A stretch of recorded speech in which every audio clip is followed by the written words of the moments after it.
everyone! What a year, huh? 2024. It's been amazing. Let's take a look at some of the funny on the internet, huh? Oh, wow. I remember all those good times. Whoa. If the jelly pack indicates 2 eggs, then how might you mark the plate if a customer wants 4 eggs? That's right. You use 2 jelly packs stacked on top of each other like this. I like how he said that's right. As if someone's like, you stack the Welch's jam packs together? He's like, of course you do. See, it makes sense. You're catching on quick. Also, you put it in the center. You need to put it at the center of the plate to make sure that they know that it's 4, because if you put it on the bottom, that means that there's an active in the Waffle House. In a small place like Waffle House, they would be like, there's an active in here. Guy's like, dresses it up and he's like, Karen. Hello, welcome to Waffle House. That'd be so funny. Excuse me a second. Here comes another customer. Welcome to Waffle House. The guy just comes in with a gun and shoots him like 3 times. Hello, welcome to Waffle House. Oh! The people at the coffee bar are screaming in horror. The guy puts 4 bags of Welch's grape jam on his plate. Everyone who works there is illiterate and a mute, and no one can talk to each other. So people are throwing slices of cheese on plates. The guy's like, give me everything out of the register. Puts a mayo pack. He puts a mayo pack and a piece of Texas toast on the cash register. The guy's like, what the fuck are you doing? I'm gonna kill you. They need to have a training video on how to, if there's an armed robbery. These poor bastards only know how to communicate scrambled eggs and fucking steak. They're gonna be so when someone comes in. So let's say somebody comes in with a 12-gauge shotgun. Large sweet tea. Dude, when I look at you, I just like imagine fire for some reason. Like you look like you would like control fire if you had like a superpower. Damn, that's crazy. All right, hell yeah. Have a nice day. Take care, bro. Well, I guess you're a firebender. I've never had anyone say that I look like I could control fire. It feels fucking crazy. Is this what it feels like to be a gay? Is that like what a gay man says when he wants to flirt with you? I feel like that was the first time a gay man said a picture of him. So it crossed my mind that not necessarily explicitly for you, but like he's using this time as working his job to practice his like rizzing. You know, I mean, I could see that. Do I look like a gay man that needs to be rizzing at Chick-fil-A? Why did you shake your head immediately? At first I thought he was insinuating that I looked like a burn victim, is what I thought he was saying. Well, I thought that he was saying like, oh, you look like you've been on fire. I thought he's what he was saying. I was like, that's terrible. I didn't know what to say there either. I was like, yeah. Damn. All right, well. Do you think he does that to everybody? If he does that to everybody, I'm gonna be fucking pissed. We should go back around and put Nick in the driver's seat. Yeah. And what do I look like? Profile. I want to see some damage, and that's what we're doing today. We're looking at damage. Oh my! God damn! It's like a fucking drive-by. As soon as I saw this image right here, I was like, this is some live leak shit. Say goodnight. Because of this, Palmer considered turning chiropractic care into a religion to skirt legal scrutiny, which unfortunately didn't pan out for him. Can you imagine today the Church of Chiropractors, just a building where people go in and they're just like, you want to see God? Yeah. Right to some girl's head. Tragically, Palmer died when his son, BJ, ran him over with a car during a homecoming parade. Classic BJ. Him and his drinking. Which, if you look at it, is kind of funny too. The father's name was David Palmer, which is DP, and his son was BJ. Just gonna leave that out there so people can do what they want with that one. Man, I love Wet Dreams though.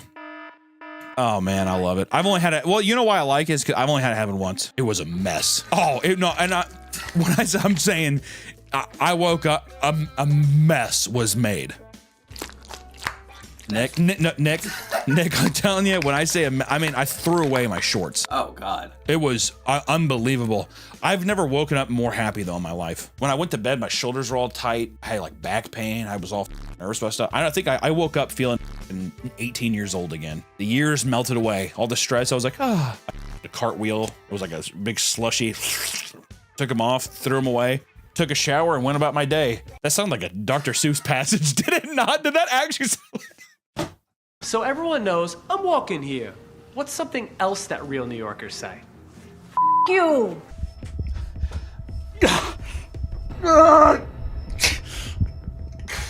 The cringe! Oh, the cringe! So Jennifer, why was it important for you to name your company New Yorican Productions? Because I'm a Puerto Rican from New York. New York Productions? Oh! What? I got lightheaded. And what is your most surprising beauty secret? Bleach asshole. Sleep. Now, why did you name the new album This Is Me Now? Dude, no! J-Lo, I have been very lenient, I feel like, so far. Do not, oh my God. Do not give me the fucking, like, deep existential breath. Wow, I didn't know we were going there today. I'm in hell. This is the 7th layer of hell. I'm chained up with Lucifer. We're watching Jennifer Lopez be inquisitive over why the new title is This Is Me Now, dude. Kill me, God. Why'd you move to LA? Oh, for the kids, the family. Oh, God. Oh, this is, dude. Oh, go, okay, all right. Love, how do you describe yourself? I'm vivacious, eccentric, and I'm a Scorpio. Oh, dude.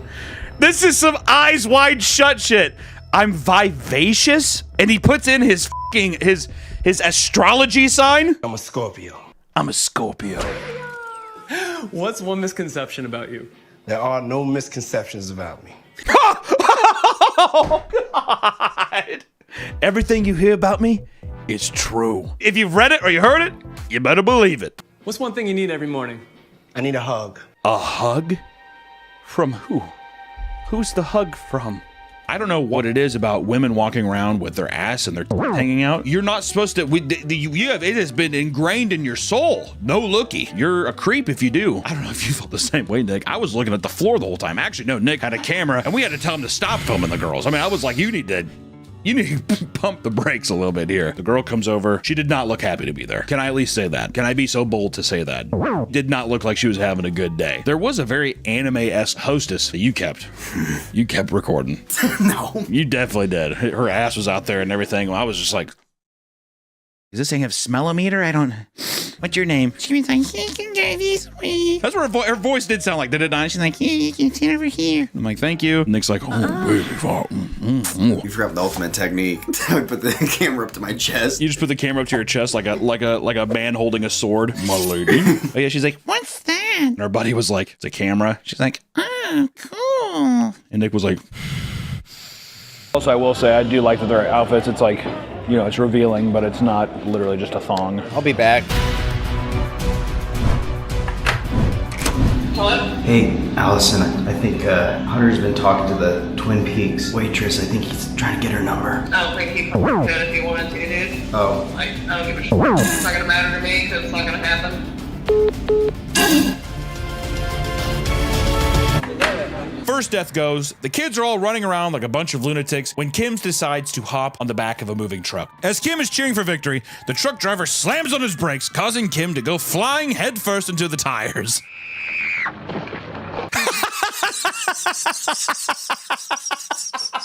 I'm sorry, Hunter, is something funny?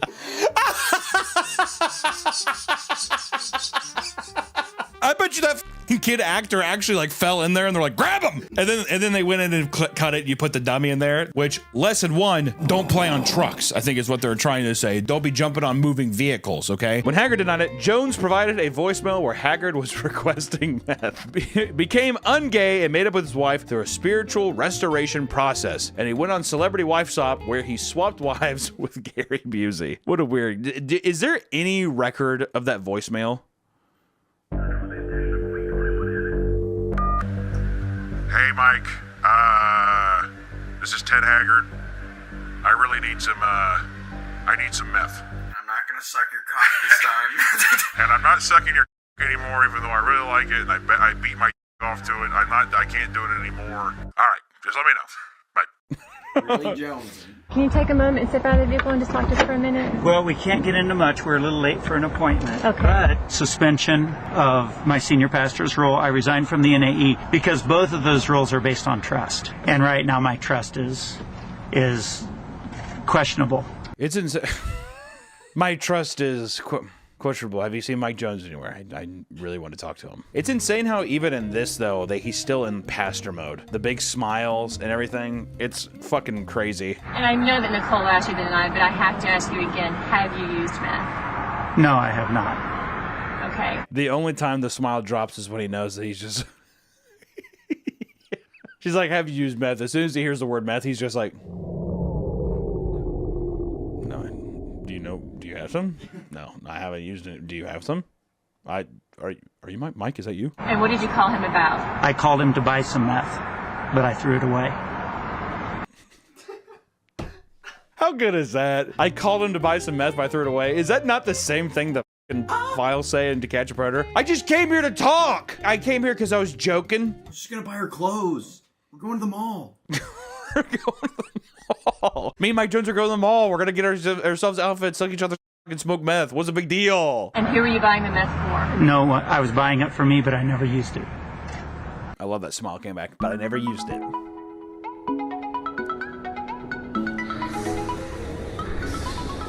And you know, here's the thing. When I was younger, my mom, you used to be a little more Puritan, right? Women had there was little book stands you could spin. It's always the same thing. It's like woman with man holding or is behind her. It's like a fantasy novel. And inside they just talk about deep f***ing. That's all they do. Every time the cash register was always just like, my mom was reading that litigiously. Good girl. Does that make sense? Please do not say good girl about my mom, dude. My God. I never understand. Have we ever, has there ever been a good tramp stamp? You have to be like ungodly hot to pull off a tramp stamp, right? My parents have tramp stamps. What? When you said parents, I thought you meant your mom and your dad. Well, your dad too? Well, he's the one with it. Well, I don't know if I should say this. He doesn't watch the videos, but I don't know if I should out him like that.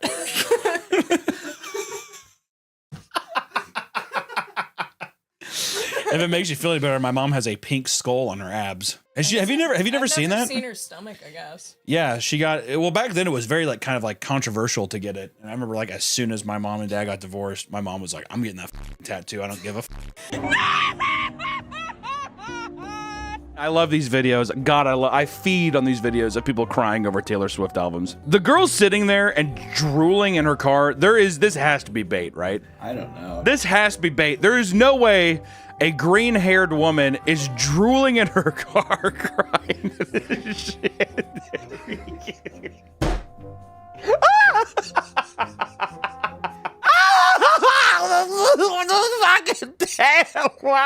There's no way. I just want to say that guy's got some big ass lips on him. God damn. Oh, boy's the crimson chin. He's got some thick ass lips. And he's crying in his studio apartment over Taylor Swift's lyrics. What a loser. No, not what a loser. Honestly, it impacts people differently. It impacts people differently, Nick. The girls that get Peter get it. But Peter is one of the saddest songs on the album. Me literally sucking in tears. It's so sad. It's so sad. The song Peter on Taylor Swift's fucking right. To muster yourself up to cry and then set up your phone and be like, oh my God, oh my God, oh God. Oh, the song Peter, it's so sad. I hit myself too hard.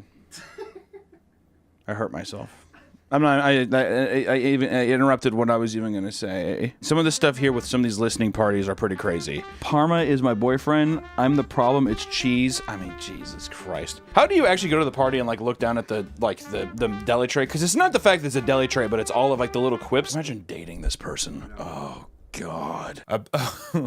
A person asks, "Is my dog possessed by a human spirit?" Okay. Is my dog possessed by a human spirit? He says, ever since I got my dog, he's always felt human-like. What does that mean? Do you actually believe that? I'm let's cut the shit. This is Nick's post. I just want to put this out there.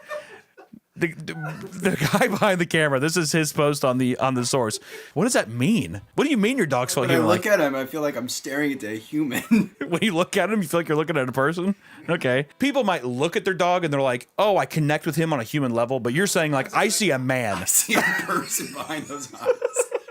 I see a fucking human soul. There is a human being inside my dog's body.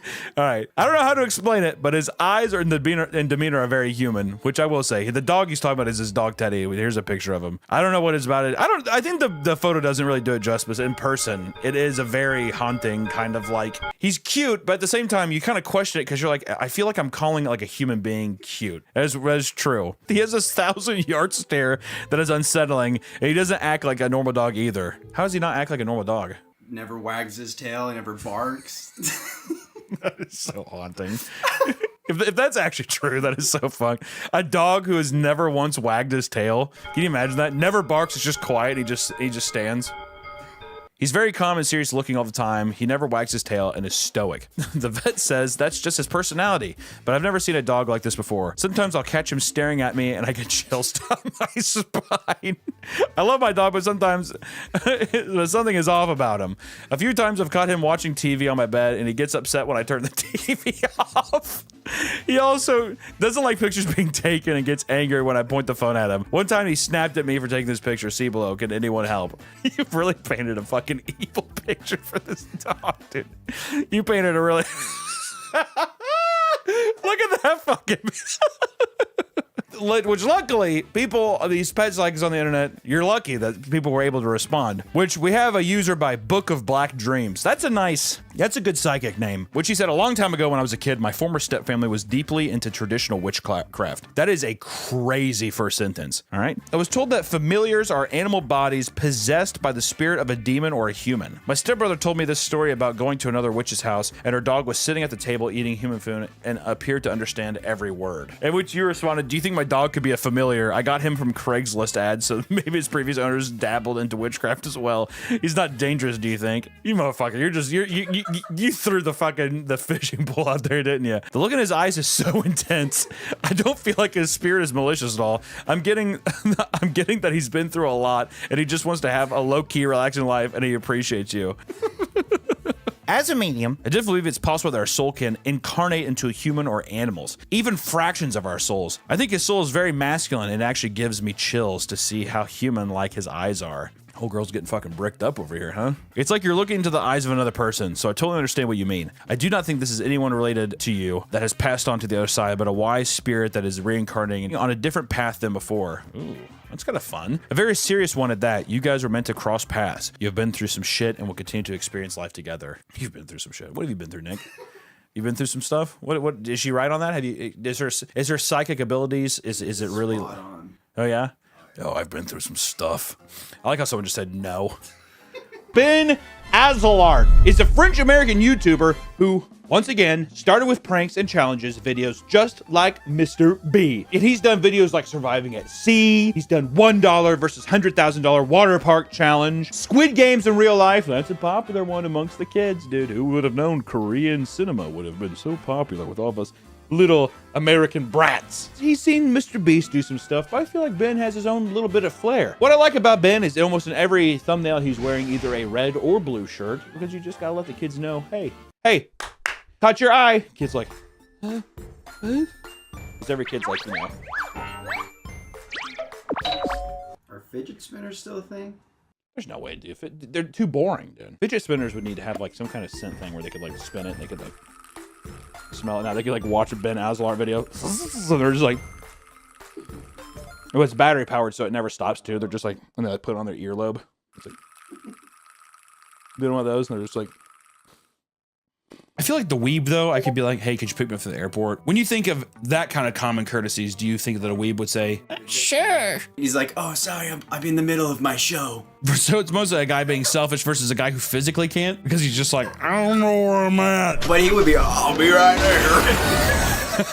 Give me the alcoholic! But there are new alternative health products and tips popping up every day, most of which have no proof they work and are just plain dangerous advice that is thrown around online, which makes it kind of funny and also makes a lot of the proponents of these people just kind of little goobers. Little silly goobers out there, right? And let me tell you, I am not the pinnacle of health.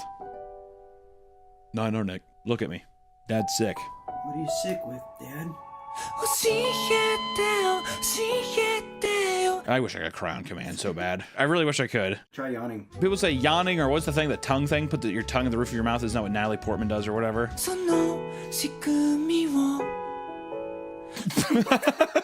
I thought I was gonna just say. For 9 months, he refused to undergo surgery for his pancreatic cancer, a decision he later regretted as his health declined. Instead, he tried a vegan diet, acupuncture, herbal remedies, and other treatments he found online before finally having surgery in July of 2004. But it was too late, which, you know what? That's fucking admirable. Steve Jobs being a billionaire and being at the hub of technological civilization is just kind of funny. On his deathbed, he was crying. Please, please. On Steve Jobs' deathbed, that motherfucker was like shaking, he had like apple in his hand. He's like, now, Tim Cook, whatever you do.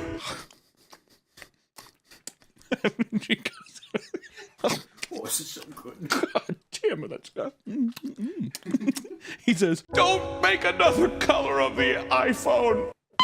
And I loved how that was like a huge practice of his forever. And as soon as that bitch died, Tim Cook's just like, we're going to do the whole goddamn rainbow. Because he's gay. Is he? Perineum sun exposure, or more commonly known as butthole sunning, which is fun. I'm not flexible enough. This is why I'm in hot yoga right now, dude. I see people doing this kind of stuff with their back, you know, just also that rock would be hot. I bet you that person's back is scorched right now. Can you imagine that? There are several versions of this, including Yanni, your vagina, and ballsack sunning, but they all follow the same basic principle. You lay on the ground, on your back, like a baby with your legs in the air, and you spread your asshole so it can be sunburned. Like a banana chip. Every time I see banana chips, I always want to eat one of them, but then I look at it, it looks like an asshole, and I'm like, do a little scratch and stuff. And I'm like, We have a guy here who's going to tell us a little bit about it right now. Okay, here we are, guys. You guys ask about the butthole sunning all the time. And this is another one of my practices. Which I do like the idea of like a guy talking in this way and his asshole is just completely spread open. Do you think if you fart while you're butthole sunning, do you think it smells worse or better? Oh, that thing's gonna be cooking. Like a hot fart? Yeah, it's gonna be a hot fart. It's bacon in there. Your asshole spread, it's just like it does one of those. Shoot it like a gun at somebody. English novelist Evelyn Waugh died after having a heart attack and then drowning in his toilet. How does that happen? Did he get... He must be like, and then fell on his knees. Right? One of those kind of things. And apparently, 11% of all cardiac arrests happen while people are sitting on the toilet. I'm not gonna lie, that frightens me.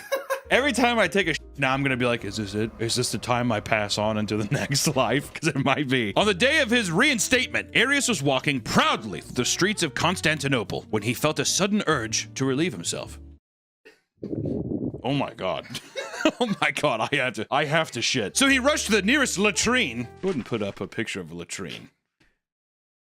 It's an old toilet. So he rushed to the nearest latrine and fainted after violent relaxation of his bowels. He fainted after he violently shit himself. According to Socrate Scholasticus, a bitter enemy of Arius, his bowels and small intestines hemorrhaged and his spleen and liver bursted out of his body, causing him to die almost instantly. Is this where you shit your guts out came from? It is, isn't it? Oh God! And all of his gutty works just fell out of him. Modern scholars attribute Arius' death may have been a result of poisoning by his opponents. What opponents? What the f? But too many at the time, the fact that Arius died in such a sudden and horrific manner, just before he was to be reinstated, was interpreted by many as an act of divine retribution. I like how they're like, Jesus was fucking pissed. Getting a facial using salmon. Doesn't have to be human, baby. It could be, you people are putting animal glue it's on easier it. to get the animal stuff. I was gonna say horse glue, but that's just glue. Unfortunate. There's no evidence that it does any of that. And the worst part is that you can actually have allergic reactions, give yourself acne, or even get an STD on your face. From glue? No. I buy black market glue. Why? I don't know anybody. You're a guy though. Why wouldn't you just use your own glue? Well, that's gross. I don't want to glue myself. I don't think you glue yourself. I think you just probably... I don't know if I want to include this, but if you went back and looked at my search history of things I've said during League, yeah, it probably wouldn't be good. I don't even think, we don't even include that in the video. I just, The game does something to you. It turns your brain to soup. It makes you do that thing where you have to grip every part of your body. You're refraining from reverting back into your ape-like status, devolving back to ape. I could be completely misremembering this in my mind, so don't hold it against me. But I could have swore one time in a League game, and I told a kid, I was like, I hope your parents die in an automobile wreck. And that is the exact same, that's the exact same thing Wings of Redemption said that people got mad at him about. Hey, whatever. I hope your family dies in an automobile wreck. What? It was the heat of the battle! I saw what a mammogram was, and it's like they literally, you like put your tit onto a fucking device and like literally pile drives the tit down. You ever see those videos where it's like the thing goes down and it presses like a bunch of Skittles and they shoot out? They put their fucking tit, like put it up on the hydraulic press and he has like a button and they're like, okay. But it's like going down. I was like, holy shit. Imagine you had to do that with your balls. Nope. All we have is a doctor that holds our balls in her hand and he like does this and he's like, you been feeling weird lately? You got also the finger. I've never had a finger inside me yet. 5 more years. Are you saying like it's a Groundhog's Day or something? Puts it inside me, he's like, uh-oh, 8 more weeks of winter. I see my own shadow in the corner. Carly Beth screaming, and then Chuck and Steve like keeling over laughing as if scaring somebody is the funniest thing to ever happen on this earth. They're just like, boo! She's like, ah! Oh! They're like, ah! Oh my god! Oh my god! It's the most obnoxious thing. If anything, if I was driving by in like my Toyota Paseo, pull over and I'd run out my car and I'd grab him, run dirt. They are assholes, are they not? They're worst. But they think she's hot. Well, we just like her because the only way we can show affection is, I don't know, shooting darts at her back or something. Maybe slapping her with a belt. I don't know. We're just kids. But then she walks away and the thing smiles. The most uncanny 90s special effects. We have the thing back there. Oh yeah. That doesn't do it justice. I feel like in the movie, its eyes are a lot more like black. It's a lot more devious in the actual special.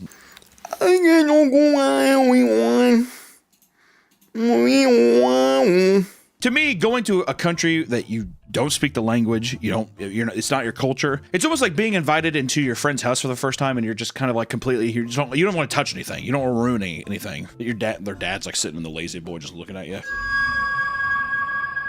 And you're like, I'm just here to hang out. So not a big deal, right? You can't stay for dinner. I felt like people are talking, they're being vulnerable, they're putting their dogs out there, so I wanted to put my dog out there, Tugboat. I have a basset hound named Tugboat. I have a couple of dogs, but we're just gonna focus on my biggest piece of shit dog. His name's Tugboat. I love him, but I hate him at the same time. Hopefully people can sympathize with that. This is the picture we This is a picture we used of my dog sleeping. He was extremely comfortable and he was snoring so fucking loud.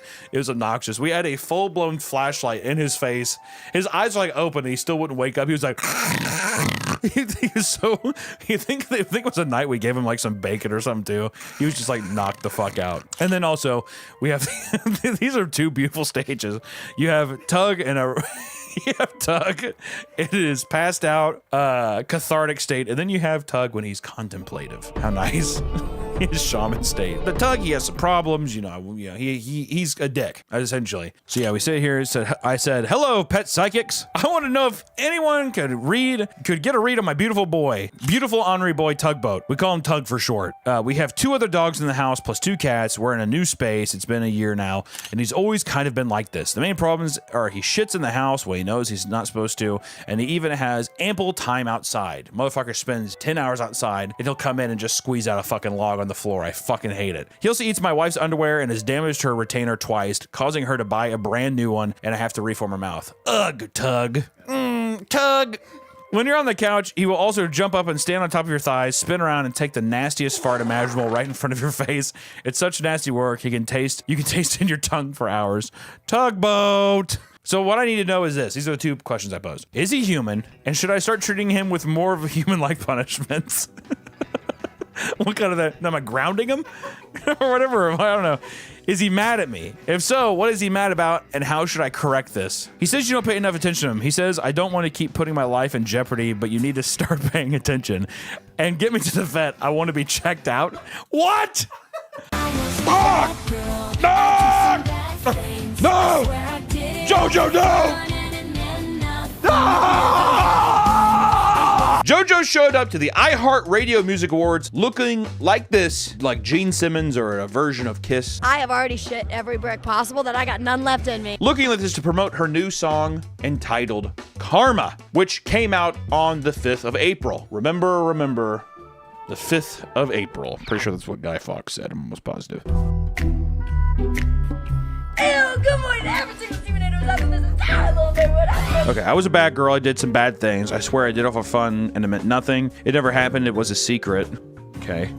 Like when a tree falls in the forest, no one hears it. Another late night, another crazy mood, and I didn't think twice what it would do to you. Cheating. I was a wild child. You always knew it. The bitch sells bows at Walmart. I was a wild child. You always knew it. Karma's a bitch. I should have known better. If I had a wish, I would have never effed around. I would have never effed around. Can't just say f***ed around on your coming out album. She's not that old. She's 20. She's 20. She can't say the F word yet. If I had a wish, I would have never fucked around. Why not, dude? I like how you kind of squinted, like you were like, no!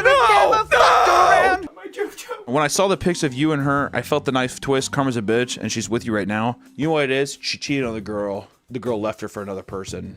It checks out, dude. It's a catchy-ass song, I'm supposed to tell you. We've seen other child stars attempt the quote-unquote go bad and break free from the childhood image, right? Miley Cyrus did the same back in 2013. Britney Spears, Christina Aguilera, Olivia Rodrigo. Olivia Rodrigo is even dipping a toe towards being edgy with her songs about breaking up with boys and wanting to be with the girls and being free. Yeah, that's why if I ever had a kid, I'm just like, we're not even gonna start with all this pussy shit, dude. We're going straight to the source. Have my kid do lines and lines of coke. Start singing about that. And start boxing, cockfighting, fight some chickens, fight a baby, and to fight a lethal rooster. I don't think the baby wins that. A baby versus a rooster? Yeah. Yeah, a baby versus a rooster and a cockfighting rooster. That rooster will tear that. You don't think you think so? Yeah. Okay, what if it was like, what if it's a 1-year-old? Would a 1-year-old beat a cockfighting rooster? Does the 1-year-old also have like those little punching bags? Just their hands. I'm thinking that a child could not beat a rooster until they're 5, but my kid will be able to beat a rooster whenever they're 3. You'll be training them. Yes. Oh. And they'll sing about it, and that's will be their first. That'll be their first hit. Cockfight. But it's just about having the gall to be able to grab that little muff by the throat, stop him, and it's probably gonna claw at you. This is a thread made many moons ago in 2012 about how Pamper Chew goes and how he gets his diapers, which is a great look into the mind of a mentally disturbed person, so I thought it'd be fun to include here. This is a thread about people asking how they go about getting diapers. We have a user, Charles, saying, I can't buy diaper, so I just go Trouth Track to find some. What the is Trouth Track? I would love to buy some, but I can't. I just wear them 5 minutes. It feels like a waste of a perfectly good diaper. I mean, I'm at least glad that he's like, I mean, I might as well get a used one because I'm only gonna wear it for 5 minutes. And that's when our trusty hero Pamper Chew comes in and says, very safe and can be reused, but poopy diapers can make you sick, so just be careful. I have saved wet and poopy diapers from dumpsters for over 10 years, and I've never been sick. I love the smell of old diapers and love getting them for free out of the garbage. You can microwave them really hot and kill off any bacteria and germs, then let them cool down before wearing them, or you will burn yourself. And he put a little like, you know, ow. I hate that. Everyone seems so grossed out from used diapers on this site. If you like dumpster diapers, go for it. Just be careful. Perfectly rational. He's giving you all the tips and tricks here. Wet diapers, which I think he means piss diapers. Piss diapers, they're the best. Poopy diapers will get you sick, but you microwave them. That's what people say. I dropped my food on the ground. 10-second rule, throw it on the skillet. Perfectly good to eat. Same with a diaper. Bye-bye bacteria. It doesn't feel like it would actually cook the bacteria. I feel like it would like mutate it and it would grow to be something even worse. I have a sneaking suspicion that he got sick. Just going to give you the warning that you can contract diseases through urine, and your advice is also very dangerous to the OP. Also, a microwave will not kill off bacteria and it could start a fire. Okay, so I was right. This is a more calm way to approach somebody talking about using and microwaving diapers. Pamper Chew immediately responds with, my microwave is awesome, 1971 radar range. And we see what looks like a Fallout nuclear microwave here on top top of a mini fridge. This feels like Jeffrey Dahmer's house. Like whenever you find like all the old photos, like his fish tank and shit, this is like a crime scene photo. I also do like that there is just a toaster on top of it too. So you know that he's making like toaster strudels and stuff. That's kind of fun. I have been doing it for a long time and I have never been sick. Also, I don't see any way to start a fire with a microwave unless you are a complete idiot. If someone wants to wear a nice squishy old diaper, let them. What a sentence. It's for the most part safe to do and will not make you sick. We have an immune system that can handle most things that we come in contact with. Yeah, wing dog. The human body was built to wear used shit diapers and pissy diapers. You should know that. Wingdog once again responds with, take a look what you just wrote and tell me it's still a good idea. I bolded your good idea.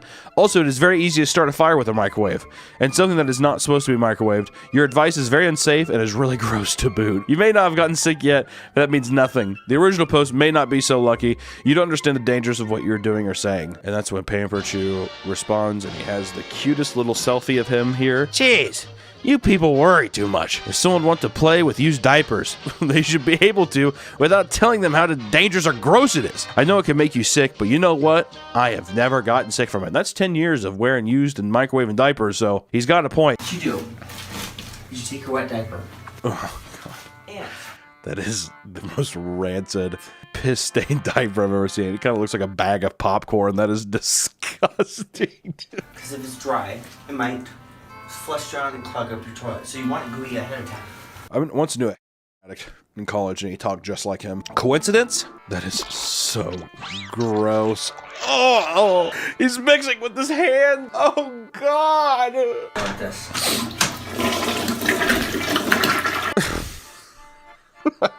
God. Human itch mites. What a fucking disgusting name. Look at this thing. Like an alien. It does look like a fucking alien. My God. The human itch mite is a parasite responsible for causing scabies. My doctor thought I had scabies on my penis because I put ancient Chinese medicine from Amazon on it. Harry, get Nick out of here. Ancient Chinese medicine from Amazon? Yeah. Pet play is a form of role-playing where participants take on the persona of animals while engaging in behaviors and activities associated with their chosen animal. You ever want to be a dog? Actually, yeah. When I was in 8th grade. You wanted to be a dog when you were 8th grade? I didn't want to go to school, so I was like, I'm going to be a dog. Some who participate in pet play find it a form of stress relief, a way to explore identity, and simply, it's just a playful activity. It's not sexual. Stop saying it. I'm stressed. I need you to pull my leash harder. This leash isn't tight enough around my neck, kind of thing. Also to note, pet play does not involve any actual pets, just adults pretending to be pets. So no animals are actually involved, usually. I didn't deep dive that far. We didn't deep dive down that far. I'm not trying to see any kind of, we're gonna nip it in the bud right there. The exact date that the pet play movement started is not known, but it began to gain a following in the mid to late 20th century, sometime after World War II, which it was, everybody was stress relieved back then. They were just like, I can do what? The Nazis are gone. I can be who? Woof woof. Am I right? Oh my God, she is hot as shit. Tony what? Tony Bredinger? God damn, dude. She can Bredinger my cock. It must be very difficult being you, dude. I feel like I've seen your face before. Are you famous or something? Maybe a little. Oh, YouTube? Yeah. Really? What is it? Markiplier. No way. What's up, bro? I was gonna say. Right on, bro.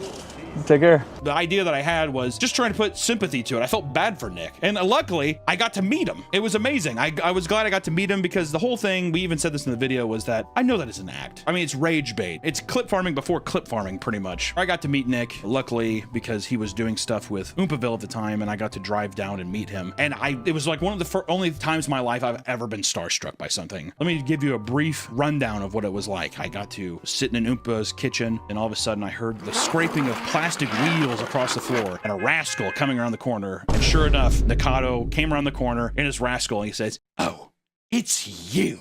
And it was like, it felt like Christmas morning. It felt like, I was like, this is unbelievable. And we had such an amazing day of just hanging out. I got to meet him. He was the sweetest guy. I mean, completely opposite to what you see online. Couldn't have been sweeter. Maybe he feels differently about the cartoon, but it seemed like he, I don't know, enjoyed it or got that it wasn't supposed to be spiteful by any means. But we did it like a mukbang together with me, Oompa, and him. And the recording of it is so funny. But if you guys could have seen the behind the scenes, I don't know if there's any behind the scenes stuff. It was so funny. It was so much fun. That dude's farts smell rancid. It was disgusting. Oop, I have to fart. Brace! Brace! Brace! No, don't fart! Brace! Brace! The church had the members infiltrate local newspapers, community agencies, and law firms in order to spy on their enemies, which is really, really weird and creepy. And that's one thing you'll find with a lot of Scientologists is those motherfuckers snoop and they dig because their entire formula for success is fear-based blackmail. The idea that they just come in and they immediately start snooping, terrible new guest. One of their targets was the mayor of Clearwater, Gabe Cazares. He began to grow suspicious of the church's intent as they continued to buy up more real estate through their shell companies. Soon, Cazares became the church's biggest critic and called the group a terrorist group. Pretty funny. You're not in good standing whenever the literal mayor of the town is just like, does anyone else see those group of monsters hanging out over there? And they're just like, what are we doing, Gabe? In an attempt to smear Gabe Cazares, the Scientologists tried staging a hit-and-run accident dubbed Speedy Gonzalez. What? That is so racist, dude.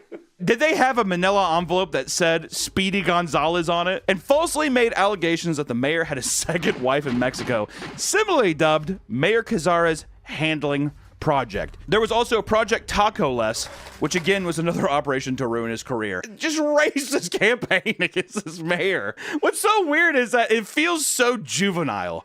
Speedy Gonzalez. How about we name this one Project Taco Less? Patients were separated into 3 groups at Litchworth when all 3 terms were used in a clinical setting for psychological classifications and were defined with a well-defined set of limitations and abilities. These are the 3 groups of sectors that go as followed. Idiots, okay, which was the mental capacity will never exceed that of a 2-year-old. That's apparently the definition of an idiot. Imbecile, between idiot and maximum mental capacity of a 7-year-old, and a moron, somewhere above imbecile, but will not exceed the mental capacity of a 12-year-old. These were used by doctors, too. Well, Bryce over here, he's an imbecile. Well, Greg, you're not going home because you're a moron.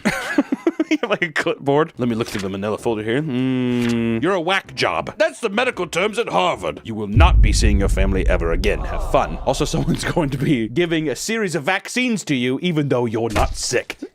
So that's going to be good for you. Lobotomies were a very common practice throughout many asylums. Remember that? You ever see that? Take the little nail, you pop it up. People do, ooh. Or they were crazy before, and then now they're like in a vegetative state, basically. Both chemical and surgical lobotomies were performed by hammering a long metal pick, which in this case was a literal ice pick from the original surgeon's kitchen. What? They would go through an eye socket, through the bone, and into the brain. Chemical lobotomies were the use of neuroleptics that inhibited communication between the prefrontal cortex. Surgical lobotomies merely severs that connection physically. You either want to have some nice funny juice that makes you go to sleep, or you want the nice big ice pick that makes you go to sleep. I probably would want chemical, right? I don't think you had anesthetic, so they're just like...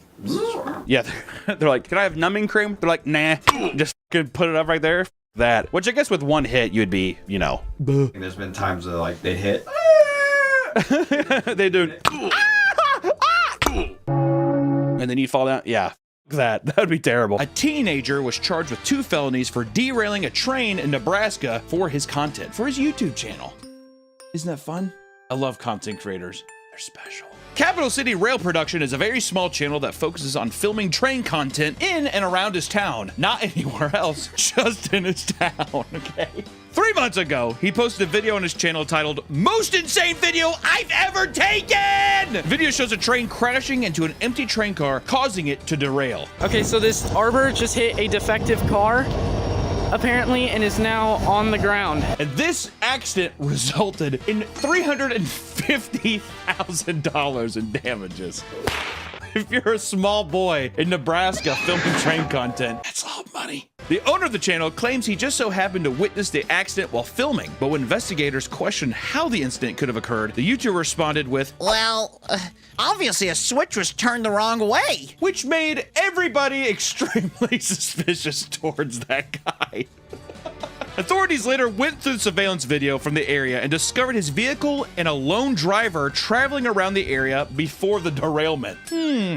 Which the switch box he's talking about, which is causing so much suspicion, is hidden. So it's like, how would you have known where the switch box was, and how would you have known that it was switched the wrong way? Which led him to be a prime suspect, probably the only suspect, and he is now awaiting trial, but he could pay a fine of $15,000 and up to 7 years in prison for each felony count that they charge him with. Are the views worth it? I don't know. Or in 2011, 20 people were pepper sprayed by a crazy woman in LA. A woman in a black hoodie decided to wave out and spray at the same time some pepper spray. All right, now we're kind of getting back into the mojo that I like to see here. At Walmart, a woman entered the store in hopes of buying a discounted Xbox 360. Not a bad pickup in 2011. You gotta buy your son a Christmas gift. A little late for the Xbox though, I think, right? When did the Xbox drop? 2009? Discounted in. They're already discounted. Been a minute. Couple years, all right? She had bought pepper spray for this event in order to beat the rival shoppers getting in her way. Did she say that? Yeah. She visited several aisles of the stores, spraying crowds of people. Some were hit directly, others were affected by the substance lingering in the air. Among the 20 people caught in the crossfire, some were young children, and amongst the panic, some people were trampled by the surrounding crowds. The woman was able to pay for her gaming console and exit the store scot-free, and the police officers noted that there was so much mayhem in the store that they could not identify her. After she pepper sprayed even children inside the store trying to get to this Xbox 360 that they didn't know who did what, and she was able to get to the register. She was able to check out and get the Xbox 360 at half price. It's what she really wanted. Wait. Did they even catch her? No. Oh my God. So this is all just surveillance footage of this going on. What a strategy. Honestly, she just walks in and she's just like, it's like, I don't give a shit. Boop. Okay, cool. See ya. It's like 2008 and 2011. That's the hot years, the most violent years of Black Friday. Patients under his care suffered severe complications, ranging from nerve damage to paralysis and even death. Some of the notable cases from his malpractices were these patients. Jerry Summers. Dunch operated on Summers, a close friend, leaving him a quadriplegic. Summers' surgery was riddled with errors, including the improper placement of spinal hardware and excessive blood loss. This was his homie. Well, that's exactly. His buddy's just like, see you on the other side, buddy. And you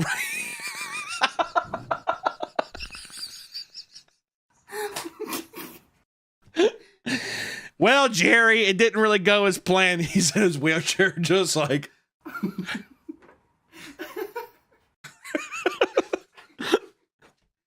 That's insane. I like how excessive blood loss too. Oh shit! I should not have cut that. God damn it! Is this even a serial killer? Or is this just a bad doctor? It's just a bad doctor.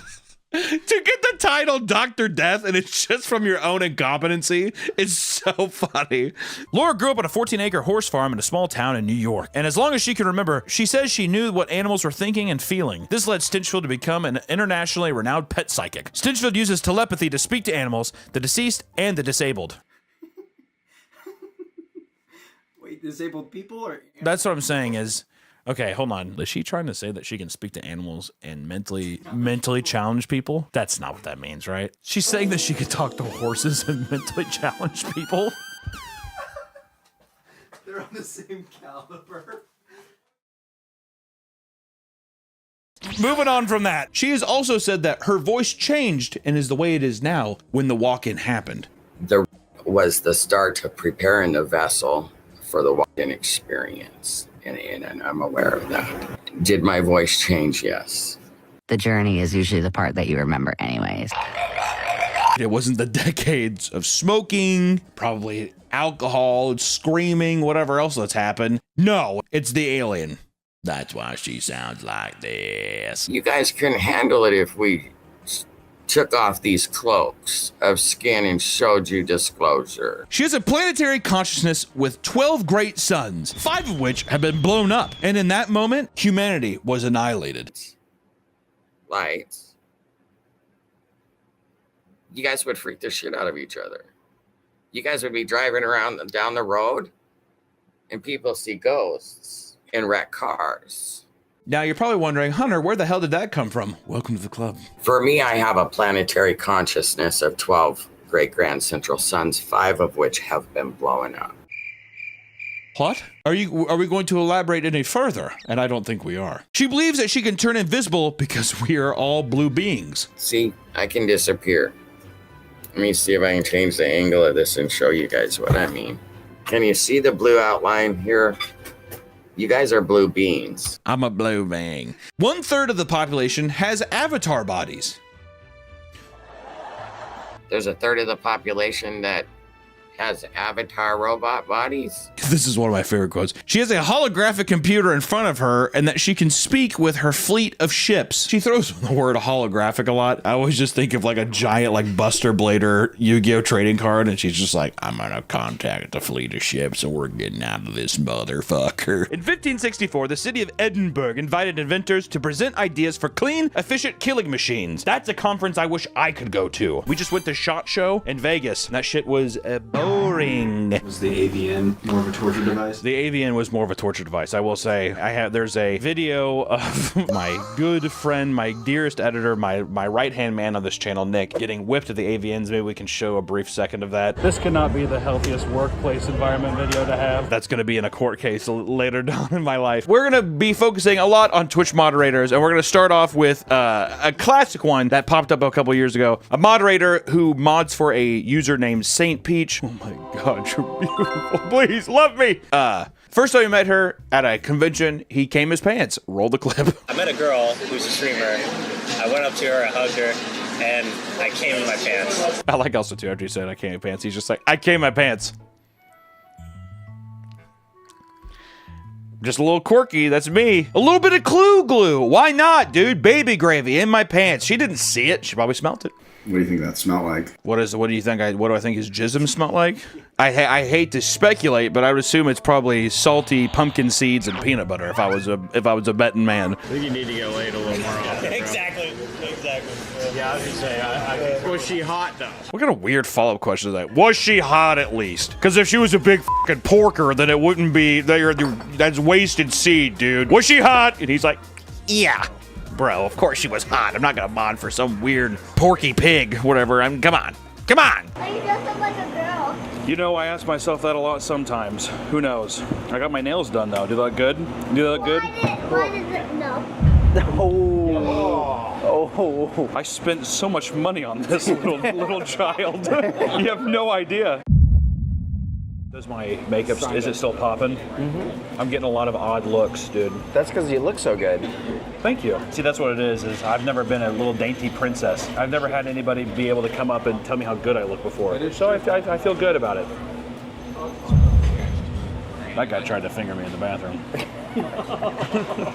Kept looking at me, getting mean mugging me, dude. And I was like, I think I know what he wants, dude. And you know what? I might just give it to him. I don't know. There's also feeders out in the wild. We all share the same bed. Justin sleeps in the middle. Did you just see what? Here, come look at what I just saw. Look at the most replayed part of this video right here. This is the most replayed part. Watch this. We all share the same bed.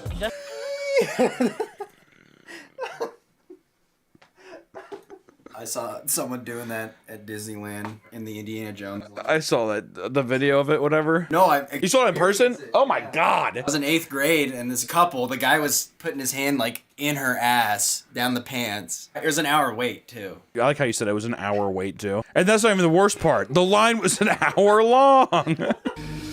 God damn.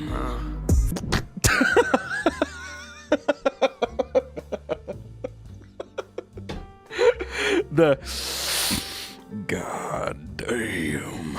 That actually being used there is so good. It flows in. Why did that hit so hard? Why does it hit so hard? God damn. God damn. It is kind of crazy hearing this shit go into it. I have J. Cole on my playlist with, like, you know, Sir, Nicholas F, and other shit like that. And selfishly, yes, I did. I put the song on my playlist because I'm a narcissistic piece of shit. Let's keep going. He keeps killing us, Father. He keeps taking and taking. Oh, do you think he actually knows? Do you think he's actually seen this video? Because I will say, just full transparency, a producer did hit me up being like, hey, do you care if we use this? And I was like, I don't give a shit, dude. You can do whatever the fuck you want. And, you know, they were like, we could pay you or we do whatever. And I was like, nah, it's a deleted YouTube video. Like it's a YouTube cartoon. I don't give a shit. I wonder how much J. Cole, Jermaine, I wonder how much he actually, if he's a big fan. I'd like to think he's a huge fan. Jermaine Lamar Cole. I don't know. Dude, let me know. Look at you, son. Look at what you've become. That's how it is. Never seen. Having Rice Pirates deal there. Look at you, son. Look what you've become. That's so fucking sick there, too. Dude, wouldn't it have been sick if J. Cole would have used the You got a tight little man on you, don't you?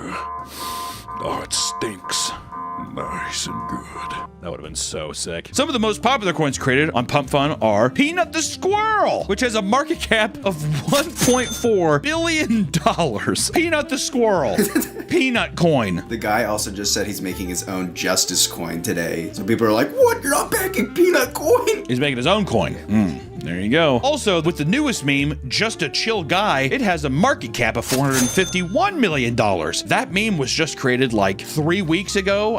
My God. There's also Moodang coin, which has a $400 million market cap. $400 million market cap evaluation for the Moodang coin, the abused tiny hippo in a Taiwanese zoo. There's also the Sigma coin with a $64 million cap, or Mother Iggy coin at a $50 million cap. Be a good boy and listen to your mother. Wow. Which apparently that one is based around the Iggy Azalea's ass for some reason. Someone just uploaded a photo of Iggy Azalea's ass, and that's just the main coin. Do you think she gets a cut of that? Doubt it. Mother's mothering. Mother's mothering. I'm serving right now. I hate that when people say that. She's serving.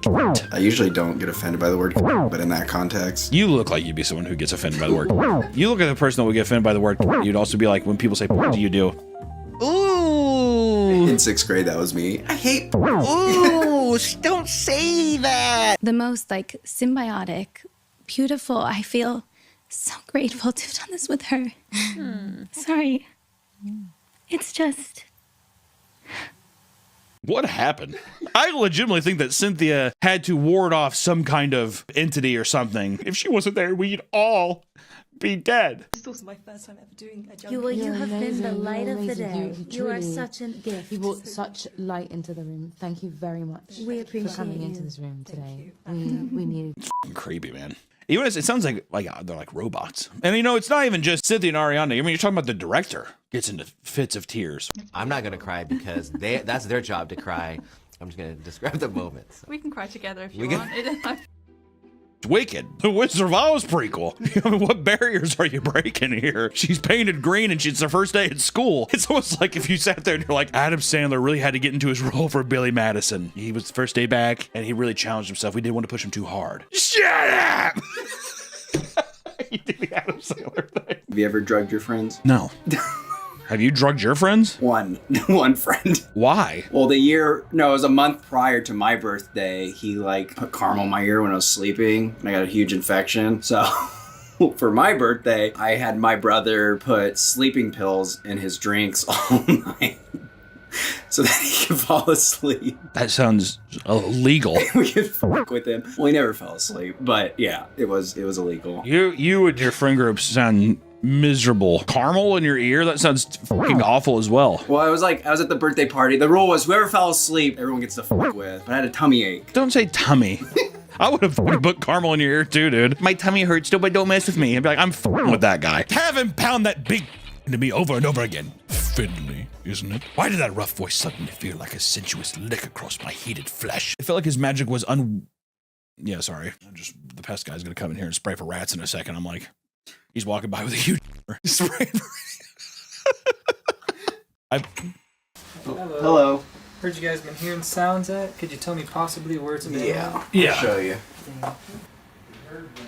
As I said that, the pest guy came in. He did. I heard you guys are getting rats in your walls. We were just like... shivers go to me as I rubbed along his momentarily dropping my head and closing my eyes, focused solely on that delicious sensation. He growled. His free hand gripping my hip and keeping me still while he rocked, the glorious friction dripping the liquid fire into my desperate I feel weird. I feel like the guy's gonna come walking. I feel like I'm reading the story in like my parents' house and I'm like trying to be quiet. This might be one of my favorite videos on the internet. A man of power with his queen, and she got to hang out with him. She's hanging out with him in the car. Someone donates $5 to her, and it says, "Make the world and yourselves happier. Kiss him, Kiara. You have the longer neck, and it's 2019. Make the move." First off, calling a Twitch person like gooseneck, basically. You have the longer neck, so you have to be the one to instigate. There's part of me too here which wonders, did he tell a person in chat to say something? Did he do something where he's like, hey, when I'm with her, give him a donation and tell her, hey, like, I don't know, kiss him. Not a bad move. Not a bad move. You know what that's called? Peer pressure. You can also see his chest start to flutter. Like, you can tell he's like, oh my God, it's happening. I love that little glance at her. Deers are skittish. So he knows that if there's any abrupt movements, she's going to be like, no, whatever. So what does he do? He keeps it cool, but he gives her the eye dart he does. He thinks he's even more locked in because she puts her head on his. She's playful, right? There's a little physical connection. So he sits there. He's not being pushy with it either. Her looking at him and then him looking at her like, I guess we have to do it. And she's like, Her face right there where it's just like, no. Oh, you know what he does? He looks back at the chat like, remember what they said? And he looks back at her. Do you have fun today? Do you have a good time today? That's period on the day. It's already done. This interaction's done. We're just in a car together. Ooh. I think he kind of perches his lips together. He does like. What's sad too is at the end of that too, he kind of does his look back like he kind of knows he fucked up. He was like, uh-oh. As soon as you start a video and you're like in a dark room and it's like an Android cell phone webcam. Also, he's definitely like in his grandparents' house or something. Oh, dude. He kind of laughs like you a little bit. Oh, sweet child. I think he said, oh, sweet child. Oh, sweet child. Dear kitty, you soon will see.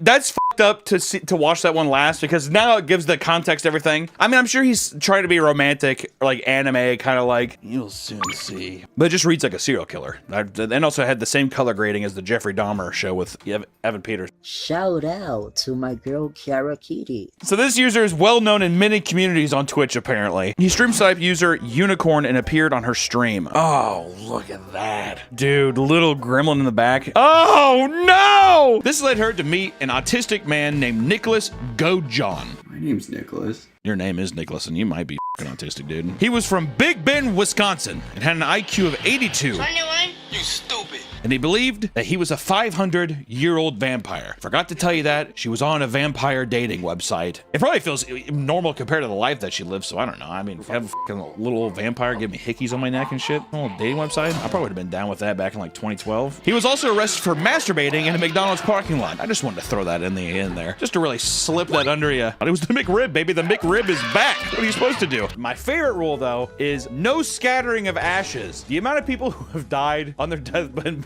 been like, put my ashes in Disney Park, please. What would you do if your mom was like, spread my ashes at Disneyland? Okay. And then. I will, Mom, I will. Just fucking down the garbage disposal. Whatever. It's what Mom would have wanted. She wants to be at the house. Oh my God. Someone spread some ashes on Rise of the Resistance at Disneyland last night, according to Reddit. That is fucking crazy. That's a dead person right there. Well, they had to shut the ride down because it's a biohazard. Yeah, you know that they were like, do we have to shut it down? They're like, yeah, we have to shut it down. Sorry. You know what? All this death is getting me scared. We should just tell people now what the gender is on 3. Okay. So, boy or girl on 3. Ready? 1, 2, 3. Boy! It's a boy!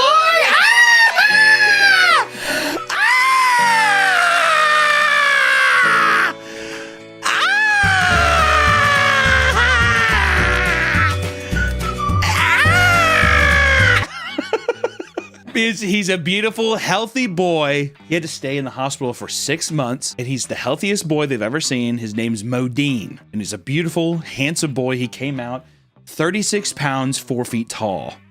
Here's a picture of him. We love you, Modine. We're supposed to say it at the same time. 1, 2, 3. We love you, Modine. We say, like say it, but go like we love you, Modine. Okay. 3, 2. 1. Sorry, I got caught in my throat. 3, 2, 1.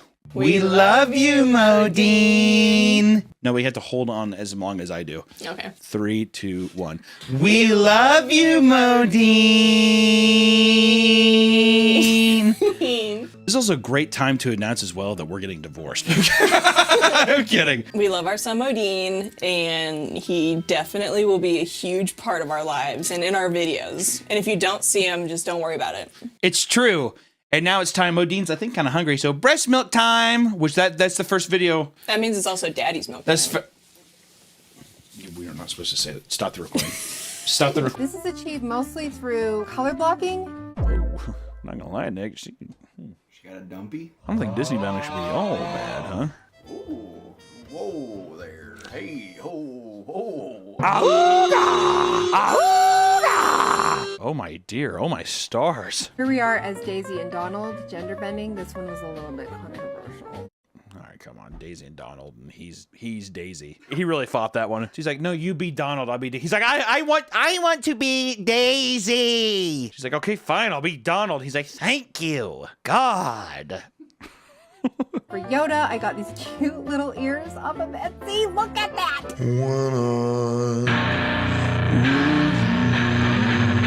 The kids are just like watching kick streamers and stuff, and they're just like, why the fuck do I have to go to Disneyland, dude? I just want to watch a guy play blackjack for 7 hours. You Disney bounded before. Yeah, the Renaissance Festival. Yeah, I was a giant baby Yoda, which it was supposed to be ironic, though, dude. You had fun. No. You had a good time. No, I didn't. I was hot the entire time. I walked around like a baby. I didn't like it. I was green. I didn't like being green the whole time. A loud, desperate moan echoes around the room. I don't even realize the noise came from me until I feel his shoulders move because the jackass laughs. Fingers tickle up my back of my thighs until they can't go any farther. His huge hands sink into my ass, squeezing at the same time. He sucks my clit into his mouth in a way that makes me feel like I'm floating. Giving her the fucking old sour, hey, the green apple Jolly Rancher treatment. One of his hands moves from my ass cheeks, and when I look down, a pair of brown eyes are staring back at me.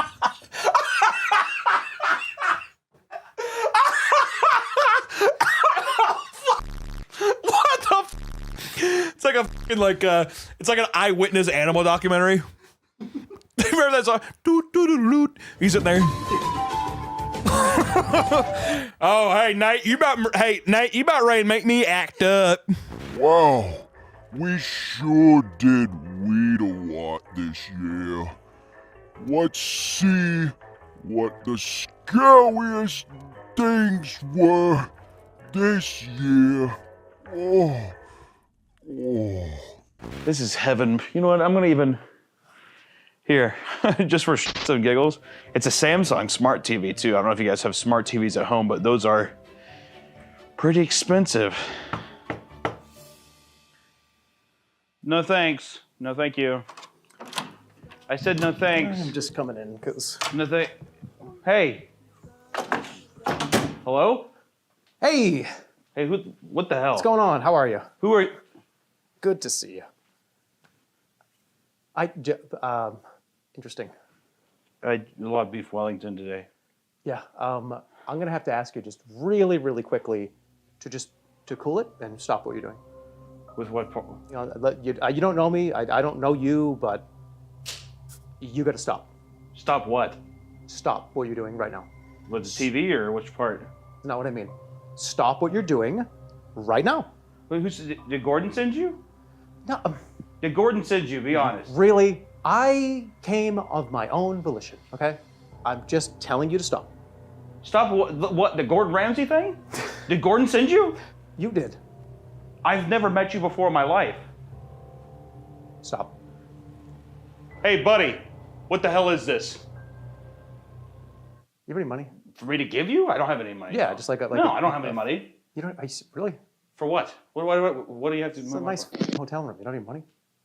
It's a very mediocre hotel room. Next up, we have Toko, the human dog. Toko is a Japanese man who gained significant attention for his unusual hobby of dressing up as a dog and posting videos on his YouTube channel, I Want to Be an Animal. He spent approximately 2 million yen, or $15,000, on his highly realistic dog costume of a border collie. Wouldn't have chose that dog, if I'm being honest. Border collie. His transformation has provided him with a sense of comfort, happiness, and fulfillment in life. That is crazy. That's scarier than a spot. You know what's fucked up about these houses too? There's nothing on the walls. Dog can't put stuff up on the walls.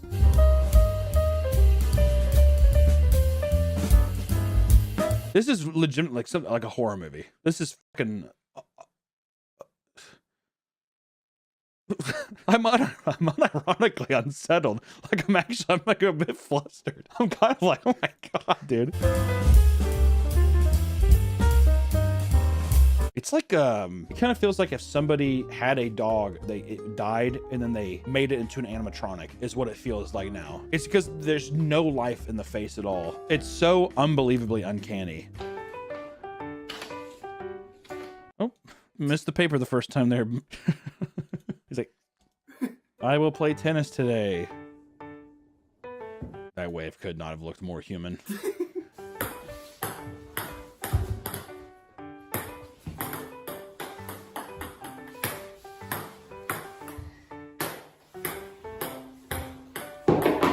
I mean, I feel like I'm watching the Poughkeepsie tapes.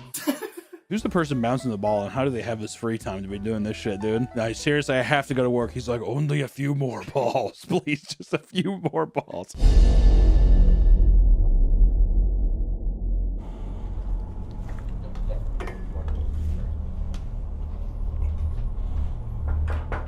Hunter? Yeah. Buddy? You okay in there? Just taking a shit. Okay. Alright, that's fine. You wouldn't be taking one because you got scared, would you? Nah, the fajita bowl. Fajita bowl? Yeah, fajita bowl. Fajita bowl, okay. Alright. Well, that's understandable, I guess. Okay. Hey, Hunter? Hey, Hunter? I love you, buddy. Okay, thank you. Okay. Is this thing rolling? I was just using the restroom and I had my radar going and all of a sudden this thing was red hot. I'm gonna try to replicate it right now. I had it pointed right about here. And you can tell it was kind of spiking a bit. And I was kind of like rotating around and nothing. I mean, guys, you should have seen this. It was unbelievable. It was insane. I don't know. I just think something real freaky's going on here, okay? More soon. Did you see that? Oh my god. Okay. I just want to say the radar is going off the charts. I think Ruth is here with us right fucking now. This is, the red is the highest it can possibly be. Ruth, is this where you found love in this place? Oh my god. Oh my god, Nick.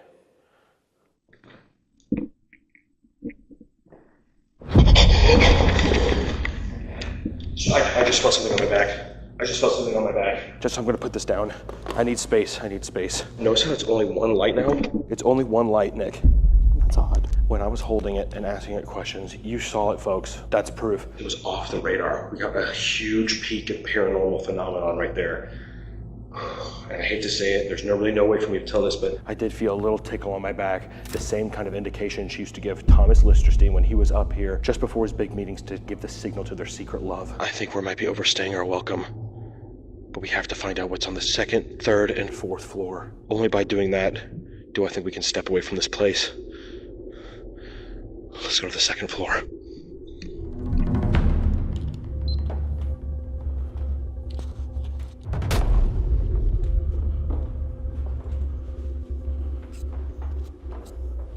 We're moving out of the science wing.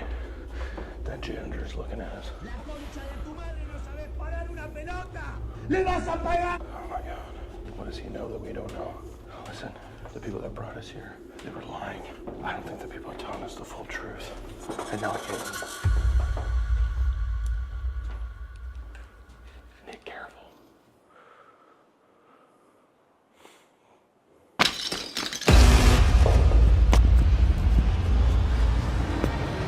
Oh my god! A knock on the door this time of day? Who could it be? Winslow, we got a package! Ooh, let me see. Okay, just hold on here. Let me see. Okay, God, just give me a second. This thing's oh my god. What? Winslow. What is it? I think this thing might be haunted. Haunted? Did someone say haunted? Hey, who the? Who the hell are you? I'm Zach Baggins, ghost hunter extraordinaire. Oh, is this spooky? Here, let me see that. Don't touch my Can I see box, that? man. Oh, Come, okay. get off me, man. Come on. Zach Baggins? What are you doing here? I'm here to see if there's any ghost in your house, along with any other haunted objects. Hunter, I hate ghosts, please. Yeah, I mean... What about you, friend? You must be haunted. Look at Here, you. no, You look don't like a touch little Winslow. freak. He's not haunted. Winslow, Don't touch me! Winslow, I... Oh, yeah. Get your baby No, he's not haunted, I swear. Oh, my God. Stop it! Wait, Get out of here! I'm just gonna... Fucking asshole! I'm just gonna, open this box upstairs. Stop it! This guy's definitely haunted. Help me! Yep, you're a haunted little guy, aren't you? Okay, I'll let them deal with that down there. Oh, what about this? Is this haunted? Hey! Stop touching our stuff! Hunter! He's touching our stuff! Yeah, it's fine, Winslow.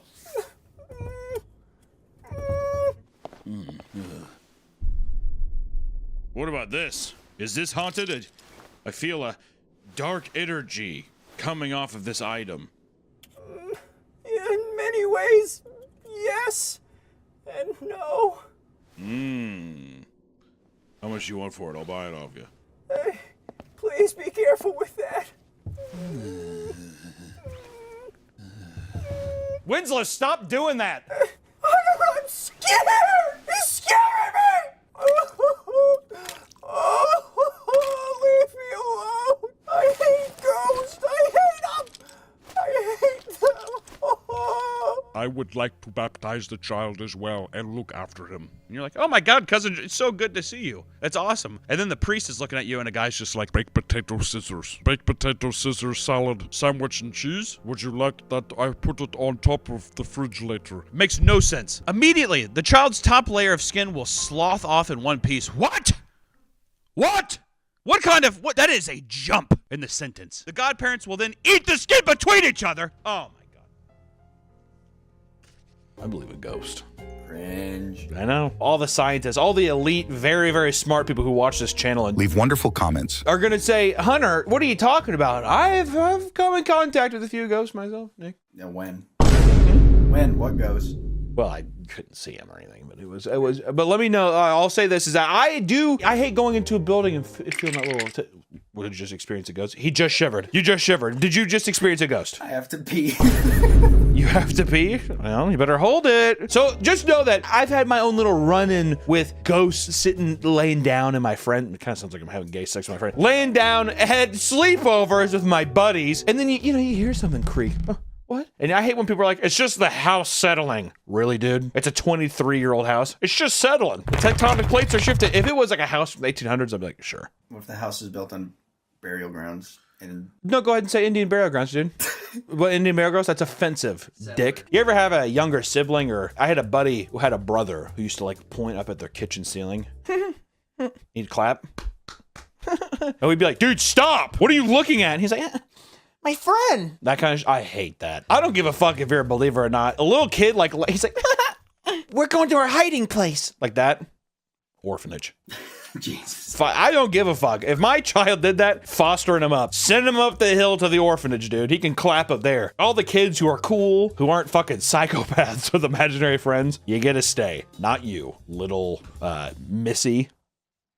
What's the kid's name? SCP-3008-2 are humanoid entities that exist within SCP-3008-1. While superficially resembling humans, they possess exaggerated and inconsistent bodily proportions, often described as being too short or too tall. They possess no facial features and in observed cases wear a yellow shirt and blue trousers consistent with the IKEA employee uniform. During the night instances of SCP-3008-2 will become violent towards all other life forms within SCP-3008-1. During these bouts of violence, they have been heard to vocalize phrases in English that are typically variations of, "The store is now closed. Please exit the building." Once the day begins, SCP-3008-2 instances immediately become passive and begin moving throughout the SCP-3008-1, seemingly at random. They are unresponsive to questioning or other verbal cues in the state, though will react violently if attacked. So it's almost like zombie rules in some cases. Like I know Dead Rising, at night the zombies become almost more powerful and they're able to run around and stuff, but in this instances the night cycle just makes them ferocious. nauseous and makes them want to fucking kill everything in sight. But I do like how they go into a weird, almost vegetative customer service-esque state during the day cycle. And really, they're only provoked if you attack them, which, let me tell you, a Swedish IKEA person, who wouldn't want to attack them? Right? The Swedes? My God. I finally get to unwind and have a nice meal to myself. Hunter! Don't eat that meat! Why? That's not any old steak! That's human flesh! How did that even happen? How did we get human flesh in this house? I bought it from China! Oh my God, China! Oh, Winslow, I can't believe you brought human flesh into this house! Oh, I'm sorry, Hunter! But my God, Winslow, you got me thinking something. What does human flesh taste like? And more importantly, what do I taste like? Surely there's an easy way to find out. Oh, God!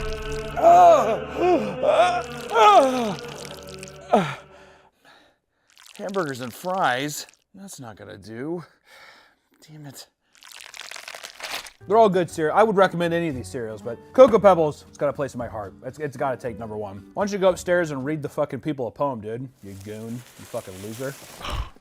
Oh, you had to strike a chord with me, didn't you?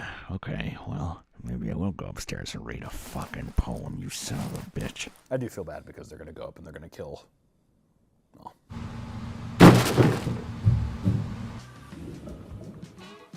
And of course, there is belt pulling, which you bite down on a belt and then lift it up. You lift it up over your head. And, you know, there's some drawings of how to do this too. Let's just look at some of these. They're pretty good.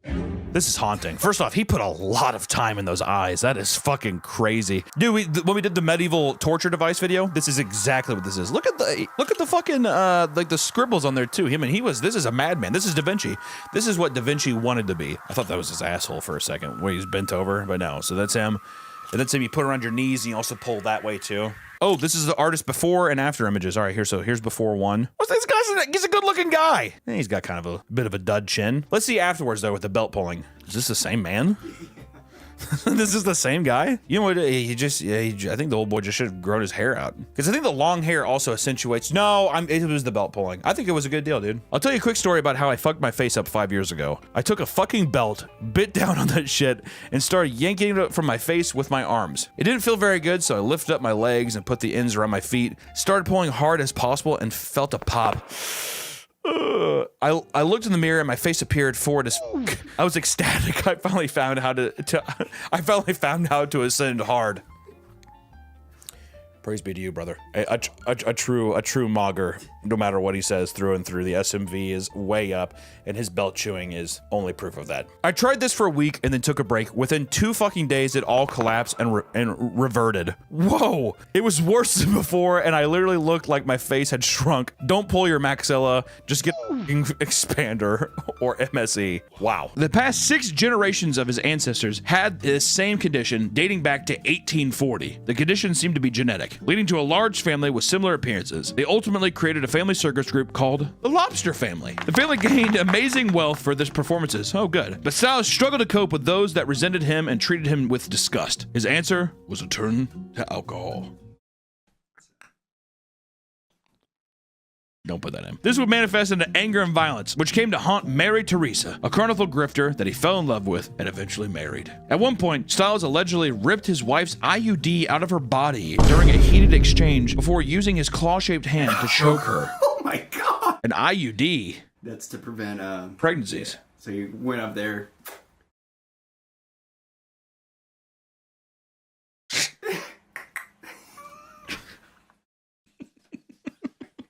I'm so bored. I wish I knew what to do. What the hell is that? Sounds like Irish folk music. Oh God, I hate Irish folk music. What the hell? A rainbow! Oh my God. Oh, there's never any rainbows in these parts of the world. Oh my God, a pot of gold. That must mean there's leprechauns around here. Oh. Oh my God, Mr. Leprechaun, now that I found your gold, do I get to keep the pot of gold? No. It's To keep this pot of gold, you have to review all of the Leprechaun films. The horror films from the, like, what, the 90s and early 2000s? Yes, the ones with Warwick Davis. Warwick Davis. But it must be an honest review. No tricks.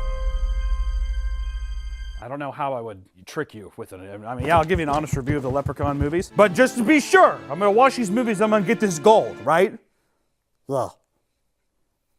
All right. Yeah, I'll do it. I had nothing else better to do today, so fine. Yeah, I mean, I'll do it. Whatever. Oh, honey, you look like shit. Yeah, I haven't been getting very good sleep. Oh, really? Have you been having nightmares or something? Actually, yeah, I have. The same one every night, which is weird. Oh, well, why don't you tell me about it? Well, it starts with a truck just on this dirt road.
Wow, that was spooky, Hunter. Yeah. Well, at least you have dreams. I don't dream at all. Winslow, hold that thought. I wonder what people dream about. Real human beings and not gross computer people like yourself. I bet people post it online all the time. I have to go find out. I hate you. Before we dive into all the internet's craziest nightmares here, I think it would be a good idea to have the man who runs the camera, the man behind the camera, he's laughs like an old woman. He's gonna come out and tell you some of his dreams, because if I have to endure it every day, so do you. So Nick, come on down. Hi, Hunter. Hey, Nick. Hi. Okay, so we're doing a video about the nightmares, so. Yeah. Why don't you tell people about just a couple of your nightmares that you've had recently? So I keep a nightmare journal because they have it so often. I had a dream where I was walking with my brother, my parents, and my other brother were outside for some reason. Then I clicked the mouse, and then my 17-year-old dog fell from the roof and exploded on the pavement. What do you mean you clicked a mouse? I was probably at my desk, and I was just probably trying to do something. Oh, so your dog exploded. Yeah. And it was very sad. I cried in my dream, and I woke up probably sad too, because he's 17 years old. We'll show a picture of him. He's beautiful. Let's say what we should do. This dog needs to be put down. No. Imagine being a dog what's wrong with it? He's blind? He's blind, he has no teeth, he can't hear. So he's deaf, blind, and dumb. It's Helen Keller, the dog, Okay. who's lived way past what he should have lived. Did we put down Helen Keller, though? She's a human being, Nick. Okay, well, There's also cartoon floating patties with giant eyes and lips talking about how the meat starts to shrink. We start shrinking when we hit that grill. You know it will. It is haunting. This, I think, could have been done in a different way. It felt like a German expressionist, like surreal, like a nightmare. A goddamn nightmare. Sexual joke here about meat shrinking? No, that's just a... What are you thinking? I don't know. Just thought there was a joke there. It's almost like it's the opposite of sexual. If your meat is shrinking, like you're not getting horny off these floating hamburgers. Maybe we'll ponder something up by the end of the video. I mean, even Bill can't believe his eyes. He's looked so goddamn distraught, like he's witnessing a nightmare. He's looking around, he's like, there's really no emotion besides, I mean, it looks like terror. You would think that they'd be like, when we hit that grill. You're like, he's having fun. Not Bill. Bill is truly seeing the actual horrors of the cosmic universe happening right before his eyes. We also get disgusting shots of the grill master draining the meat on the side of the grill before serving it on a plate. I don't understand that. You have to drain the meat, so you take the spatula and you have to hold the patty up against the side of the grill, and it's just like oozing out liquid, and he's like, see? There you go! You know, I mean, it's just a fucking kind of a gross shot. I don't know. In the 1600s, if you needed a tooth extraction, you had to face the torturous grip of the 17th century dental forceps. Designed with a long handle to reach deep into the back of your mouth, these forceps allowed dentists to squeeze enough pressure to crack a tooth. Crack it? You know, these things are pretty helpful. Oh! How do you feel? This left the patient in a lot of pain and usually came with damaged gums and bones. Really? That's weird. They look like literal, like in World of Warcraft, they look like a fucking gnome's forging tool, like a dwarf's forging tool. The literal shit that they use to like bring the One Ring out of the fire, that's what they fucking put in your mouth. A dental pelican! Tooth extraction tools used from the 14th century through the late 18th century when dental keys became more popular. Examples like the French or Italian pelicans consisted of rotating claw mounted on a shaft in an adjustable slot. The tooth would be pinched between the claw and the head of the shaft, then pulled out. This was not always effective, however, and could in fact loosen and damage a neighboring teeth during the process. Seriously, like they would like grab it and they would like rip out more teeth with it. Well, we did get the tooth, but we also got 6 other teeth with it. And they're just like, you take that and put that under your pillow for the fairy. You're a lucky, lucky man. Wow, we sure did a lot this year. Lots of eating. My big boy hunter ate lots of food. Yummy, yummy, yummy. My little chunky monkey. Oh, Hunter's so cute. Oh, yay! So let's see, out of 10.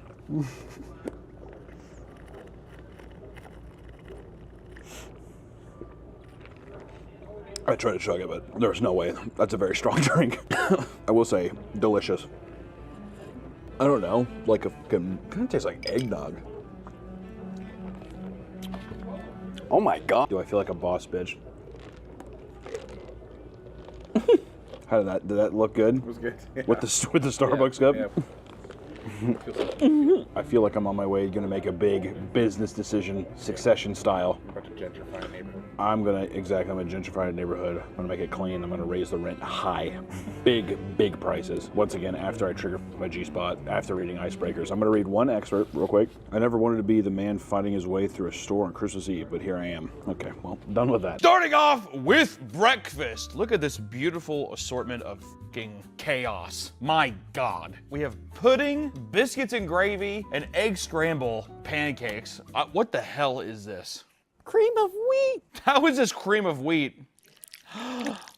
Oh God, it feels like a piece of fucking raw chicken. This is fun. What, Margaret, which one should I start with? The biscuits and gravy from Peak. Okay, biscuits and gravy from Peak. Wait.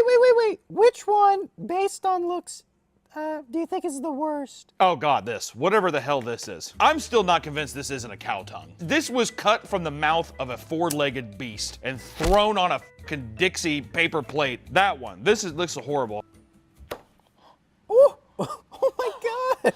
It sounded like a piece of sulfur breaking. Oh! Take a bite. It sat for a while. Oh, I don't want to do this. Oh God, dude, this is gonna suck. Bon appetit.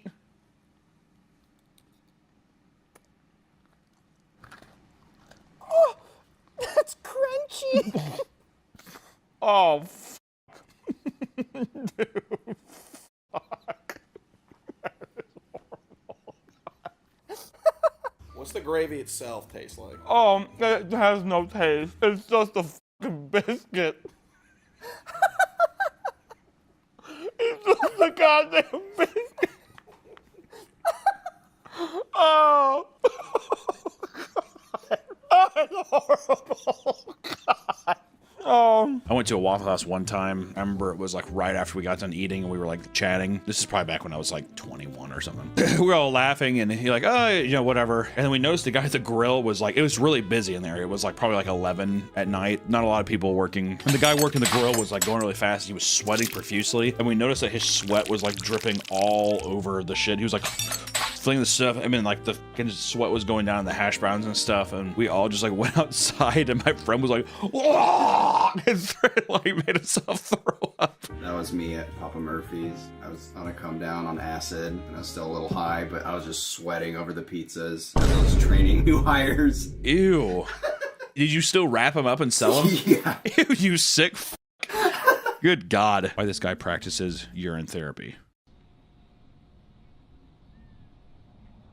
Even the way he drank at the beginning does not make me think that it's... If a guy is advocating for it, by now you should be used to the taste of piss. Also, that has to be Gold Peak sweet tea. That is rancid. That is brown. Look at his face. He's like... He's like, you actually lose your sight. Drinking 3 ounces of aged urine is like eating 6 pennies. Popeyes is a thicker piece of meat. That's like a little fucking hockey puck. No condiments on it. I fucking stop biting it like that. God damn. You sick fuck. Damn. During the siege of Megara, war elephants were brought into battle by the Macedonians, but this time the Megarians came prepared. It was believed that the squeals of pigs would frighten elephants. What do you think they did? They were like, and they're like, and they just all like, and they like ran off, and they're like, my God. So they gathered all the pigs they could, covered them in tar, and set them ablaze before releasing them towards the opposing army, towards the siege of elephants. Man, that must have smelled delicious though, right? Oh, yeah. Oh God, that must have smelled great. You're like, that's the kind of, that's my Folgers commercial. Screaming pigs, fire and stuff, and I'm just like... The pigs squealed in pain and ran frantically along the battlefield, causing the elephants to freak out and run off, trampling their own soldiers in the progress once again. Can you imagine being fucking stomped by a giant elephant? That would suck, dude. I mean, okay, first off, duh. But I just mean, like, out of all the ways you could have died, like, back then, an arrow to the fucking throat. Actually, I don't know. Would bleeding out through an arrow in your neck be worse than getting stomped by an elephant? I mean, you probably wouldn't instantly die. You'd be like, they do you like an accordion. And you'd be like, yeah, because that's what happens in Tom and Jerry. You'd hold up a sign. This seemed like an effective tactic, but oftentimes the flaming pigs were self-defeating as they would be lit only to immediately run frantically back to their own armies. They'd be like, and then they'd run back and people were like, no, no, and then they... Initially, he wanted to eat his own penis. You know, who doesn't, right? I look down at my little cock all the time and I think the exact same thing. Looks like a little corn dog. Very appetizing at times. But decided to serve them up himself, using the supervision of a chef. And he tweeted an invitation for the meal for €800, but decided to split the meal between 6 guests. And quote, he said, oh, God, no, come on in. Go ahead and say it yourself, dude. Jesus. Hello. I am offering my male genitals, full penis, the scrot, as a meal for 100,000 yen. €800. I am Japanese. I like how he clarified that he's Japanese at the end. You know, you're funny, dude. You know, he's got a kind of a crazy outfit. I don't know. Which you know. I was charged with indecent exposure for this, but... I'm not gonna lie, the last couple guests we've had in this house have been fucking excruciating. Would you like to see images of my of the meal? Okay, we can't show them. I'll just go ahead and tell you what the images are like. Images of the meal included scrotum, penis, and a sliced testicle, served with a garnish of a button mushroom, which is kind of funny. That's kind of cute. Little mushroom stamp, right? Did you know I went on a month-long sex binge beforehand to make sure that I wouldn't regret it, I guess? I feel like if you were willing to cut off your to begin with, you probably weren't getting much to begin with, dude. Well, how wrong you were. Which I heard from a little fairy, or I don't know, what's that? Which I heard one of your guests at the event said this. He said, the penis root was hard and rubbery, almost bending his fork. He spit out after a few chews and could only taste the red wine it was served in. You can't even taste the... That has to be insane that you didn't even get to taste the... Supposedly the scrotum was even chewier, but had no flavor. No comment was made about the 3 millimeter of pubic hair it included. Oh my God. There was just a bundle of hair. Good Lord. And the testicles were hard on the outside and chewy and gluttonous on the inside with a fishy, gamey taste. Here's what I'm gonna do this time. This is how I'm gonna throw a wrench in the whole operation. I'm not gonna tell you what I think until the very end. Not a single word will be used to criticize or compliment any of these dishes. We've had a lot of good luck with Healthy Choice so far. This is so sad. Oh, I can't say. I will say that their bowl's made of plastic, and that's not very eco-friendly, is it, Nick? Healthy Choice didn't make the right choice, did they? Did they? All right, here we go. Oh my God. Please, God. I feel bad for whatever fucking mental deteriorating ape is buying these regularly and eating them consistently. I know there's gonna be a couple people who are like, what's the big fucking deal, dude? I eat these all the time. Salut. Stouffer's is next. Lean cuisine. And last but not least, banquet.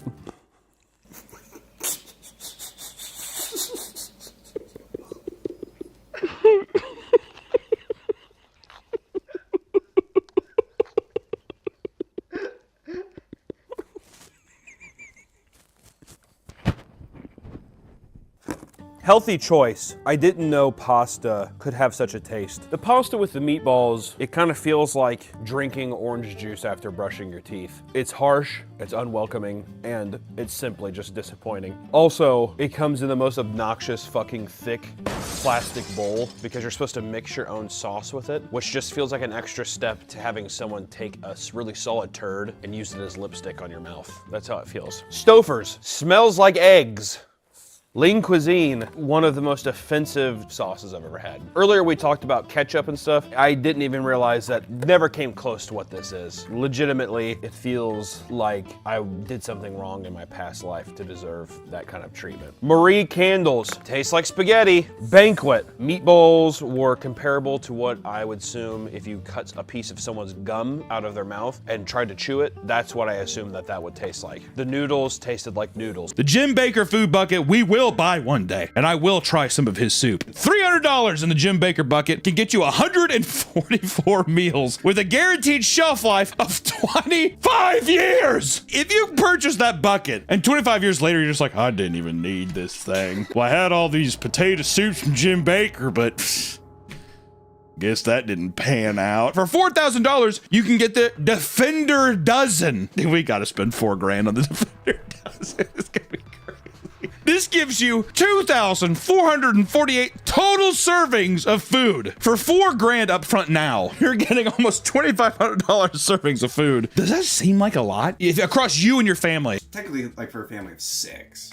A family of 6? Which, divide that by 6, it's about 400. 400 meals, that lasts you like a year. Not even a year. We're going to cut it down to 2 a day. That f***ing sucks. You, Jim Baker. Oh, good. And if you're cheap, like me, you can buy Costco's emergency food buckets instead. $80 for 150 meals. Dude, Costco always just does it best. $80 for 150 meals? Come on. That's 50 cents a meal, and then it's just like, dude, Jim Baker's deal. I can just stock up on Costco shit. Should we get some Kirkland small batch? Yes. Kirkland Canadian whiskey. I'm just gonna get all of the Kirkland. Just some Kirkland Scotch whiskey, dude. All right, well, there you go. Another Kirkland blended together. We're just getting every European country whiskey here.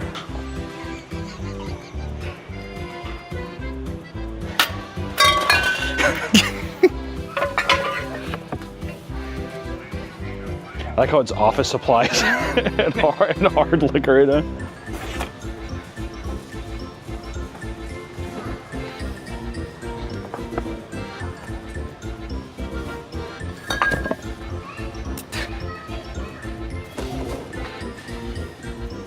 Ready to drink?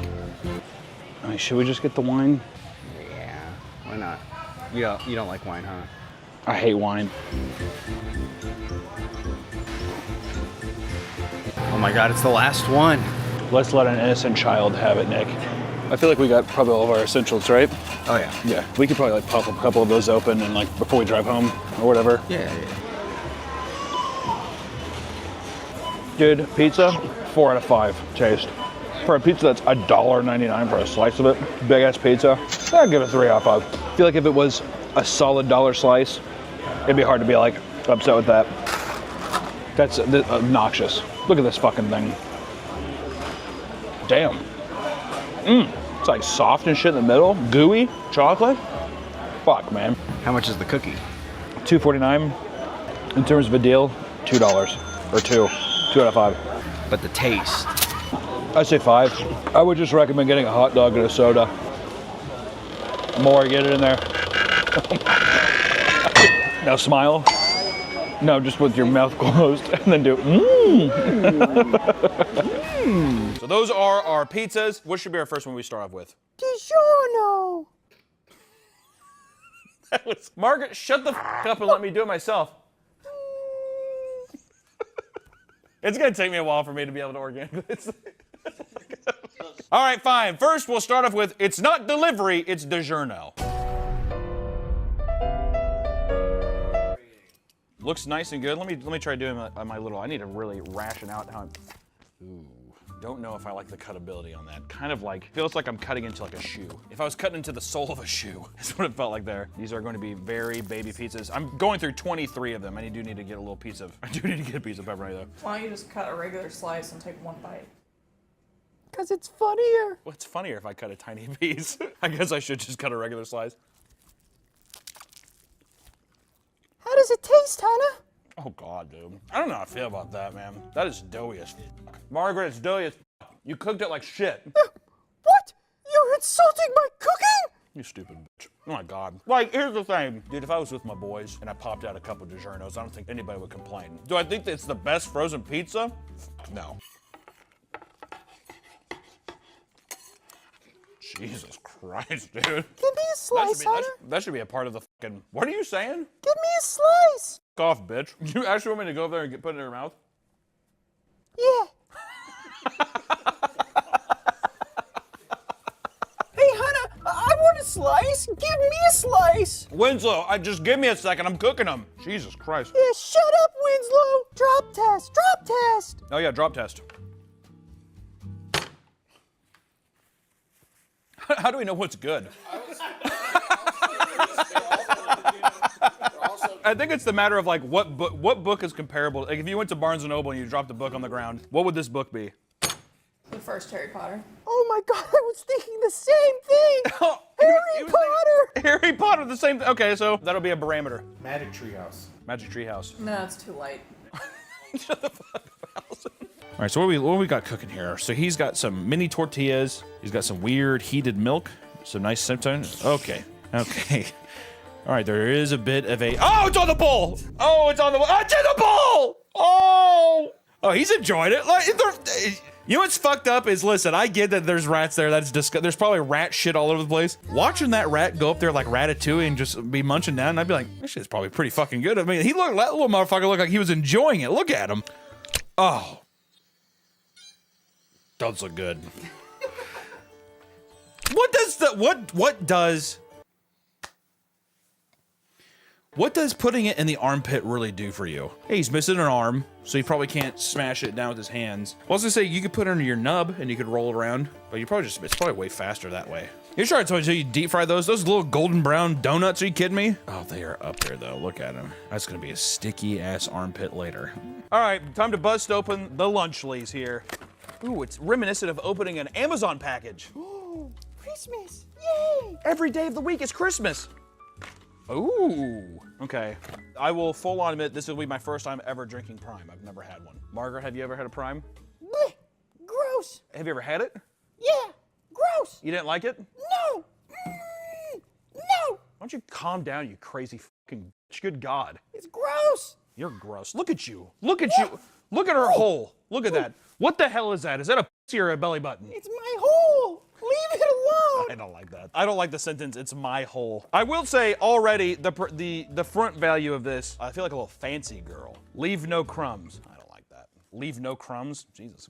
What are you, a rat? Yeah, that's Logan says that. Leave no crumbs. He just fucking suplexes you into the ground. Maverick! Jimmy just shits himself because he has Crohn's disease. Okay, I'll be.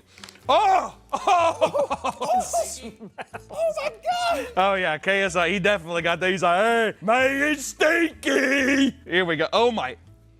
That is haunting. That is a haunting smell. Put it up to Frederick. Also. Oh! Oh, he did not like that at all. The nose's name, for anybody who didn't know, it's Frederick Maytag. Fred does not like the smell. Your husband does not like it. He's got a sensitive nose.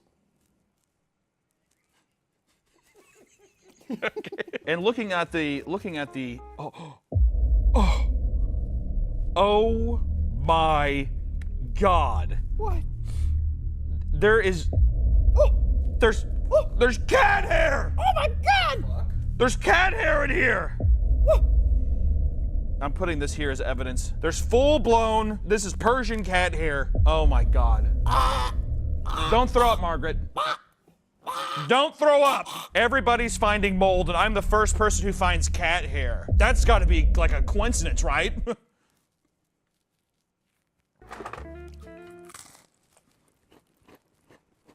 It's a damn good cracker. I'll say it. Turkey's delicious, cheese is good. This is just a better overall experience so far. Damn. Let me wash this down. First time ever drinking Prime! And they're like bomb pop flavor. Oh my God. That does smell like a bomb pop though. They're just melting popsicles and putting them in a bottle? God damn. It'd be pretty good all day, wouldn't it? That was Mr. Beast.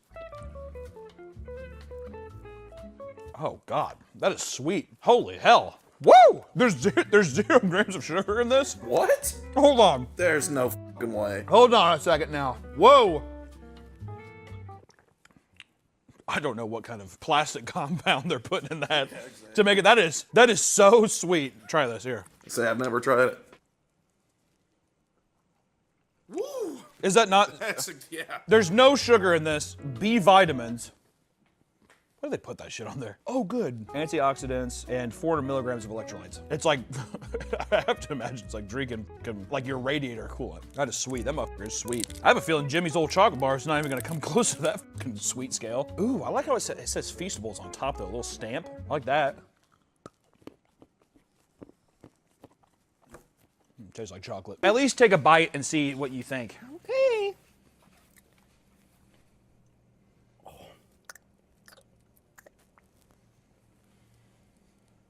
Oh my God. Pretty good, isn't it? You're right. Hey everyone, thanks for tuning in. I hope you enjoyed this year. I sure did. It was fun. Thanks for watching, everyone. Now, get the hell out of here! Go on, leave! Leave! The door's right there! Get out of here! Get out of here! Get!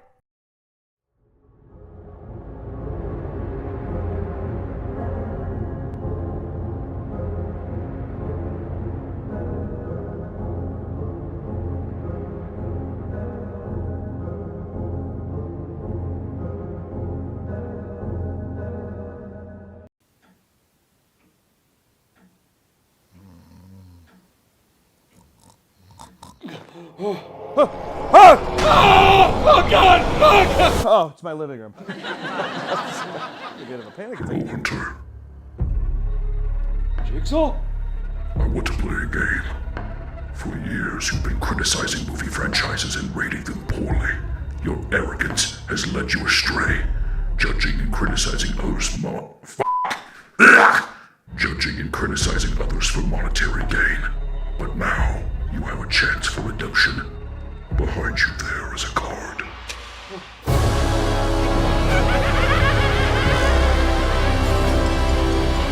Oh, no, not this! Jigsaw, please. Please have mercy!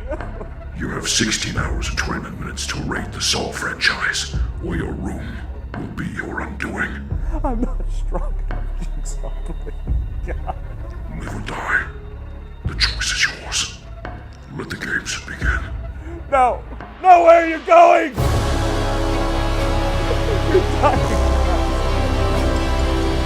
Ah! Oh, fuck. I'm gonna have to watch every Saw movie. Oh my God, we've been talking about this forever. Watching every Saw movie, dude. All right, people have brought this up in the franchise series. I mean, we've done Paranormal Activity, Final Destination, and Insidious. Which all of those movies, they're not as long, okay? These is 10 movies, 16 hours of movies we had to watch here, dude. And I know you're thinking, oh, tiniest violin on earth. Go fuck yourself. This was a Herculean challenge, but we're gonna have to watch every one of these movies, dude, and put them up on the ranking board, starting from first to last, to platinum frame and to poo-poo frame. Which one's the biggest stinker, is what that one's supposed to be. This actually has some shit streaks on it too, that's fun. But if you haven't seen a Saw movie before in your life, you're an angel. But it essentially goes like this. It's always a murder mystery based around a serial killer known as the Jigsaw Killer, who is like the judge and executioner for people who have done bad things, essentially. It might be drunk driving and hitting a child, or it might be someone's a smoker. The barometer for how Jigsaw wants to kill people is kind of a little loose, all right? Tobin Bell plays John Kramer, aka Jigsaw. He's kind of the foundation of these movies. He's our rock, our stone, as you'll see. And usually everything consists of two storylines in these, which is the A storyline is the main game with unsuspecting victims that have to play some kind of series of twisted games or a game in order to be set free. Usually it's timed, like a time trial. And then the B stories are all about the detectives who are trying to save or solve Jigsaw's mystery during these times as well. But without further ado, I'm going to watch all of these in numerical order, 1 through 10, which starts us off with Saw 1. Saw 1. Ah, the first Saw movie. I haven't seen this in a long, long time. This came out in 2004. If you weren't there, I was a young buck back then. I was 28 years old. On the prowl, just trying to get some pussy, dude, in college. I went to Harvard Med. Does Harvard have a medical? I was a doctor. I still am a doctor. If you don't know the cultural impacts of the first Saw movie, let me tell you, it was astronomical. I mean, this thing was parodied to death. I mean, drilled into your fucking head. As soon as this thing hit the theaters, it exploded with success. I mean, look at these stats, dude. $1.2 million to make the flick, and it made almost $104 million at the box office. We're talking James Wan's first movie. James the moneymaker Wan himself. The man prints money, and he proves it right off the bat. This is before his days of Insidious. Before his days of Conjuring. Unfortunately, these are the days before Malignant, his masterpiece. But it all stemmed from a short film that he did that has the infamous face-ripping scene, the bear trap scene. That little short film sparked one of the most successful horror franchises of all time. It spanned from 2004 to today, 2023. So almost 20 years. Almost 20 years of Jigsaw. Pretty crazy. Doing the same shtick for 2 decades. One would be so lucky. The synopsis of this film goes as followed. 2 men wake up in a dilapidated bathroom chained to pipes. They're given instructions by the Jigsaw Killer to play a game for their lives. The film introduces the Jigsaw Killer's philosophy of making people appreciate their lives by putting them through deadly tests. Which basically means if it was me, he'd be talking about how fat I am, and he's just like, you don't appreciate life because you eat too many Krispy Kreme donuts, so now you have to eat 1 billion donuts to find the key out of this. Little tests that make them appreciate how they're taking life for granted, which is a super fun concept. We find out that the Jigsaw Killer is this like demented fucking guy who's prying on these people and the negative attributes of their life. A very fun killer concept for a movie. And also, we get kinda old Danny Glover. Completely forgot he was in this movie. This is my best Danny Glover, and don't put blackface on me. I can't believe that happened.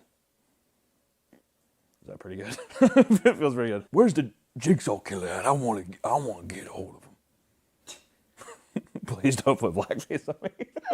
But essentially the movie shows our 2 characters, Dr. Lawrence Gordon and Adam. Forgot his last name, doesn't matter. But they're both chained to pipes the whole time. We have the infamous body in the middle of the room with a gun. He killed himself. And now it accumulates to them trying to figure out why are they in this room until the story unravels all of their dirty laundry, all of the skeletons in their closet, revealing that Dr. Lawrence Gordon might be cheating on his wife. He might be getting a little hospital pussy. I'm pretty sure the girl he's fucking is one of the doctors, which honestly I must say, not too bad, Dr. Gordon, not too bad. Just kidding. His wife has huge tits. Don't put that in. And Adam is, I guess, a private detective, but just a photographer. He takes pictures of people. He tails them. That's probably a private investigator. It doesn't fucking matter. He has pictures of Dr. Gordon, and it's this big whole triangle back and forth. But we find out that actually Dr. Gordon's family is being held hostage and that they're gonna get killed at gunpoint unless he's able to get out of the traps, which are, there's some bone saws there, and we're led to believe that they're supposed to saw through their foot. Hence the movie Saw, right? Great name. For a first movie, so good. Little bone saw, little of this, little of that. Love it. The first movie is actually pretty tame in terms of like how gruesome it is. And don't get me wrong, it does show a lot of violent stuff, but I think it does it in a very early 2000s tasteful way. And by that, I mean there's a lot of footage of things like speeding up and people being like, ah! I think it's taking hold of the really popular edit from Jacob's Ladder in the 90s, where the guy was like, whatever, and you know, kind of crazy stuff. A lot of white flashes, a lot of like camera spinning, a lot of crazy like internal like people like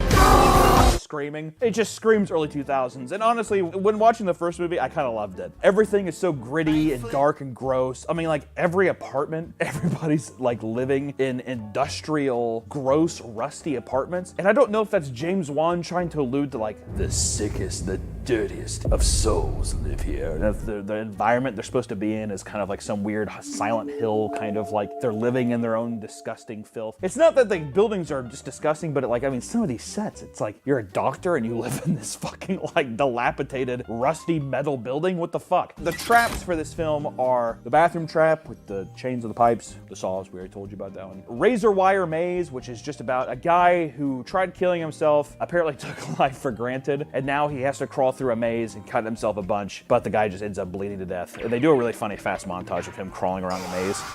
it made me laugh pretty hard. The next one is probably the most famous of the film, which is the reverse bear trap, which is like the thing is put in your mouth and it rips open. They use that one quite a bit. I think that becomes kind of a staple, you know, amongst the series. And then of course, the flammable jelly, which is a really fun one. If a guy is caked in this like combustible jelly and he has to use a candle and decipher this code to get him out of the room, but then he burns to death. But they're all done. It's not like really relishing. Like later on in the series, a lot of these deaths, it's like really trying to show all the crazy shit. This one is all from the perspective of the detectives coming to the scenes afterwards, and it's kind of done in just like almost as if they're imagining it happening. I think it's pretty tasteful. Honestly, I think it's very well done. And then of course there's a guy who has power drills going into his neck, and that's when we see Jigsaw for the first time, and you find out he's a sick old man. So pretty good. And you know, we have other classic things that sets up, like the creepy like, I want to play a game. I want to play a game. The puppet and that kind of thing, which it is kind of a cute puppet. He comes riding in and it's a lot of fun. I think his name's Billy. I don't know, might be true. I'm not sure. All in all, the big twist of this movie is that at the end, Dr. Gordon does saw off his leg once he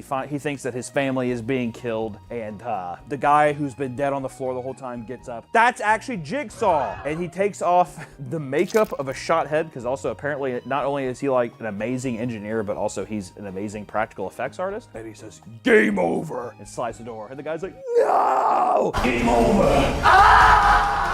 And he shuts the door. And that, let me tell you something. The first movie, it works. The first movie works. Which if I had to, you know, if I had to place the movie now, since it's our first one, I put it up here. Nice number one. It deserves to be at the top. I mean, it's the thing that started the franchise. You know, is that gonna change later on? I don't know. You know, with each movie, we'll see. But you know, the movie is, I think it's shot on film. I don't think it's digital. It's very gritty. You see a lot of the texture of the film grain. It's very like yellow and green, which kind of becomes like the color of the movies. I don't know. It's just very odd. But all in all, fun twist. It's very, extremely heavily influenced by Seven. Rewatching it, I was like, this feels just like Seven. Which I gotta tell you, if you wanna watch this kind of film, just watch Seven. Just a better movie, honestly. Much better done, much better acting. It doesn't matter. Tobin Bell did his best, but all in all, it's a fun. I mean, for the beginning of a horror franchise that's just about like weird smut torture stuff, pretty fun. Get the pig mask introduced, good stuff. I remember when I was a kid, that scared the fuck out of me, that scene. That was like the biggest thing. He's taking pictures in an apartment because he's a photographer, lighting up the space. Big jump scare, scared me a lot. Didn't like it, but you know, number one for now. We'll see. Going on to Saw 2. Oh baby, Saw 2. Now Saw 2 is the big follow-up to this very commercially successful Saw It's just called Saw. It's not Saw 1, but at this point, we'll call it Saw 1. Did we expect the sequel to do just as good? Well, guess what? It did. They got a $4 million budget, about like $2 or $3 million more, $2 or $3 million, Jesus Christ, $2 or $3 million dollars. $2 or $3 million more than the first movie, and this motherfucker made 147.7 million bones. Pretty crazy. This is something where we're like, okay, these are easy to make, they're cheap to make, we're gonna start busting them out every year, which is why this movie came out in 2005. Give me that synopsis. A group of people, including a detective's son, are trapped in a house filled with nerve gas and must navigate a series of deadly traps to escape. Meanwhile, the detective confronts Jigsaw in person. Which, let me start this off right now. This movie stars Donnie Wahlberg. And let me tell you something, he is not a leading man. I like Donnie, I think he's a good guy, but his charisma does not come through as a leading man. Better as a side character, to be completely honest. But he does try his heart out, and this time, the big thing is that what does any franchise do when they try to do a sequel? You go bigger. You add more people into the mix, right? The first movie, it's just 2 guys in a fucking room, it's boring. Now it's like 6 or 7 people in a house. Go big or go home. Right? The whole thing with this is they all wake up and, you know, Jigsaw does his blah, blah, blah, blah, blah, blah, blah. But this thing is kind of interesting is Amanda from the first movie, the girl that has the little bear trap, she's back at it. She's in this one now too. And you're like, ooh, what did that bitch do to get back here? But Jigsaw basically says that the house is being filled with a toxic gas and that the only way to get out is to find an antidote to escape the house, yada, yada, yada. And one of the people in the house is Donnie Wahlberg's son. So, you know, he has, I guess, motive to do that. And also we find out that Jigsaw he's dying. He has cancer. The movie starts and Jigsaw's there and he's just ready to give up. He's like, I'm dying. I have the big C. So take me, dude. And he says a little something like, All you have to do is sit here and talk to me. If you do that long enough, then you will find your son in a safe and secure state. And Donnie Wahlberg has to really swallow deep because he's wanting to kill this motherfucker because he sees his son on the screen. So let's list the traps off in this movie because there's a lot of traps. More people, more traps. Nerve gas house. Key behind the eye. Owie. Cops get their legs broken and electrocuted. That was pretty funny. And actually, whenever that happens too, the tricycle comes out at the top of the stairs. And I thought that was actually very cute. He's like, pretty good. Which also, if you're going into a maniac's den who's known for like industrial grade torture devices, why would you just kind of like be like, walk into a fucking steel cage? Whatever, dude. A-cab. I'm kidding. Gun through the eye hole. Homeless guy burns up in a furnace trying to grab some syringes. The pit of syringes, which is probably the best one in the movie. Hands in the box. You put your hands in a box, but you can't pull them out without shredding your skin. Those are the traps this time around. We start off, Donnie Wahlberg doesn't have a good relationship with his son, which sets it up perfectly that now he has to prove his love to his son. He has to go save him. That gives us all the motive in the world. So our A-plot is watching people try to work together in this crazy house with all these interesting characters. Really the only notable character is Donnie Wahlberg's son. The weird thing about this movie is that they have to work together because they don't realize that they all have numbers tattooed to the back of their neck. And a lot of these group ones that we'll find are just kind of like the key is working together or not being selfish is kind of the big reveal here of the game. Which essentially you have all these fun things, you know, like I said, you see Amanda get picked up by the angry Mexican guy and thrown into a syringe pit. That's always brutal and pretty funny just because that would suck. And especially funny because she gets out and he's unable to lock it in time, even though he has the key, but he can't find the lock and they run out of time. So it's all for nothing. Owie, owie, owie. The biggest reveal of all is that Amanda is actually helping Jigsaw, or she is the new Jigsaw in this one. And Donnie Wahlberg, he should have just not beaten the shit out of Jigsaw, and he should have just stayed put like he was told, because his son was actually in the safe the whole time. And all of the screens weren't live, they were pre-recorded, and his son was in a gun safe with oxygen. You do have a shot at the end and Jigsaw's like sitting there and he's like kind of smiling and he has like just his face is totally fucked from Donnie beating him up. Donnie! Why'd you do it, Donnie? I mean, all in all, actually, I was pretty underwhelmed with this. It's not like the worst thing in the world, but all of the contraptions, I don't think they were as fun. It didn't feel as moody or gritty as the first movie. They all just kind of felt like, oh, you're poisoned, so it's just kind of like, oh, syringe or people getting shot in the head, etc. I don't know. The syringe pit is the highlight of the movie. Everything else to me is just pretty forgettable. I mean, it introduces us to more of the police department, introduces us more to Jigsaw. We get more FaceTime with Jigsaw. He's not so mysterious in this one, which Tobin Bell, like I said, he carries the movie just like the same way he carried Seinfeld when he was on Seinfeld, because he was on Seinfeld. Roll the clip. I'll give you $5. All in all, I would say Saw 2 is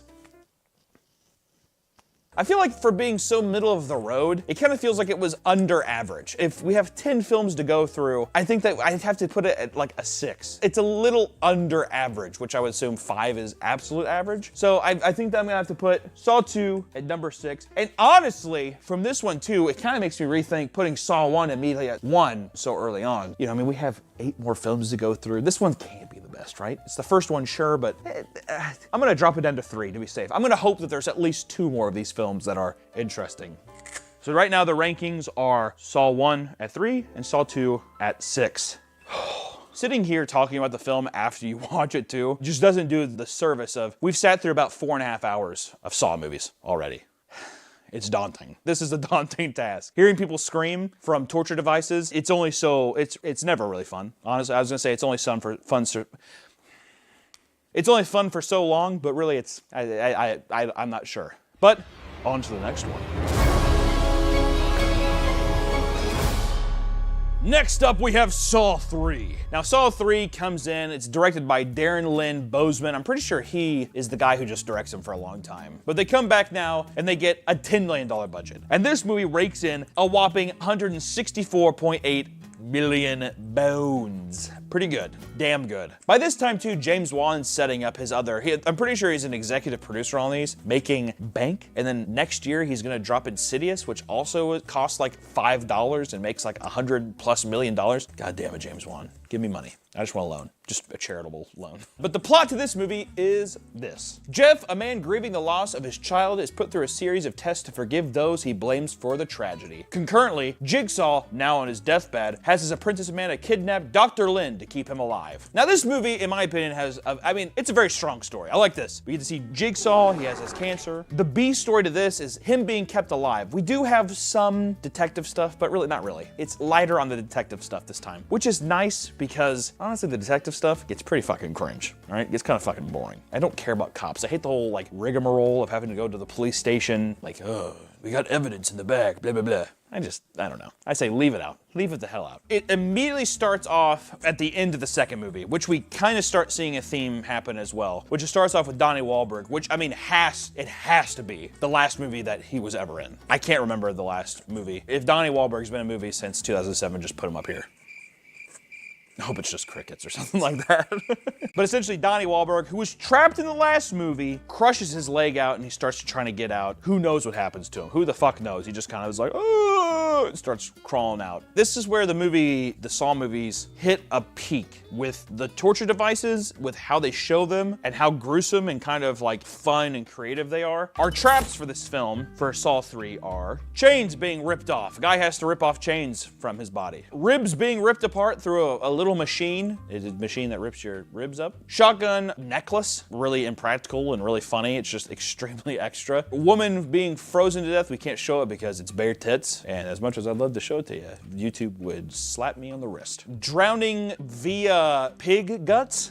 Pretty fucking gross. And the rack. That's like in the medieval times it was, you would get stretched, but this one is, it's an industrial rack, so it's like his hands, his feet, and his neck are twisted. It's pretty fucking gruesome. Let's get into the movie, which this movie, it's fun. We get to see Jeff, who is a very sad dad because his son died. Oh, boo-hoo. Just kidding, that would be pretty tragic. But we see Jeff, who is mourning. He can't really process the death of his son, who was killed by someone hitting him with a car on accident. I don't think it was a drunk driving thing. I think it was just an accident. And he has a daughter who's not neglected, but you can tell he's the shell of his former self, and it's very sad. And he gets abducted by Jigsaw, because Jigsaw is a great guy, and he wants there to be orphans.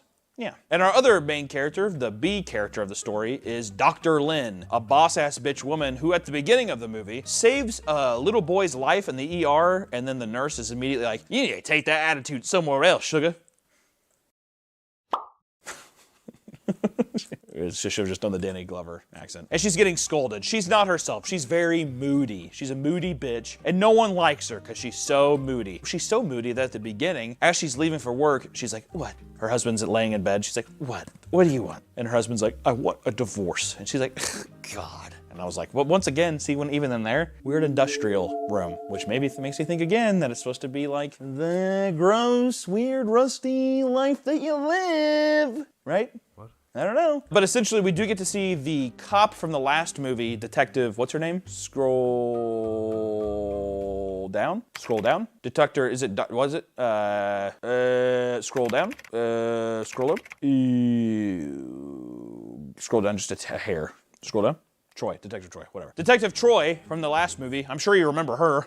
She sits there and she gets kidnapped this time as well. Which, when they go to investigate the guy who has to rip out the chains from his mouth, you start to see him like, how the fuck is he supposed to get out of that? He's supposed to rip a chain, like a big bar out of the front of his face. The guy does almost everything right. He tears off all the other things, and in the last second, he gets his fucking like body exploded by a nail bomb. Kind of crazy. The detectives come in to look at it, and one of the detectives is, I mean, if I'm being honest, overly sus. I mean, the guy is like extremely suspicious to me. He's just like, he just looks like a fucking scumbag. And Detective Troy is kind of questioning him. Yada, yada, yada, doesn't matter. She gets captured. Uh-oh. She has a big device set in her here. And she gets her ribs ripped out, even though she has to grab a key from a jar of acid, which she does it, but there's no lock. And then she sees somebody step out. We don't know who it is. And boom, her chest gets ripped out. It looks fucking awesome. Really fun. We cut back to Jigsaw, which Amanda from the second movie, the meth head chick, she wheels her in, the doctor, to Jigsaw, who's just like,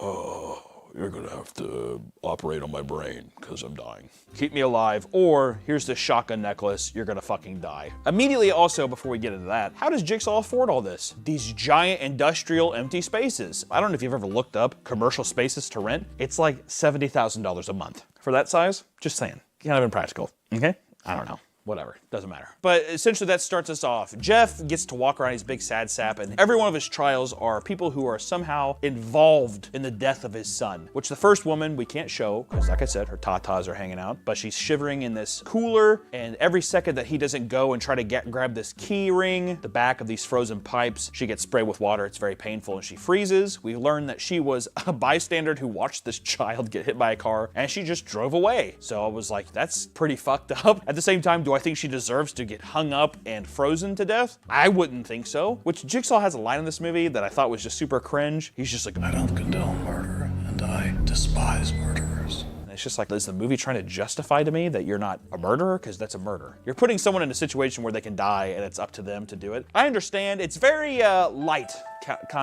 Kamigami. Whatever, Death Note. Light Kamigami. What the fuck's his name? Whatever, put it here. That light. This one right here. With the Death Note where it's like he gets to decide if you kind of live or die and it's up to the actions you have. I don't know. It's just like some weird incel, cringe, try-hard shit. It's just a little speed bump. I was just like, oh God. But essentially, in all of these challenges, Jeff ends up helping them, but it takes a second for him to like wrap his brain around not being like vindictive towards these people. Which to me, whenever, it's a pretty funny cut. I wonder if we could play it with her frozen, because I don't know if you can see her tits there, but she's just an icicle. He sees her for 1 second, turns around, she's a full-blown popsicle, dude. It's pretty fun. Which the next one that Jeff goes and sees, it's the judge that gave the guy who hit his son with a car, like, was it like 3 months of probation or something? Like a very small sentence for killing a child. Even accidentally, it felt kind of like, really? That feels very like you're undermining the child's death. Which his torture is pretty awesome. He's like clamped down at the bottom of a vat. I was dipped in a vat. Pigs are being shredded and he's being drowned in their own blood, which let me tell you, I am claustrophobic as shit. And the idea of like being clamped down and unable to move, that was enough for me to freak out. But the interesting thing Jeff has to do this time is he has to burn all of his son's possessions, which once again, I found funny because it's like, who had the time to go and collect those things and put them in an incinerator? I don't know. It's kind of funny. But once again, Jeff's freaking out, and this time he does do it, and he does end up saving the judge and helping this guy out. Until finally he goes into the next room where he has to take a bullet for the guy who was the man behind the wheel, who nailed down his son, who is now on the rack getting his bones twisted. I mean, he's been wanting to fucking scream and murder this guy forever, but still, once again, he does it. He grabs the shotgun, the key on the shotgun, which if you pull the key, it's gonna shoot no matter what. And like a dumbass, the judge is standing there, gets blasted in the side of his face. that's not Jeff's fault. What a fucking dipshit. But he doesn't do it in time, and the guy, his bones twist. It's very gruesome. It's actually very, very cool. That essentially leads Jeff to enter into the ending of the story, and you know, we have some stuff with Dr. Lynn. She's kind of getting, not schmootsy, but her and Jigsaw have been talking. You know, she's just saying, hey, and Amanda's getting jealous. You can guys see her seething the whole time. There's a part in the movie where she is about to bang some heroin, but instead she does the healthy thing by cutting her thighs. That's it. If you ever have a drug addiction, just take up cutting. Way better. And essentially the end of the movie is if Jigsaw dies, then Dr. Lynn dies because the shotgun necklace is attached to his heartbeat, yada, yada, yada. End of the movie is Amanda shoots Dr. Lynn. Uh-oh, she's bleeding on the floor, but you get the biggest twist of all that Jeff was her husband. Dr. Lynn and Jeff were married. She's been cheating on Jeff, and the person at the beginning who said, I want a divorce, it's really her fuck buddy who wants her to divorce Jeff, the sad dad. And she's all guilt up too because her son died. So Jeff sees his wife get shot. He shoots Amanda. Uh-oh, she's dying. While Jigsaw's on his deathbed, he's just like, by the way, Amanda, this was your fucking test, all of this stuff. And guess what? You failed, bitch, because you were supposed to be my heir. Mic drop. Big twist. Big twist. Jeff, in his fit of rage, grabs the chainsaw. He tries helping everybody, but he sees that this is the guy who put him in here, and he slices his throat open. He plays cassette tape, just being like, well, you fucked up, buddy. And Jigsaw dies. His wife dies. Big explosion of the head. Pretty funny. And he's locked in a room to die forever. That's where the movie ends. Big boom. Honestly, all in all, it was the most enjoyable one so far, but I can tell you that 3 movies in, this should be done. There should not be any more of these. It's a fun ending to it. Even Jigsaw's heir loses this treatment that he does, this rehabilitation through these trials aren't actually working. He is a flawed man himself. He thinks that he knows everything, but he doesn't. It's a fun ending, but it doesn't end there. We're only on the 3rd movie out of 10. Saw 3, I kind of want to put it at 3. It made me appreciate the first one a little bit more with the first one's subtlety, but the 3rd one is leagues better than 6. So I think that I'm gonna have to go Saw 1. I'm gonna put it at 2. You never know. There might be some home run coming up. I don't know. And we'll put Saw 3 at 3. So 2, 3, 6. Not bad. Honestly, for the 3rd one too, I expected it to be way worse. I thought that it was gonna be like, I don't know, 9 or 10. You know, usually the 3rd movie is always kind of suck. So on to the next one, I guess. Okay, Saw 4 time. The 4th installment, once again directed by Darren Lynn Bousman. Budget of $10 million. They made about the same amount as the 3rd movie as well, $140 million. People just keep coming back. Keep coming back to see these. What's the plot? As the FBI gets closer to catching Jigsaw, another game is set into motion. The film delves deeper into Jigsaw's backstory and his transformation into the infamous killer. So this movie, let me tell you something. When I was watching this movie, I got so fucking frustrated because I saw the twist almost immediately. We'll get into it, but let me just go down the list of the traps we have, which is see no evil, speak no evil. 2 men are chained up. One of them's eyes are sewn shut and the other one's mouth is sewn shut, and they are being pulled into like a motor that's gonna crush them. We get an ice trap. Donnie Wahlberg, he's in the movie again, don't worry. He's still cashing checks. Basically getting strangled, and if a block of ice melts, he'll get strangled. We get like a kind of a grape dungeon, as it were, where a guy gets his eyes poked out for doing grape. I thought he should get his dick cut off or something. His limbs get ripped off too, but essentially he has to press in and stab his eyes out. Knives in the face, ice block to the face. What do those mean? I don't know. We'll find out. This movie starts off with Jigsaw in the autopsy room, and let me tell you, I was electrified by this point of the movie, because immediately the movie starts off and you get to see Tobin Bell's dick and balls. Jigsaw's dick and balls.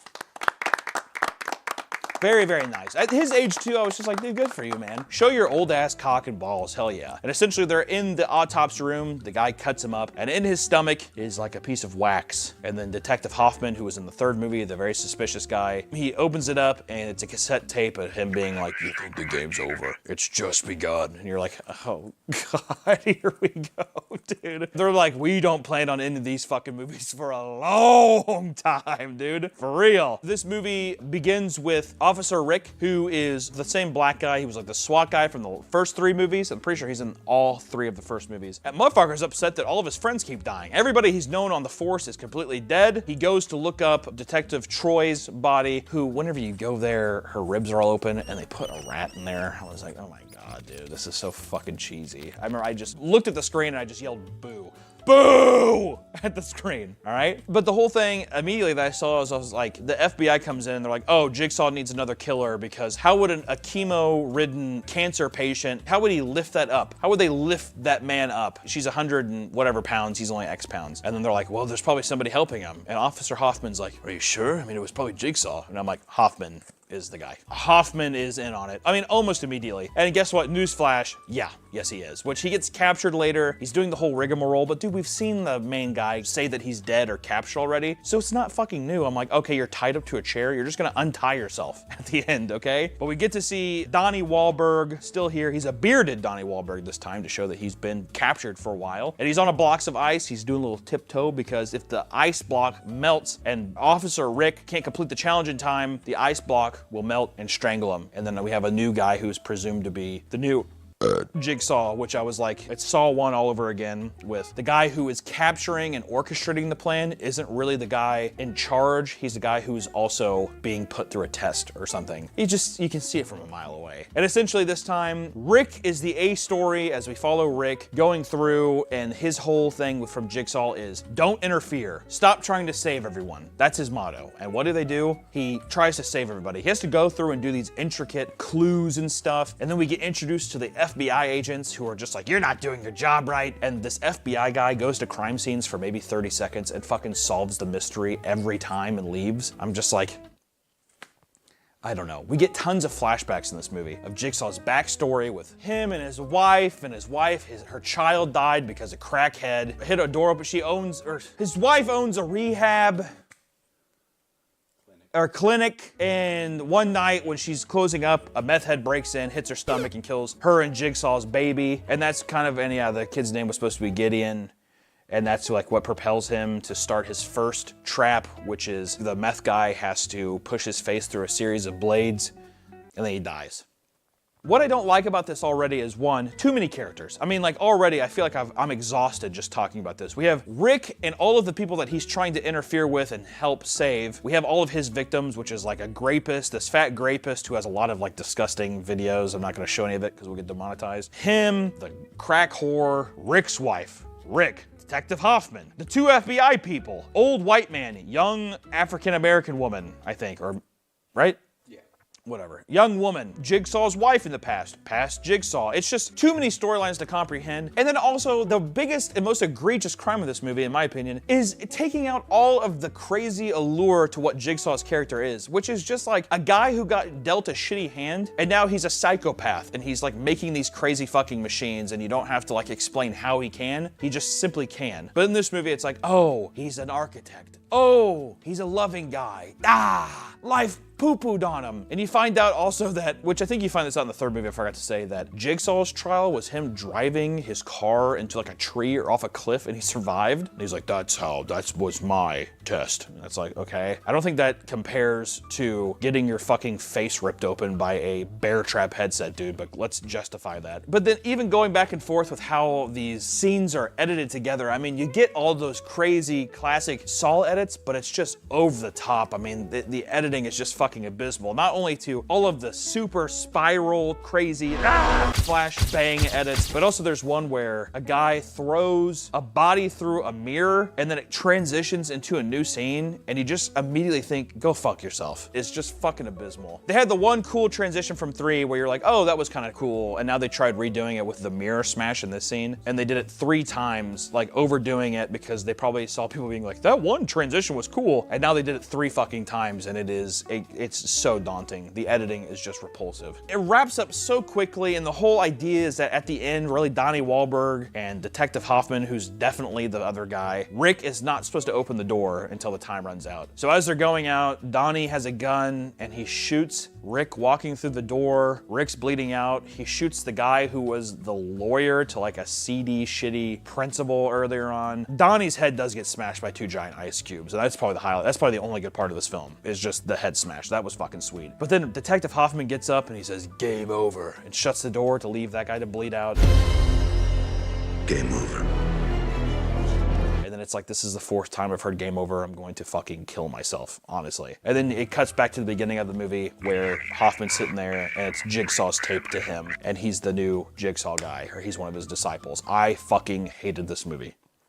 Okay? There's really no other thing I can say that this movie sucked. I mean, it's so fucking boring. Every death is watered down. It's nowhere near as fun or gruesome as even the second, not even the second movie, but nowhere near as close and cool to even the third movie. God, it's just so convoluted. Way too many characters. Them trying to introduce like the M. Night Shyamalan twist into every single thing, but now how they're trying to go above and beyond is now they're trying to add multiple twists into the movie, and it's just a convoluted mess, dude. It's obnoxious. And by this point too, I got upset, but I was like, there's 6 more. We have not even hit the fucking halfway mark, and this is dog shit. Which, I mean, I'm just gonna put,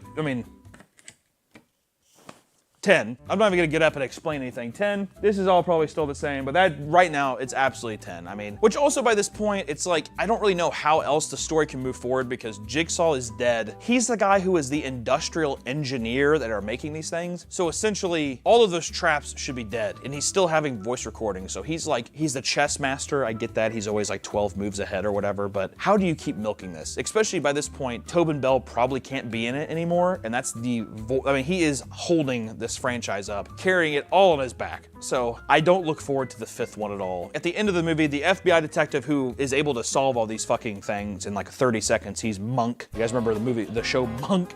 Gets to go or House, whatever, any of these stupid fucking shows. But in this movie, he's in the room and shoots Jeff, which we don't see in the 3rd movie, so they just kind of add that, and then Hoffman shuts the door, locking him in. So it's like they're setting up sequel bait to see what's gonna happen in the next one, but it's just that you're just adding and you're changing shit from the previous movies to fit these stupid convoluted fucking narratives. I still have 6 more movies to go. Hopefully 5 is better, right? It can't get much worse than this. Saw 5! Saw 5 came out in 2008, had a $10.8 had a $10.8 million budget. It grossed $113.9 million. Still an insane profit, but we're starting to dip down. I think people are starting to there's a little franchise fatigue starting to happen. Once again though, still extremely popular. There's no way in hell they're gonna stop pushing these babies out, so let's get into it. Which the movie does start off very strong with. The trap is a guy has to press his hands into these little devices and crush his hands, or a pendulum's gonna come down and cut him in half, which he does do it successfully in time even though he crushes his hands, but the key doesn't work because Hoffman's behind it and he doesn't really want anybody to survive. He's an actual murderer, and the guy gets cut in half. It's fun. It's a nice pendulum. I like a nice pendulum death, dude. Who doesn't like all that kind of stuff? It's fun. That's the only good part. Okay, this movie, oh my God. What we found so far is that in Saw 4, it's kind of a remake of Saw 1, and now Saw 5 is a remake of Saw 2, which in this one, it's like, oh, it's a group again. You're supposed to work together. It is the most monotonous, boring, convoluted traps ever. I mean, the majority of them are them break glass to find a key. Hello? We get one of the worst line reads at time code 2516 in the movie. Play it right here. Hey man, she's asking you a question. How do you know her? How do you know her? Answer me! I am a surgeon! My God, it's terrible. We're following FBI agent Rick this time because he knows Hoffman's in on it. So it's about him trying to find Hoffman the whole time and Hoffman trying to evade everything. Yada, yada, yada. Who gives a shit? It starts off with Detective Rick. He gets caught this time from the... No, he's already... Hello? He gets caught in the room by Hoffman, and his head's put into this thing where water's gonna rush in, which is just like, if Hoffman isn't even gonna let anybody live, why doesn't he just shoot them in the head? I mean, immediately my thought, number one. But instead, you get him starting to drown, but he does give himself a tracheotomy.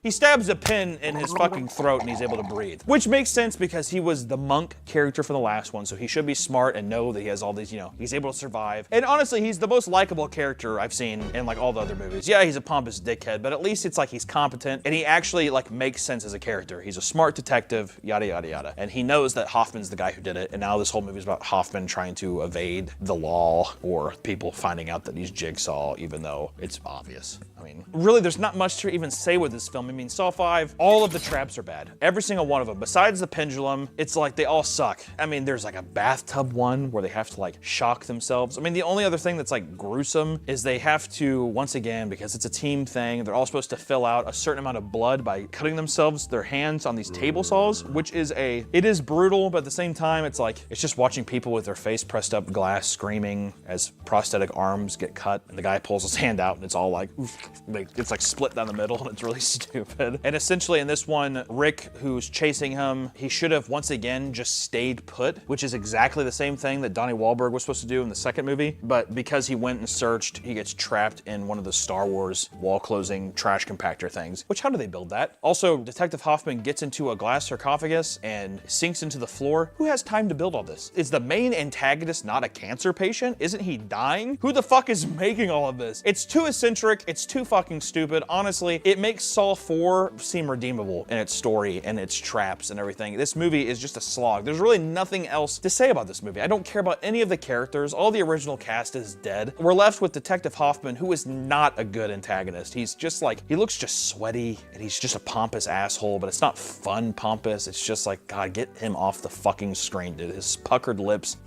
whatever. And then the guy gets crushed at the end and it's just like, they pour like maybe a coffee cup of blood on the coffin. I'm like, I'm pretty sure this would be like an obscene amount of blood and guts falling, but it's just him doing at the end of the film. I fucking hated this movie. This was an actual slog, dude. Unbelievably brutal. I mean, I gotta move 4 to 9 and I'm putting 5 at the bottom. I thought it couldn't get worse. It gets worse. I mean, I'll move Saw 1 to 1. I'm gonna move Saw 2 to 5. Yeah. I'm still gonna remain optimistic. I'm gonna hope that number 2 can be filled up. But so far, it's moving forward. If anything, this trajectory is gonna be, I'm hoping that all of these aren't just, oh, every new movie is going to be last. I don't know. I have nothing else left to give. I have nothing more to give. So, on to Saw 6.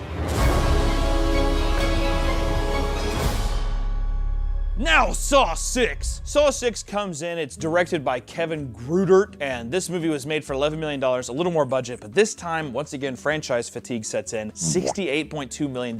Once again, it's a healthy profit, but we're not even getting into the hundreds anymore. You can tell that the audience is kind of losing interest in the story. But what's the plot? The focus is on the insurance executive who denied Jigsaw's cancer treatment claim. He's forced to make decisions about who lives and who dies, mirroring the choices he made in his own profession. So this movie is all about, it's pretty much a giant commentary on the healthcare system. This time, Jigsaw's still kind of involved because it's all about the people who denied him treatment because he wanted to go to Norway for some kind of specialty treatment, but his healthcare wouldn't provide him. So he was kind of, pissed off. And this is him being like, well, if you get to choose who lives or dies, you get to do that here. So it's basically the healthcare CEO getting to go through all of the mazes and he gets to decide which person lives and which person dies. It's a very kind of self-choice. But then now it just becomes literal murder, where before, once again, John was supposed to be like a martyr, but now it's just like, well, one person's gonna die, but it's still not my fault, it's the CEO. He's the one who strung him up in this machine. So it's like, shut the fuck up. Hoffman, once again, just the worst antagonist of all time. His whole thing is him trying to just still, once again, prove that he's not the Jigsaw killer. Rick's partner is back, even though she's gotten shrapnel on her face from the last movie. Play that clip again here.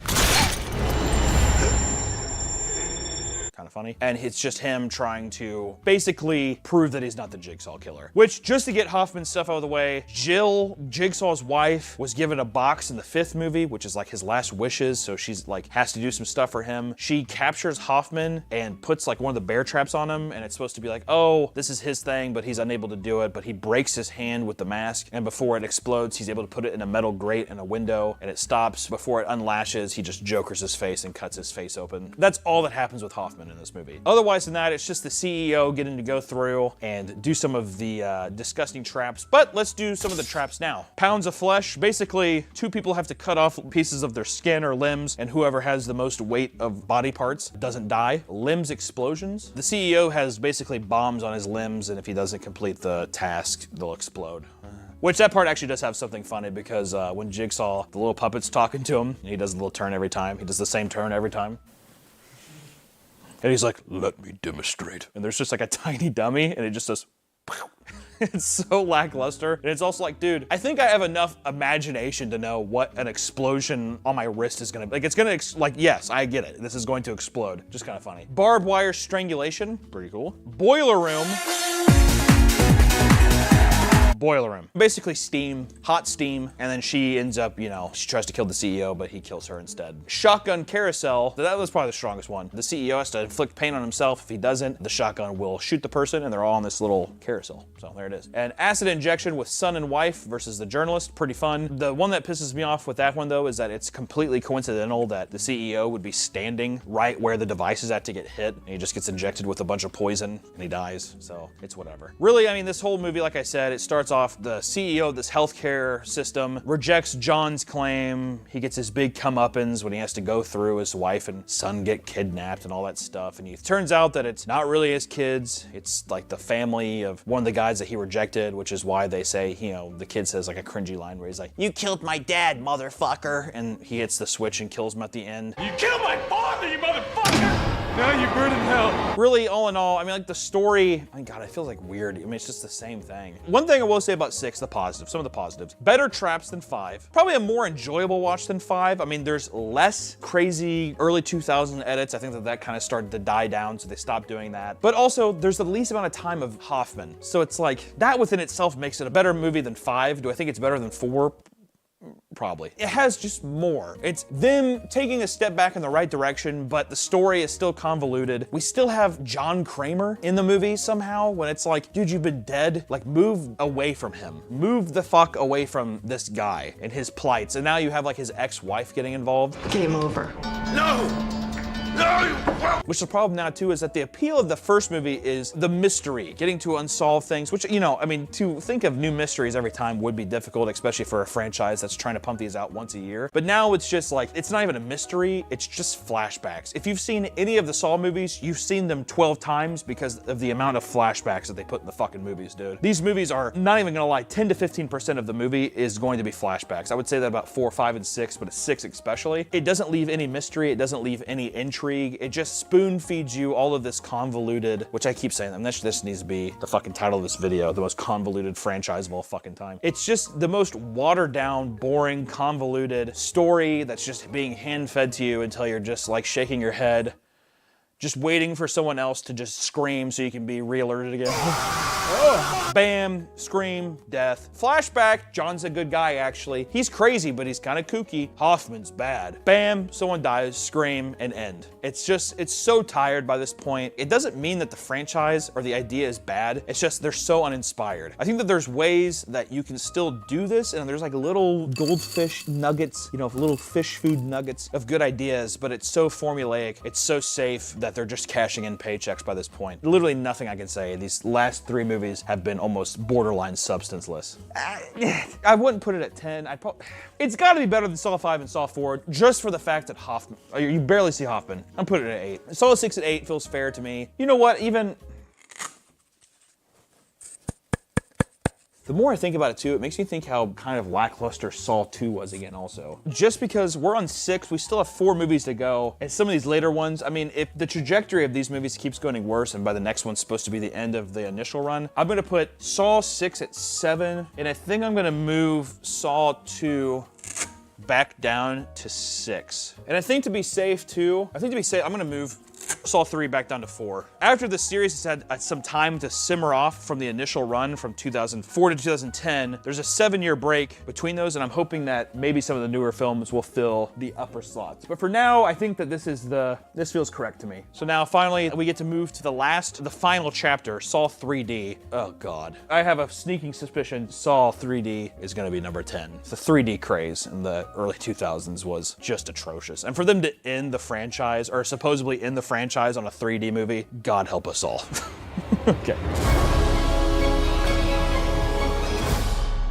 Jigsaw 3D, or Jigsaw 7. Why would you go into your last film, the final chapter of what you think is going to be the last film, and call it Saw 3D? The early 2000s was a fucking atrocious time with Final Destination 3D. There was like My Bloody Valentine 3D. They did like a Friday the 13th 3D thing. It doesn't matter. Tons of horror movies doing 3D stuff just because the technology was out. I mean, even like it was the same time as Jackass 3D. We start off this movie, and because they're using 3D cameras, the whole movie looks like a CSI episode or like a soap opera. The quality is terrible. The blood doesn't even look like blood. It looks like watered down red paint. It's just awful. Directed by Kevin Grutert, had a budget of $20 million, their most expensive one yet, but they climbed their way back from the fans by being the last one as they send this one off with $161 million in the box office. Here's the plot. Jigsaw's legacy continues as survivors of his game seek support. Meanwhile, a self-help guru who has profited from his supposed survival of a jigsaw trap finds himself in a real game. So this concept to the movie is actually fucking awesome. I mean, like, the idea that somebody has faked that they're a jigsaw survivor is a great idea because it sets up all these things of jigsaw Jigsaw being able to go out, which he does, and capture the guy and be like, well, if you want to fucking see how these games really work, bitch, then let's do it. And that's what happens. It's a lot of fun. Granted, this movie brings us back into the light with some better deaths, but this time the movie feels very schlocky. It feels funny, but not intentionally funny, because a lot of these deaths, you can tell that they're trying, but they're just very funny. One of the biggest things is that we hold on way too many mannequins. Like, Jill is back and she's getting attacked by Mark Hoffman in her dream, and you see her big titties with her hard nipples. And then we see, as this like device is plowing into her, they hold on this terrible mannequin of her, and the thing rips through her, and her shirt rips off, and you see one of her giant tits fall off of it. But it's just like, mannequins only work if you use it for like a fraction of a second. That's the only time. This time though, we see it all the time. The neo-Nazi scene, that's where like a big selling point for this was Chester Bennington from Linkin Park is one of like the neo-Nazis, and he's like super glued to the back of a chair, which he's like trying to like rip his skin off, but whenever you see the skin ripping, there's no blood underneath it, you just see his actual skin, so it's just the latex peeling. It just looks so bad. The car drops down on like a very obvious mannequin's face. Like every person that gets affected in that scene, the mannequins are held too long, which it makes it so cheap, but honestly, there was a lot of laughs. Like we were laughing a lot while watching this, so take that as you will. The sixth movie ends with Jill setting up Mark Hoffman to get killed, which obviously we see that he doesn't at the end. So now it's Mark Hoffman seeking Jill, who resides to another cop at this precinct, and they're the most incompetent cops ever. They're trying to keep him over to a safe house. This is by far the most unbelievable of all the cops. Like, I would never in a million years believe this actor to be a cop. What makes you think you can't find me here? Jill, it's a safe house. Safe house. Safe house.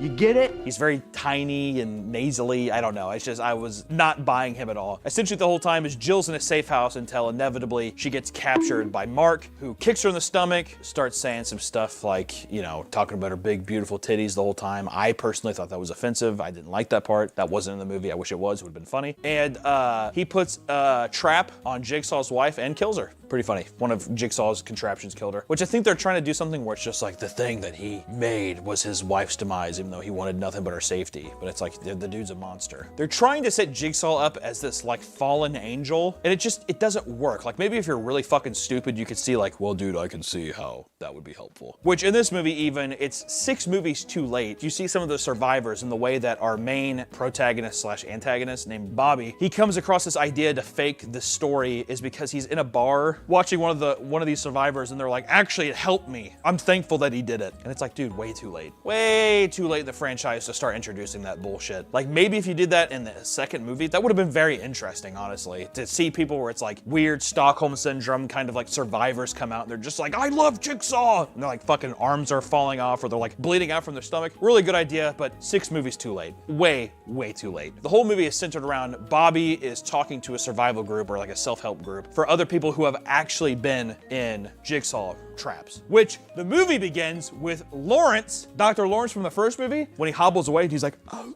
be back, I promise. He talks to Adam the same way that Leonardo DiCaprio talks to Kate Winslet in Titanic. He's like, we're gonna have kids. And he's all freezing. That's how Lawrence talks to Adam at the end of that movie. Pretty funny. We get to see him cauterize his leg. And he is now hobbling in this group, and he knows that Bobby definitely didn't survive. And he's like, kind of, you can tell he's been through some stuff because this is what his voice sounds like now. How grateful we are to be part of your promotional DVD. He's like, really? So you did survive? How brave of you to let us all in your program. And I'm like, he's definitely in on the Jigsaw stuff now. 100%. And this is probably like 4 minutes into the movie. Immediately called that out. This movie is just filled with a bunch of really, really fun, really bad line reads. Let's play some of them here. What do we got here? That's Jill Tuck, Jigsaw's widow. What does she want? All she said was that she didn't trust the FBI, and she didn't trust homicide.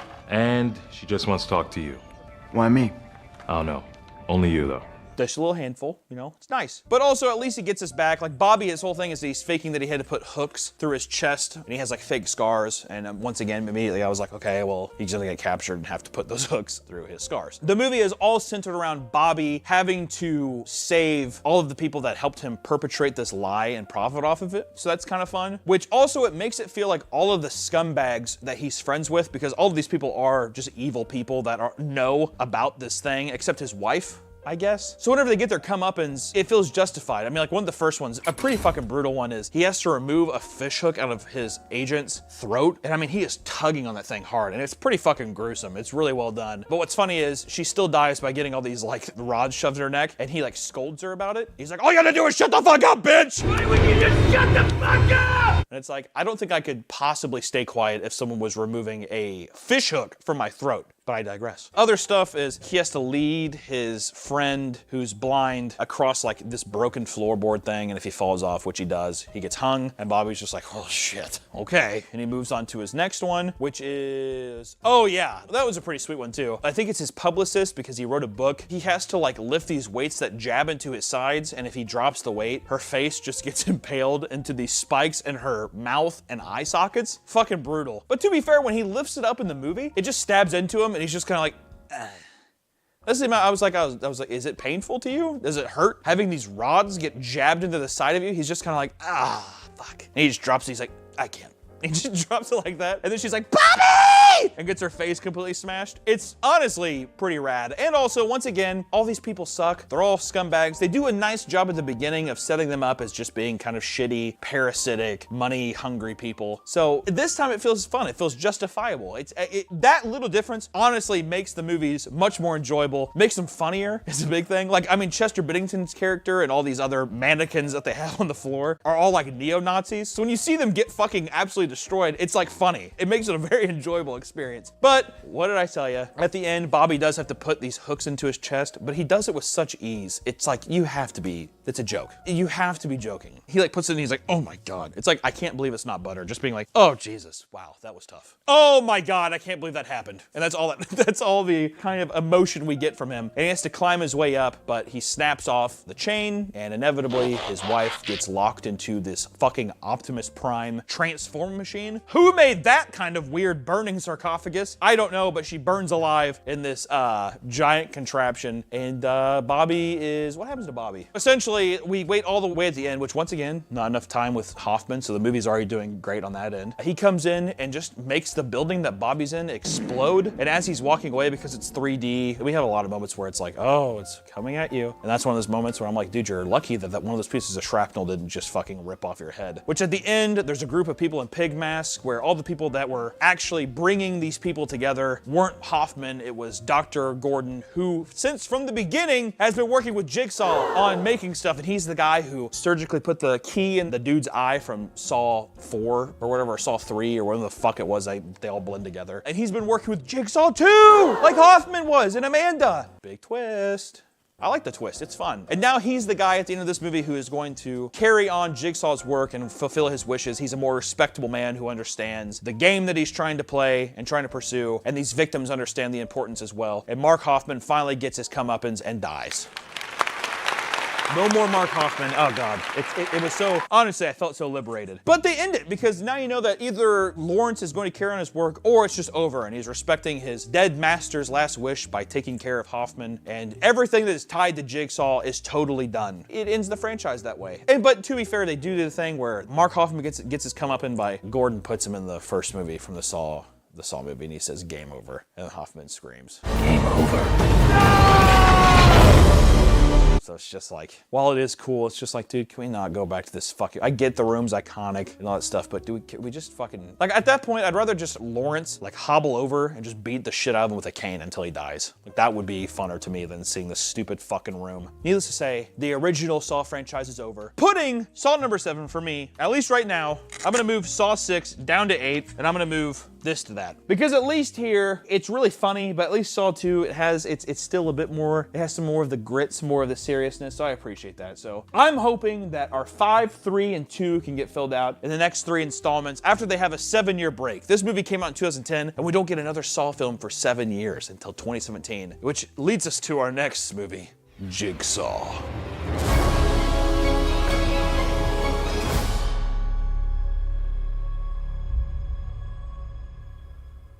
Oh, God. I just watched Jigsaw, which if the poster doesn't tell you enough with this cringy, like, I guess Heath Ledger Joker kind of callback. Oh my God. This movie came out in 2017, directed by Michael and Peter Spierg. $10 million budget, $103 million at the box office. 7 years was long enough for people to be like, I forgot about how bad these are, and go back and throw money at it. What's the plot about? A decade after Jigsaw's death, a new series of murders bearing his signature start to emerge. Yeah, so the whole movie is basically the police and detectives trying to figure out if it's the works of a copycat or if it's Jigsaw or if Jigsaw is still alive. Let's list some of the traps. The bucket room. People getting decapitated by one of the saws. You see one of the guys lose their head here. Not really. You see one of the guys start to wake up as the other people enter the other room. Chain hangers. People are hung by chains. Oh, another person is killed here. Cycle trap. A man is pulled into a spiral and killed. Probably the dumbest Jigsaw trap of all time. The cycle one, so terrible. Shotgun keys. A woman shot. Acid syringe. Leg wire trap. Buried alive by grain. Oh God. We are on the 7th movie. There's still 3. We're over halfway, but my God. This is my God. The movie is doing the exact same thing that it did 7 years ago. They've had 7 years to just be like, let's cool it off. Let's just come back. And they do the exact same thing. A group gets captured. The entire motive is that they have to work together. They've all had some kind of shady past. The big twist is that the things that we're seeing aren't happening in real time. They're happening from years ago. So by the time that the guy who supposedly gets his head cut off in the first game actually doesn't, because Jigsaw says, oh, it wasn't your fault what happened for your little crime. So Jigsaw comes in last second and saves him, and he becomes his apprentice because he's like a shell-shocked war veteran who works at the morgue. And all these bodies are popping up because the guy, which once again is so obvious, he works at the morgue, he can get the bodies. So people are like, is it a copycat? And there's all these crooked cops and stuff, but it's like, no, dude, it's just the guy at the morgue. And, oh my God. I mean, you go through, it's just so obvious. I mean, you go through, the guy walks in, the bodies are super old, just how we've seen in the other movies with Adam's body that's just been chilling there. And at the end, you see the guy who's in the morgue. You think that it's like a setup for, there's like coincidentally, there's a new hire at the hospital or morgue that's just like a Jigsaw fanatic who creates and buys replica of the death traps because she's like a 4chaner. That's just a coincidence. It's not like he's like, I hired her because of that. It's just, she just applied. She just simply applied because that's what the hospital he stayed at. So the whole movie is that it's supposed to be pinned on her, but then you get the reveal that the guy who's the autopsy morgue dude is actually the evil guy, and he has a headset laser, which we get to see earlier on, that it's like, what kind of fucking technology is this? Sure, we have crazy, weird industrial gimmicks. At least I could, in at least a lifetime, believe that somebody could build that, I guess. But he just gives like an Iron Man laser, and people like cutting off body parts, and at the end, he like shish kebabs a guy with the lasers. And I'm just like, how did you're like a shell-shocked veteran, not like a neuro fucking rocket scientist. Like, how the fuck did you make this? It doesn't matter. This movie was terrible.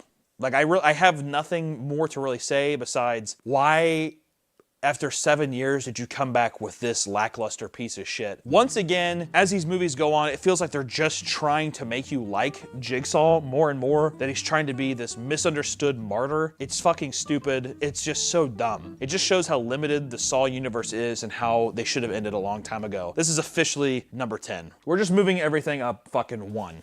Saw up to 2. There. Here. Here, and fucking here. Jigsaw, fuck you, at the bottom. My God, please, let's talk about the next movie. Next up is 2021's Spiral, aka Saw 9. Saw 9, but it's called Spiral from the book of Saw. Directed by Darren Lynn Bousman, who's probably, I think he's directed probably almost all of them. He's probably the most veteran director. A budget of $20 million, a box office of $37.4 million. This is the worst performed Saw movie so far, which honestly, the kids don't want to go to the theaters anymore, do they? Just put it on streamers, all right? The plot, a new iteration of the franchise, focusing on Detective Ezekiel Zeke Banks, aka Chris Rock. Keep my wife's name out your fucking mouth. As he unravels a mystery involving a Jigsaw-inspired killer targeting corrupt police officers, One of them being Samuel L. Jackson, his dad. So it's kind of funny. It's a movie about Chris Rock, whose dad is Samuel L. Jackson, who's a crooked cop. Pretty fun. It's like an even worse take of like mixture of Training Day and Everybody Hates Chris. Some of the traps in this, if we even have to go through them, they're all terrible. Tongue trap, a man's tongue is ripped off. Really, that's a surprise that that's what that does. Finger trap, a man's fingers are ripped off. Once again, is your imagination still with us? Wax trap, hot wax pours onto a woman's face, suffocating her. Glass shard trap, a man is shredded by broken glass. Skin trap, a man's back skin is ripped off. So, you know, Spiral is trying to take the mystery and mystique of Saw 1, I think trying to bring it back to be that kind of like Seven, gritty, true crime thing. The thing about it is that Chris Rock is not like the worst part of this movie. I don't think Chris Rock is a bad actor even. I think he could have pulled this off. I think the script is really bad.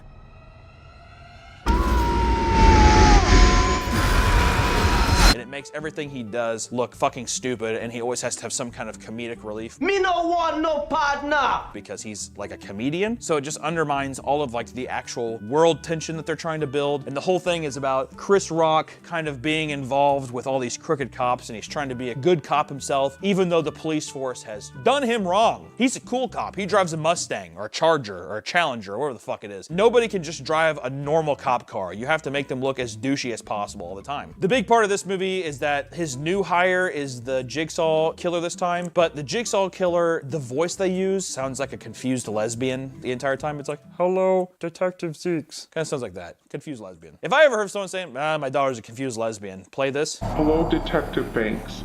I'm here to help reform the Metro Police. That's exactly what I would think that they sound like. Dad, can I use the car to go to the gym?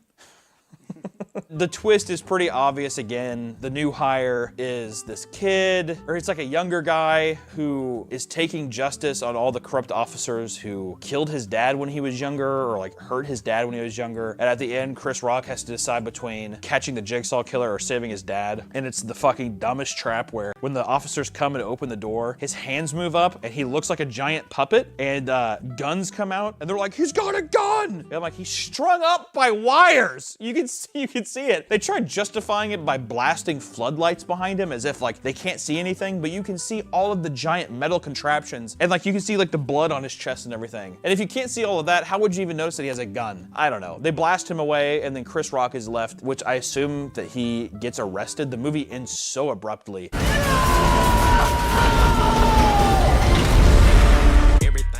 He's like, no! Like you see the entire police force is right there in the room with them. I feel like you could just been like, hey, the guy who's doing this is on the elevator. You just want to go downstairs and get him. He's right there. That's not what happens. I don't even want, I mean, do I even have to go over this fucking movie? I mean, like, my God, like, it's just such a convoluted, like, it's just so bad. Convoluted mess, I keep saying it. The whole movie is saying that, like, oh, Jigsaw never went after cops. And it's like, yeah, he did. He went after cops in almost every single one of these fucking movies. Look about me, Donnie Wahlberg is a fucking cop. He went after him. What about the girl who got her fucking ribcage opened? Oh, like, the main cast of characters for the first 5 movies are FBI agents and cops. So that doesn't make any fucking sense. There's just tons of stupid lines in this movie. Oh my God. Probably the dumbest one is there's a machine that you put glass in and it shoots glass shards at this guy and it tears up the skin on his back, but it's supposed to be the guy who got Chris Rock in trouble, so he has to learn how to forgive. And he does try helping him, but it's just tons of glass shards being shot at him. And if Jigsaw has been dead for over a decade, how do people just know how to make these machines? You can't just justify things with just like, well, something bad happened when he was a kid and he studied. It's like, we have no introduction to that. The reason that's a problem to me is that it makes what Jigsaw does look easy, and it doesn't make him special anymore, because it's just like, oh, well, anybody can become an engineer and just learn how to make death machines, duh.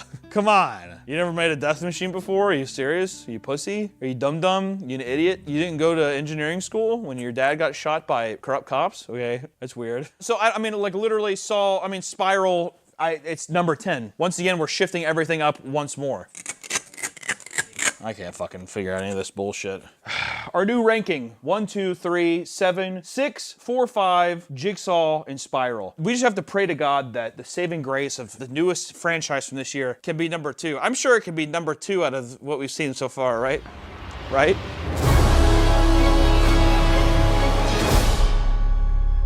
Last but certainly not least is this year's 2023 Saw X. I can't believe they actually made another. After the Spiral incident, I'm surprised that they decided to go back and try to bring back Tobin Bell and all of this shit. Very, very surprised. So this was actually a very intrigued watch. We brought back Kevin Grutert, who's done, I think he did some of the earlier ones. I think he did 4 and 5. I'm pretty sure. I can't remember. I don't know. I think he did some of the ones I thought were kind of... So we'll see. This one had a budget of $13 million, but it grossed a whopping $102 million. Man, people, all you have to do is just throw a gadget and just say like, oh, Tobin Bell's gonna be in this, and people will come running, baby. People will... Fuck. People will come running, baby. The entire plot of this one is Jigsaw. It's a prequel to even the first movie, where Jigsaw is trying to go out of his way as a surviving cancer patient. But essentially, he's trying to get some kind of miracle, weird, not FDA trusted regiment that's overseas. And he is trying to solve his cancer after one of his cancer group friends, he sees him out in public randomly, and he looks all healthy, and he's like, what'd you, what happened? By this time, Tobin Bell has to be like 95 years old. So he's like, what happened? I'm young. Still. I'm Tobin Bell from the first movie, actually. So far, I would say the structure of this movie is fun. I mean, the last 8 out of the 10 movies, I would say, are playing up that Jigsaw or Tobin Bell's character is supposed to be kind of a hero. And they kind of put him in this light too. This time, he is not a monster at all. He's kind of fantasizing about the things he's done. I think that at the beginning of the movie, he has started to do some of the stuff that we've seen, like some of the torture devices. We get like this one is such a tease because it's like not even a real kill. It's like him daydreaming about doing it. And you're just like, oh, fuck off. And it's cool though. The guy gets his eyeballs popped out. That's pretty fun. Which after, I completely forgot. Let's list off the trash in this episode. Eyeball pop. Number 1, scalpel hands. Leg amputation or head cut off. Brain surgery or face fry. Radiation hanging break your arm and leg. Blood boarding.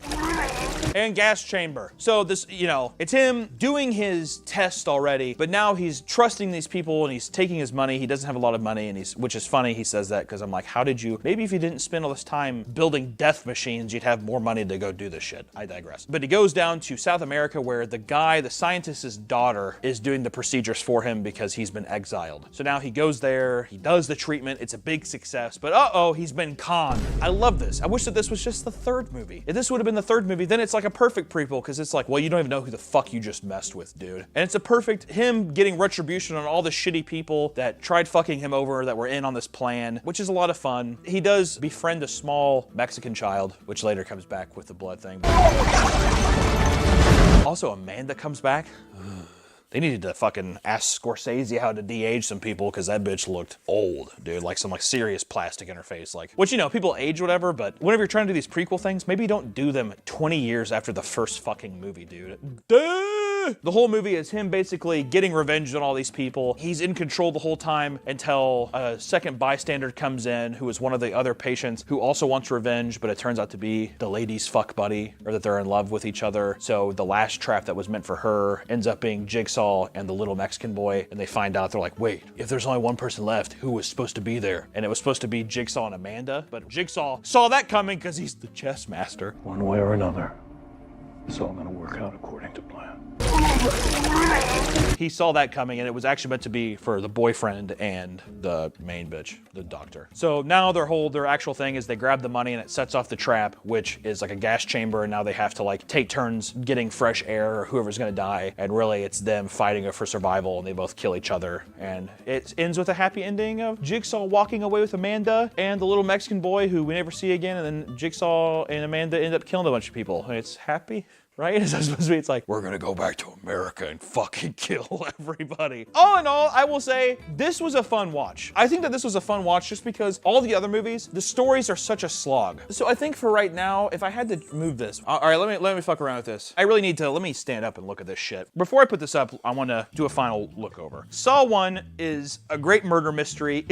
But when I think about it, did I really have the most fun with it? I don't know. I don't think Saw 2 deserves to be 3. I know that for a fact. Did I enjoy Saw 2 more than I enjoyed Saw 7? I don't think I enjoyed it even, because looking back on it after watching all of these, I laughed the most with this one. Saw 7 was at least funny bad, so I almost want to switch. I want to put Saw 3 at 2. I want to put 2 at 4. 7 at 3, and 10 at 5. But I don't know, this still doesn't look right. I feel confident actually with 10, 9, 8, and 7 because this feels appropriate. 7 being 5, 8 being 4, 9 being Jigsaw, and 10. I mean, you could swap between Jigsaw and Spiral, but I think Spiral, it was just like, it's barely a Saw movie, so I think it deserves to be last. I really, I think 10 is better than 2. I think if you moved it like this feels a little bit better. I think I'm gonna make a controversial play here. I think Saw 3 is the best one. My justification is this. Saw 3 has everything in essence of what a Saw movie is, which is the main test, a good twist, good kills or tortures, and it has like strong characters that you actually want to give a fuck about. We have the initial cast of Tobin Bell dying of cancer. We get to see his brain, do all that kind of stuff. We get more invested into Amanda. Is she gonna be the person that takes over? I think that this is the quintessential Saw movie, Saw 3. I have to say that. And I think Saw 1, I think that it's gotta at least be number 2. I mean, it's the quintessential thing that started the franchise. I'm actually happy with Saw 7 being at number 3. I think it's the dumbest one. I think anything past these two, honestly, gets very stupid and it needs to be kind of schlocky, which is why I think Saw 7 ranks so high because it's the schlockiest and it feels the most on the nose. It does the deaths in a fun way where there's too much mannequins, the blood looks cheap, it's great. I honestly think Saw 10 is the last good story. I think the rest of them, all the stories are terrible. Saw 10 at least has Tobin Bell. It's very consistent with him being like a Punisher, kind of like dark vigilante kind of thing. Saw 2 sucked. Saw 6 was worse. Saw 4 was worse. Saw 5 was even worse. Jigsaw was terrible, and Spiral should have never even been brought into existence. So this feels like it's it. My list is done. This took 16 hours. 16 hours and 30 minutes of my life that I'll never get back. That's okay. I'm gonna die soon anyways. But the idea is I don't give a fuck if they ever make a Saw movie again. I'm not watching them, refuse to watch them. So please don't make any more, even though you're definitely going to because the last one made over $100 million. So please God, spare us. This is it. The beautiful last Saw ranking. Wait, what are you talking about? I completed the task. I did the ranking. No! No!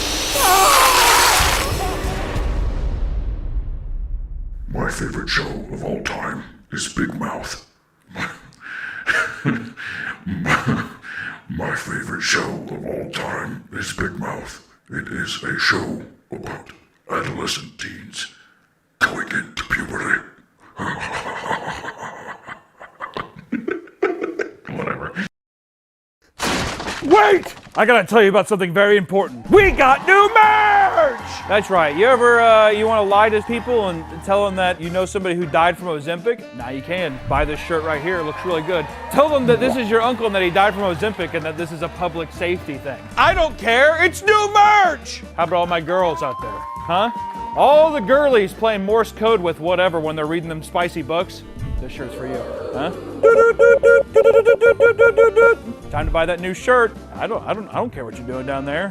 Just buy that new shirt. Also, we got the Margaret shirt. Finally, some merch for our girl, Margaret.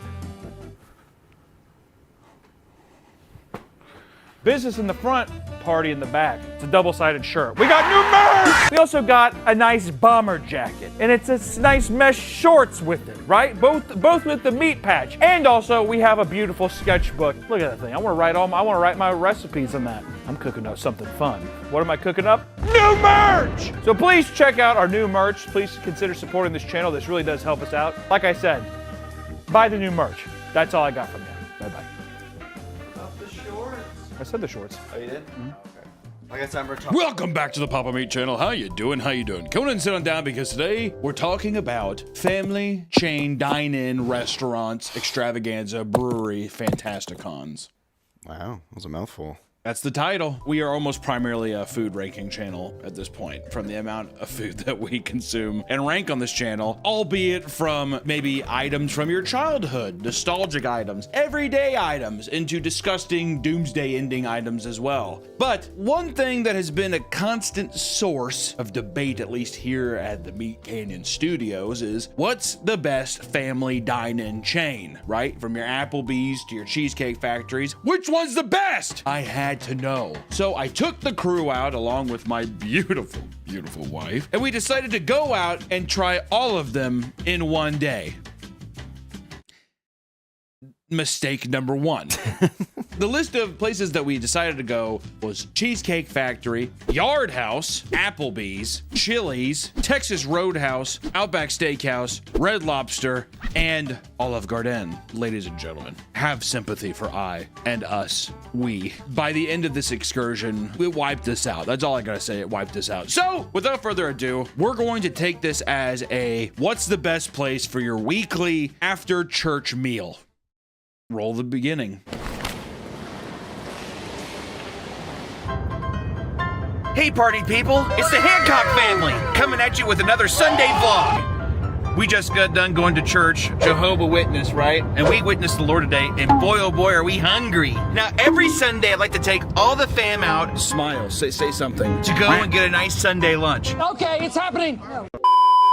We're sitting here asking ourselves, what's the best... Oh, I said don't do that. I said stop that. What's the best place to sit down and have a nice family meal? What does your shirt say, Jacob? It says bruh. Bruh. With a frog on it. What's so funny? Stop it. Don't touch that. Don't touch that. Today we're going to be ranking every family sit-down restaurant chain. So come along and stay hungry because we're about ready to get into it. Okay, so first we went to Cheesecake Factory. 1, 2, 3, Cheesecake Factory! Right? And before we went to all of these places, we had our items already chosen just to save time, because just even commuting between these places is going to take forever. I think the whole day was like 10 hours, 9 or 10 hours, something like that. Okay, long time, which pretty much means that between each place it's going to take almost a minimum of an hour. Okay, didn't think about that. I don't know why that, probably because we've done nothing but fast food before. So usually it's just go through the drive-through, bullshit around, and then go to the next place. No. You're in it for the long haul here. But we started off at Cheesecake Factory. Smile, Jacob. Cheesecake Factory, I'm so excited. For our appetizer, we ordered the fried mac and cheese. For our entree, the bacon burger. Double bacon. For the dessert, we got the strawberry cheesecake. Don't do that shit where you cover your mouth. Let's see it. Yeah. There it is. There it is.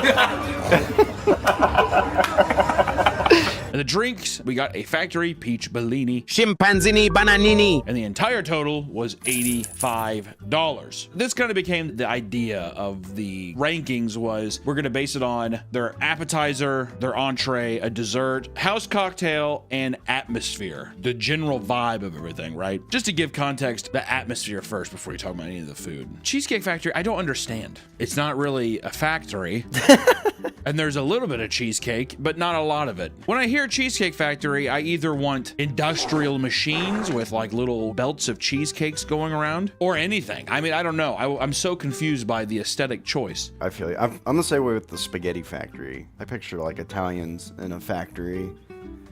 Well, yeah, but we're talking about Cheesecake Factory, so. On the walls, I mean, the whole thing is like, is it supposed to be like Tuscany? Yeah, Little Italy. It's like a Little Italy thing, but it looks like a weird mixture of like, I don't know, a fucking palace and Dune, the set piece of Aladdin. Like it kind of has a Middle Eastern touch to it for some reason. Did you get that vibe? I didn't. I got that. As soon as I was walking in, I was like, this feels like a Middle Eastern guy with a gold watch on. I'm like, that's the Cheesecake Factory to me. I haven't been to one of these in a long time. Don't get me wrong. Like we'll go to like Red Robin or like get food from there just because we have one close to us. But it's not like we're like, hey, let's go and hang out at Red Robin. Like that's not convenient for us. So every time we went to some place, I don't know if it was at Cheesecake Factory, but a lot of them had the general manager's name on a sign outside of the building. We're really going to be putting Benjamin to the test here. General manager, put a picture of him up.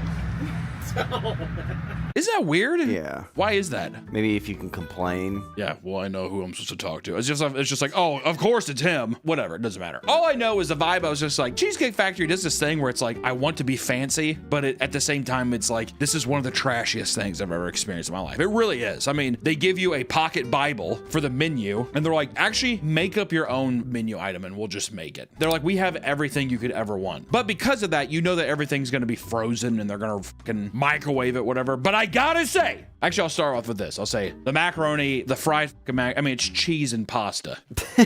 All right, and it came on some fucking like Chef Boyardee queefed out juice on the plate. It was whatever. It was fine. I'm gonna hog those down all day. I gotta say though, right now, the bacon burger, that's good eating. That's good. It was a damn fine burger. Albeit, and I had to dock some points here, it was soupy.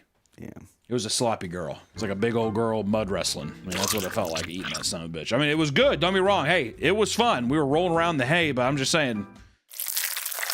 That's every time you take it. We had to cut it up into these micro bites, and we would you'd grab it, and you're fucking. And that's one thing about me. This is a personal pet peeve. I don't know if you feel the same way. I hate disgusting textures on my hands. That's almost why I never do like fried chicken or anything really greasy. I can't do it. All right. I know he's fat. I'm a big fat son of a bitch, but still, I have to work around that. All I'm saying, dry bun. That's all I wanted. Just a nice dry bun. I said it was soupy. What do you do? And I will say, god damn, dude. Going to the Cheesecake Factory and not ordering yourself a slice of cheesecake's like going to fucking Thailand and not having sex with a lady boy. The fucking cheesecake was incredible. I'd probably just go there just to be like, can I just have a cheesecake? That's what they have the cheesecake counter. Yeah, you don't have to sit down in there. You're just like, I just want to get a cheesecake to go. It was really good. Oh god, it was probably the highlight of the meal. The cheesecake. Ooh. So good. And I will say, it is the first one, so I tried to be relatively conservative with it. So all in all, I would say I'm gonna give it a 7. 7 hallelujahs out of 10 so far. I think it's good. It's our first one. It could shift. I don't know. Guys, come on. Come on. Well, go. A nice little 7. 7 hallelujahs out of 10 because we were doing the weird religious, God is good and he accepts everyone. Well, not everyone. Everyone.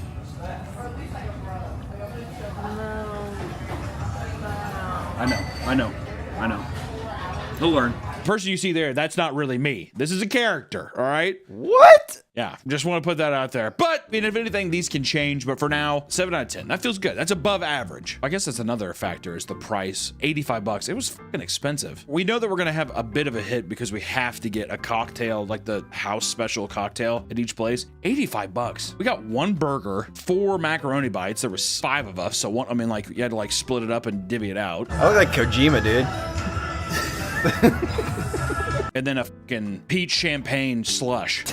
85. Doesn't that feel steep? That's a lot. Times that by 4. Especially in hindsight now, the Cheesecake Factory really feel that much fancier than, don't get me wrong, it is fancier than some of them, but it's not like I was like, oh my God, the service is incredible or whatever, whoa, I don't think I was ever Great Gatsby fucking party kind of level of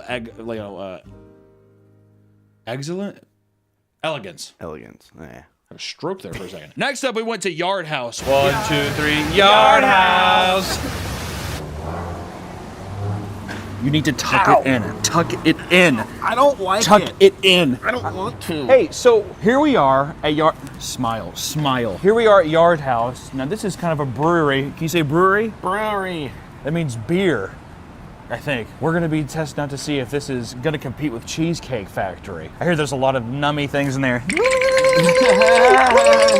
Stop! Stop it!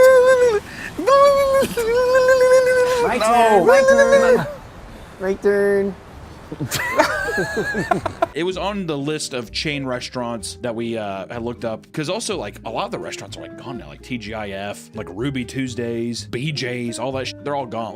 This is a dying breed, which we did start the day at Cheesecake Factory early in the day, so it wasn't that busy. Yard House already though, it was kind of fucking bopping, wasn't it? Yeah. A nice energy to it. Also already, I like the vibe of Yard House more. I kind of based it also off of if I was a divorced dad, would I go there and have a cocktail? This is where you come once you get your divorce. Yeah, You come and sit here. whenever the woman's doing this, that's when you come here. Which I know is counterintuitive to the family experience that we're doing. But in the back, I think of every man's mind, they're thinking, when it all goes to hell, where can I go? Where's my safe haven, right? Oh, yeah. So that's why you always keep it in your back pocket while you put on your happy face. Welcome to marriage. Yard House, the items we got for the appetizer, we got the boneless wings. The entree was the Korean barbecue cheesesteak. Dessert was the Oreo brookie. And then the drink was we got 2 of them because they're a brewery as well. So we got their house IPA and the Long Beach tea. The atmosphere, 10 out of 10. I liked it. It felt like I was in a fucking Tim Burton factory. Oh yeah, with all the pipes. With all the pipes and stuff. Kind of felt like I was in I thought Edward Scissorhands was going to come around and be like, cut up my salad or something like that. But otherwise, I remember the boneless wings on the appetizer. It was like octopus. You ever eat squid? It's chewy, like that. It's all fat. What was weird is it looked like it had the texture of breading, but then when you bit into it, you're like, could not have come from anywhere but the ocean, is how I pictured it in my head. The dessert, the Oreo brookie, you have a base level brownie thing, you put a fucking a la mode. throw ice cream on top of it, but then the fucking brownie cookie thing isn't even warm underneath. Listen, it's chocolate and fucking sugar. It's not like it's, hey, I'm not like John McCain in a cage fucking being like, ah, like freaking out in a prisoner of war. But I was just like, why heat up the brownie? Am I wrong? You're not wrong. Okay. The highlight of it all, though, was the Korean barbecue cheesesteak. I don't know what kind of fucking Korean juices they put on that, but delicious. Put on the fries, too. I'd gladly get that again. It was really good. 100%. And then the Long Beach tea cocktail was okay. Jacob said that he liked the beer, but I think Jacob and Nick are very much like, you can just microwave a diaper, like a baby diaper, and they'd be like, So it's hard to... they're easy people to please. I don't know. And I don't drink beer, so I don't know how good it was, but Jacob liked it, so there was points. And also the total was only $65. Pretty good. I thought it felt on, if not a little fancier than Cheesecake Factory. Once again, it's not the most elegant thing, but I wouldn't say, is it the same as like going to Chili's? No. $65 isn't bad. And we got two drinks. And 2 drinks on top of it, $65. I'm just gonna shoot off the hip here, dude. It's kind of an industrial vibe. It's like a brewery in there. It was kind of vibe where it's like, guess what? You get in a fight with your wife. I'm chugging drinks at that place. For that reason, 7. 7 hallelujahs out of 10. Not bad. I was really praising the Lord with that one.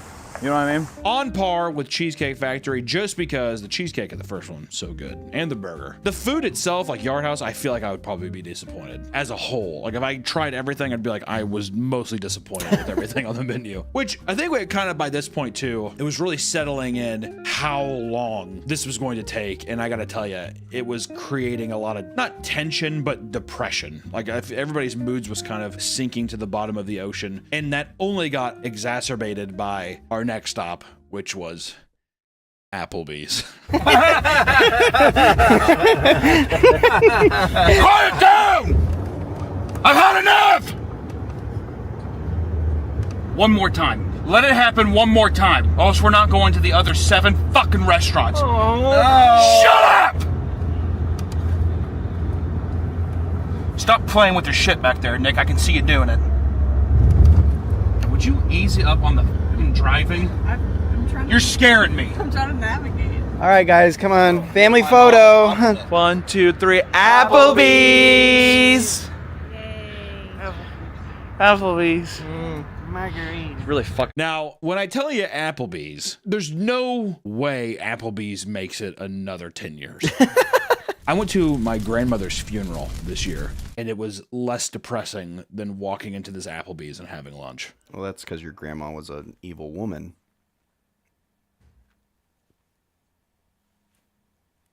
Fair. For Applebee's, we got the appetizers, boneless wings. It's the same shit everywhere, too. Why don't you get some boneless wings? And then their entree, what they're known for, was a quesadilla burger. Yeah. The dessert was a triple chocolate meltdown. I just didn't tell you what it is. You're like, what is that? It's a triple chocolate meltdown. I was like in the seat having like a fucking panic attack thinking about it coming. I forgot. What was it? Was it a brownie? It's just a fucking hodgepodge of sauces and chocolate and stuff. There's really no discernible shape to it. It's like a brownie, ice cream, all the same shit as everywhere else. And then the drink, we tried to do the Dollarita, but then she promptly told us, no, we don't do that, even though it's on the website. That was confusing. So then we just got their House Marg, which tasted like something you would get off of like a Walmart margarita mix kind of thing, you know? Like off the shelf margarita mix, you throw ice in a glass and pour it in. That's what it was. And it was like far too expensive for what it was. Anyways, we ate all of it. It was all dog shit. I will say this, their boneless wings at least had some semblance of crunch to them. The quesadilla burger, it makes me sick to even think about it still now. The buns are quesadillas. It's just like, God, it's just haunting. Also, it was just so sad. It was just so sad in there. All these old women fucking like chit-chatting around. They're talking so loud, but yet it's so hauntingly quiet. They get up and they do that fucking old person walk where they really like, they have to do this. It's like the fat fucking old people and they do this. You know what I mean? When they walk, they have like their bags out. Well, I gotta take this home to reheat. Need it later. It's pretty depressing in there too. Yeah, it was depressing. The fucking bartender had, what was it, his like name tag say good boy or something like that? I tried to get it, but he was looking at me. Do you remember what it said though? No. I think it said good boy or something, or cool guy. His thing said cool guy. He was just sitting there doing. But then anytime we would try to look at him, he'd be like, and he was like eyeballing us the whole time, which granted, my legs are a bit of a spectacle. I was being a little bit of a show pony, but still, you can't even see my legs behind it. We had a barrier, but he was still just. he could hear us shit talking them. Well, to be fair, it was rough. Fucking rough. They had like a weird homage to like the local area and stuff, and like a bunch of pictures of like hot rods. I don't know, like they do like a hot rod competition out in the parking lot. I don't know. The bill came, it was $41.31. Even the food, like listen, the idea of them are more disgusting than it actually was. Like the quesadilla burger, it's a fucking hamburger with a quesadilla bun. I mean, like you can eat it, it's gonna be fine, but is everything microwaved? Of course. It's gonna be microwave food. You can go. A lot of these places I think are designed for people to go and just be like, I'm gonna get drunk. It's mostly just a bar. The family aspect of all of them feel kind of dead as well. Like I remember back in the day, it was like Applebee's, Chili's, 54th Street Grill. It used to have like a bunch of shit on the walls. It was supposed to be like big and bombastic or whatever, which not that that's like any better, but now it's all stripped down. There's a cutout of The Rock in there because his tequila's there. And I was like, cool, dude. That was the flashiest thing. And then there's just pictures of motorcycles and weird frames on the wall. I don't understand it. Applebee's, maybe the ugly duckling of the group. I feel like this used to be a very positive place. It used to be a place full of whimsy. It was kind of a place you used to go to escape with your family. That was one of the saddest experiences I've ever had in my life. Granted, it is during the day, but there was probably 3 or 4 old women in there eating alone. The music was played through a blown out speaker. The food all microwaved. It is what it is. You know, you're at Applebee's, right? I would feel good giving this place a 3 out of 10. I think 3 out of 10 is fair. I will say that was one of the most depressing dining experiences I've ever had in my life. Run away from this place. All right, we're almost halfway. It's a 3. I think that's generous. You were even saying I was being generous with the scores too when we were out and about. I was. But, ladies and gentlemen, this was a huge breaking point. I mean, we were all shattered. I think it really set into stone too that was just our 3rd stop out of what was supposed to be 10 for the day. And that was very defeating. But then things started to turn around as soon as we went to Red Lobster. Stop! Dad, stop! Stop! Stop it! I don't like that! All right, family, we're at Red Lobster. Red Lobster on 3. 1, 2, 3, Red Lobster! Oh my God. Hey, under the sea. I'm just kidding. I would never do that. You're the jokester of the family. Don't fucking do that again. Red Lobster it's like looking at God. I didn't realize how much of a good time I was going to have at Red Lobster. They're going bankrupt too. Mark the day that this video goes up. It is now Papa Meets Red Lobster Day. Go out and support a Red Lobster. Because I gotta tell you, this was just a delightful experience. We had the lobster dip and cheddar biscuits. They're going bankrupt. They're like, I don't give a f, dude. Here's some free cheddar biscuits still. Apparently they had to get rid of the all-you-can-eat shrimp or something. Motherfuckers don't need to be going into a Red Lobster eating unlimited shrimp. I would gladly take that off the menu. If it keeps the cheddar biscuits, get rid of the shrimp. That's what I gotta say. The lobster dip, oh, absolutely divine. Also, the ambiance of a Red Lobster is odd. It's like I feel like I'm Pacific Northwest, or like I'm on some kind of bay looking out into the ocean, even though it's a Midwest parking lot. Just right out that window right there, look out there. It's the Atlantic. You can hear the seagulls. Or sometimes it kind of even has the vibe that you're in like you're in a boat, a dinghy, as it were. It was a nice little cozy vibe in there. The staff, it just felt alive. It felt alive in a nice way. I really enjoyed it. For the entree, we got the shrimp linguine Alfredo. And then for the dessert, we got the brownie overload. And for the drink, we got Jacob researched this thing and he's like, yeah, order the lobster Caesar. And I was like, what in the hell? What is that? He's like, oh, I don't know. It's just a thing on the menu. It's there. So then when the nice waitress came over, she's like, what would you like to drink? I'd be like, let's do a round of waters. And then can we just try the lobster Caesar? And then she did. Huh? Are you talking about a drink or? Yeah. It's a drink, but I knew it was gonna be. It is. It's on the the margarita. And then I looked at Jacob and he's like, it's on the website. We were chatting, having a good time. We ended up getting the fucking Red Lobster like margaritas or something. There's the 2. There's 2 of them. A passion fruit one and like a coconut one. Oh my God. They're good. First off, did not realize how large they were. They came out and they were in these giant fucking chalices, but then they also gave you little Red Lobster necklaces. How hot is that? A+. All this food started coming out. All the food was amazing. And then I started noticing this. Everyone's smiling. Everyone's breaking bread. Everyone's laughing and talking. The staff's coming over. We're all laughing. People next to us. Children are singing and laughing all around us. And I just realized is this not the family environment that I want? If I had to, after church every week, if I had to go somewhere, I think Red Lobster would be a place. And after it was all said and done and we left, granted the bill was $119, but it was also, we had 4 giant drinks. So I'd say it's probably comparable to I would say it's cheaper than Yard House. I'd probably say that. And as I was finished the check and I was walking out, stumbling around with my giant leg rot, gamer rot, diabetic rot ankles, I thought to myself, this place, this heaven. I'm giving this motherfucker a 9 out of 10. Waitress was awesome. Staff was awesome. Shout out my boy Benjamin Ronian. Show his picture again. Hey, motherfucker knows how to run a clean ship. All right, 9 out of 10. That puts him on top so far in my book. They say good things only happen once in your lifetime. I think one of the good things that happened to me was going to Red Lobster. Boys, I don't think we're getting much better than this. I got f***ed up off that margarita. Come on.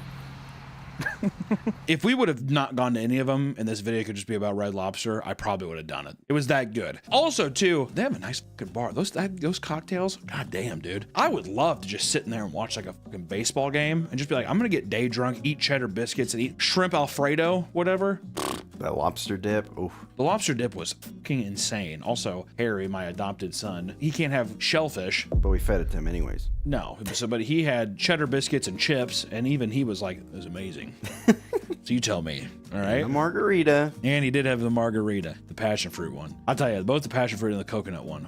You seriously got to go up there and get them. And we were riding a high. I mean, after this point, what's funny is we had Red Lobster, and then right across the street in the parking lot was also our next stop, which was Olive Garden. Olive Garden on 3. 1, 2, 3. Olive Garden! Olive Garden is interesting. You walk in way fancier than I expected. It kind of felt like a set piece to like White Lotus, that show on HBO. Like a resort or something like that. You get a little touch of Italy in there. I've never been, but... You've never been to Olive Garden? No, Italy. Oh. It's just, I kept saying this. Let's say you're 65, you're retired, and you're just like, I got a 2017 Mercedes. That's the kind of guy going to Olive Garden and getting wine drunk. And also, the only other experience I had with Olive Garden before this was we have a meteorologist here in Kansas City. His name's Brian Busby. Love him to death. Channel 9 News. He's gay. And after work one night, I went over. I used to work at this place called, well, whatever. I don't want to keep doxing all these places, but after work, across the way, there was an Olive Garden, and in there was Brian Busby at the bar with his mans. They were macking on each other, dude, and that motherfucker was wine drunk. And I sat there, and we noticed that he had his hand down the back, I'm not even joking, down the back of his boyfriend's pants and stuff, and he was like, I don't know if he was fiddling or doing whatever, but I was like, God damn, and I walked by him, I said, hey, Brian, what's the weather gonna be like tomorrow, bud? And he looked at me, he said, I think there's gonna be a chance for rain. Lips all fucking stained red and his teeth are all red from the wine. It was awesome. Because I don't remember anything about the food. That's the only, every time I remember that, that's the only thing I remember is that there's gonna be some chance for rain. So what now, because everybody talks about the appetizers, whatever, we just did the breadsticks. Because everyone's just like, oh, the breadsticks. So good, breadsticks are so good. I mean, I don't know. All right. It felt like some fucking like middle school cafeteria shit. Is it just the quantity of breadsticks you get that people like? I think it's free. It is free, but that's what I'm saying. Is it free and you get a shit ton of them? I think that's what it is. Okay. It's just carbs. Just load up on carbs. Load up on carbs. Well, at Olive Garden you have to, because we got the fucking tour of Italy, which is like chicken Alfredo as well, and then like another dish. I can't remember what all was on it. It's a sampler kind of thing, but it's like one of their most popular dishes, if not their most popular one. Lasagna. Lasagna. The dessert, we got the black Thai mousse cake, and for the drink, we got the Italian margarita. It was whatever. Here's the thing. All the staff was really cool. I like the vibe of it. Once again, it's one of those places where I'd be like, is there a cricket game going on? Because I'd love to watch some cricket and get wine drunk at Olive Garden. The staff was cool. The atmosphere was kind of nice. It was nice and big in there too. But the food, I mean, I would never go back to be like, oh, I have to go back. I got to get the tour of Italy again. I don't think I'd ever say that. That being said, people always told me, oh, Olive Garden, it's like the fancier side of whatever. You expect it to be like, oh, this is going to be much more expensive. $45. To be fair, the appetizer is free, so I'd probably add another 15, 20 bucks. Oh, true. Yeah, we didn't get the deal. So you probably could add, let's just say conservatively 10. Yeah, so 55. 55. It's still, I would say, I bet you'd be cheaper than Yard House. Yeah. Not Cheesecake Factory. God damn, dude. Cheesecake Factory. Drop that motherfucker to a 6. Seriously, that. It's too expensive. You know what? I'd give it a 6 altogether. I think the atmosphere's fine. The food's okay. The service was nice. It's kind of one of those strong senses too, where it's like, do you want seafood like Red Lobster, or do you want it Italian? And I'm like, I don't know. So all in all, I mean, I'd probably give it a 6. I wouldn't take a lady of the night here. All right, this is for wives, right? I think that's fair. I think that's fair. I think it's like right in the middle. Would I do it every week? No, but it's like on a blue moon. Take your girl there or go up there by yourself. Some fucking short khakis, some cargo shorts, and a nice polo tucked in with socks and sandals. Get wine drunk. Make some mistakes, dude. Why not? We did make a family of 4 leave. That I don't entirely know. There was a family of 4 behind us. Well, Jacob was up and he was like cutting the food for us. He was cussing up a storm and swearing and sweating all over the place. And I couldn't tell if there was 2 kids. I was like, God damn, dude, calm down. There's 2 children over there. And there's like their like bald father who was just like, but I couldn't tell if he was mad because the wife showed up late and he was like, and he got up and left. So I think he was just like, let's just fucking go. One of those things. Which whenever I have a litter of pups, I can't wait to do that. You know what? Let's just go home. Let's just go home. They were there for a while too. And then she showed up late. I don't know what happened. All I know is I'm like, there's some bad blood happening. The Olive Garden extravaganza might have been the straw that broke the camel's back is all I gotta say. But then we went to Chili's. Whatever, it's not fucking working. Okay, Chili's does have some good branding. Look at the peppers. Look at the chilies on the deal. Look at that. Hey, right up top. Right up top. It's not the most popular because I think the most popular on this list is Texas Roadhouse now. But I would say Chili's is probably the most well-known at least. Or I feel like everyone's probably been to a Chili's at once in their life. I want my baby back, baby back, baby back, baby back. I want my baby back, baby back. Chili's baby back ribs. Right? Which, Chili's, there's a couple things going for Chili's. They have a giant chili out in the front, which is kind of nice. There's chilies on the doors. And you get inside and you're just like, what the hell even is this supposed to be? I kind of like when restaurants have a little bit of a theme. Even sports bars have a bit of a theme, even if it's just like TVs everywhere. It's a sports bar. When I go into Chili's, the first thing you see is a giant baby back ribs text on a wall. And you're like, okay, I know the song, but then there's like weird witchcraft stone, like a hut, like a fucking hobbit's den. And then it branches into like, I don't know, borderline alt-right propaganda shit all over the wall. I don't know. It's so odd. I'm so confused by Chili's. The most popular appetizer is the boneless honey chipotle wings because at every place it's just fucking boneless wings every time. And then the dish, we got the baby back ribs, of course, because that's there's the fucking song. And the dessert, we got the skillet chocolate chip cookie. And then for the drink, we got the Presidente margarita, which let me tell you, the fucking El Presidente margarita was insulting. Jacob's sitting there like a giant toddler. He has his spit bib and his hard hat on, and this guy comes over and he's just like, here, let me pour the first one for you. Hey, if there's any mess, it's my fault, not yours. I'll pour the first one if you don't mind. That way, if anybody makes a mess, it is my fault.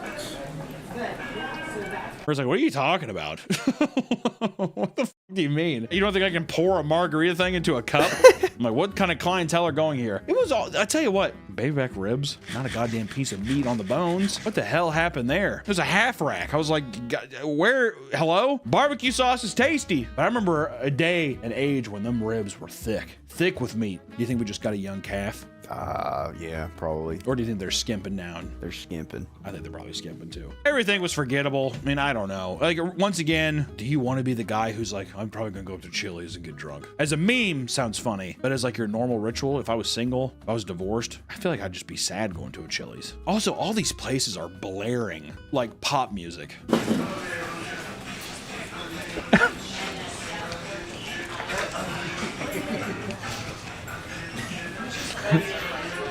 And that was a plus for Olive Garden, was it was like a little, but at the same time I was like, okay, well, I get it, we're fucking in Italy, dude. But it's like whatever, like some Italian music. But everywhere else it was just fucking Katy Perry. I kissed a girl and I liked it. And you're like sitting there looking at these like baby back ribs with no fucking meat on them, and you're like just biting the bone, because what else can you do? I give it a 5. You know what? Fuck it, 4.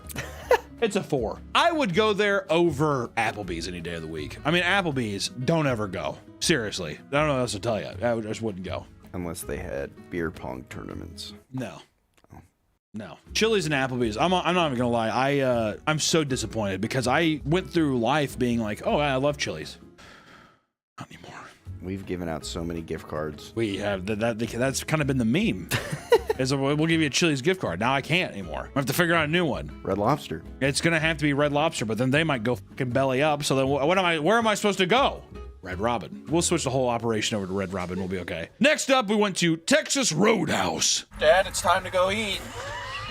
Your dad's having a diabetic episode. Dad, it's time to go eat. Time to eat again, come on. Jacob, give Pop a hand. Get his insulin while you're at it. Get off me. Ow! 1, 2, 3. Texas Roadhouse. Texas Roadhouse, first off, I think it's literally like the most popular restaurant in America. Did you know that? I didn't. For sit down, I think it is the most popular. It's them cinnamon biscuits. It's the fucking sweet rolls, dude. People love the sweet rolls. First off, Texas Roadhouse does it kind of smart. Those motherfuckers don't open up till 4. They're like, who gives a fuck about lunch? And what was crazy, we got there at 5. They'd been open for an hour. It was packed. Packed on a Wednesday. It was fucking crazy. Yeah. I expected like 6 or 7 to maybe be like, oh yeah, sure. 5 o'clock, packed. We thought we couldn't even get a seat. Well, luckily there was a booth open, thank God. But we went in there. We got the rattlesnake bites. Oh, God. The rolls, the entree, we got their Dallas filet, and then dessert, we got the Granny's Apple Classic, and then drinks, we got cactus water. Here's the thing. The rolls, pretty good. Those rattlesnake bites, kind of heinous. I mean, it was kind of like a weird cream cheese kind of thing. It was too much. To be fair, by this time of the day, I've had so much cheese and everything, I want to die. So I'm still trying to be subjective over it, right? Yeah, subjective. Subjective. I don't know if you thought this was weird too. They give us a sampler of like corn. Yeah, that was weird. Like green beans and mashed potato, like a weird plate of like condiment cups full of that. You think that's normal? Why would you do that? I'm guessing so. It's just like try. Pick so you know side. what side you like. Yeah. So you just try. I like that. I want that with this. Oh, I mean that makes sense. It's still kind of weird how they did it though, right? It's very weird. It's just odd. Also, it's just like it's mashed potatoes. If somebody's that surprised, kick them out. Anyways, we got that shit. Listen, the appetizer was whatever. The atmosphere is pretty, like, that's another place I'd be like, I would go up there and watch like a game or whatever. The bar's nice. Has like a nice vibe. I don't know if I'd bring my family as so much as just being like boys night. Because it's kind of rowdy. It's loud in there. The steak was good. I thought the steak was great. It came out fast too. I was like, God damn, dude. How many you got prepared back there? Holy hell. Because it was fast. I thought that, it was fine. For a chain restaurant steak, I mean, I was like, I'd be perfectly happy with that. Allison complained is a bit salty. Who cares? And then I think the highlight though, that Granny's apple pie was fucking sick. And I don't even like pie really. Like I'm not a big pie crust person. That ruled. It was great. We were sitting there being like, I'm borderline impressed. I mean, I was sitting there, I was like 7.5. Didn't like it as much as Red Lobster, obviously. But I was like, this is better than the other stuff. But then the worst thing on earth that happened. We were paying, and then they brought over a saddle on a piece of wood, and a large 12-year-old child got up on it, and a woman was screaming. Oh my God, we're so close to the finish line. Oh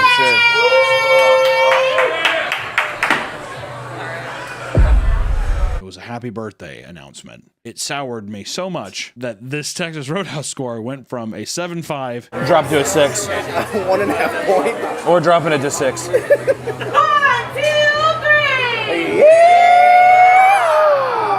But the reason I justify that, listen, do I care that the large boy got to be like, happy birthday, yeehaw? Sure, this place is fucking packed with families. I bet you anything, every 15 to 20 minutes, you're gonna hear that. Fuck that. To me, that justifies it going down to a 6. Yep. I'm trying to watch the game. Even if I was in there not watching the game, like that's insane. That is crazy. I give gratitude to all of the people who have to work there and endure that. I would fucking start a union and fight back against that rule. I'd be like, no more saddle and yeehaws. We're done. It's fucking with everybody. It's fucking with our money. That's what I'd say. Come on! Which actually, that doesn't make any sense because it's packed in there constantly. All I'm saying is God bless you and good luck. Good day, mate. You think that's a knife? This is a knife.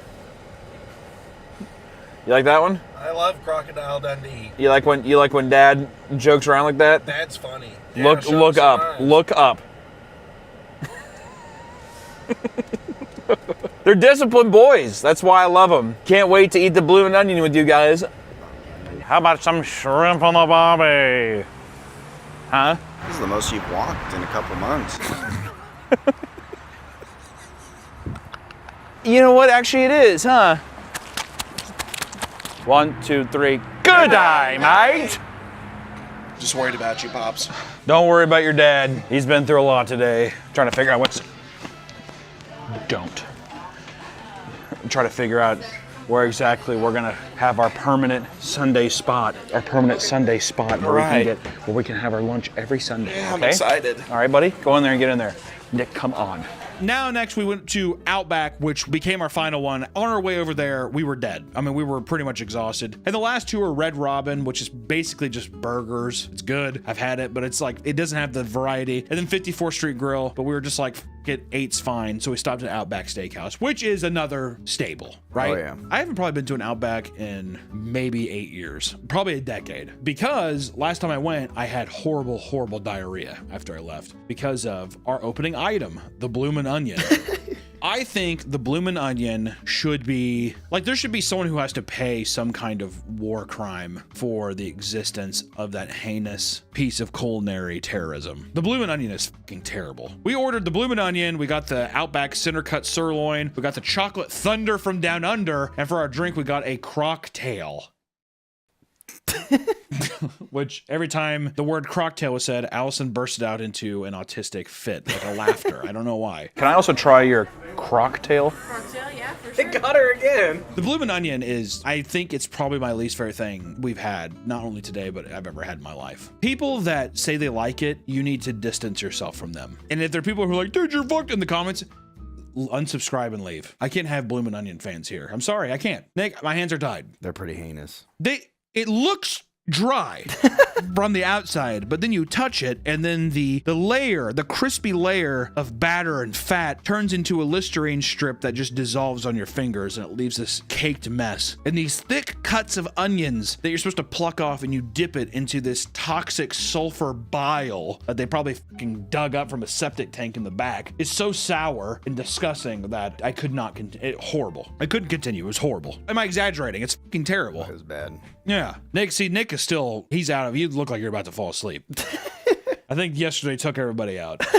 I mean, I'm just going to go on to, I mean, like, listen, the sirloin was... Oh, sad. It was sad looking. It looked like a, I don't know, like a kind of like a brownie. I mean, it was just depressing and it tastes like shit. It is what it is. The chocolate thunder from down under, you know, it's chocolate. I'd say the highlight, I'll give it this. Mac and cheese was good. Nice cracked pepper, mac and cheese, and a little skillet. That was nice. The crocktails were too sweet, but you did get to keep a little crocodile. Stop doing that. Stop doing that. Stop. Comes with a crocodile toy, and I thought that was fun. A+. So all in all, I'd give it 4 out of 10.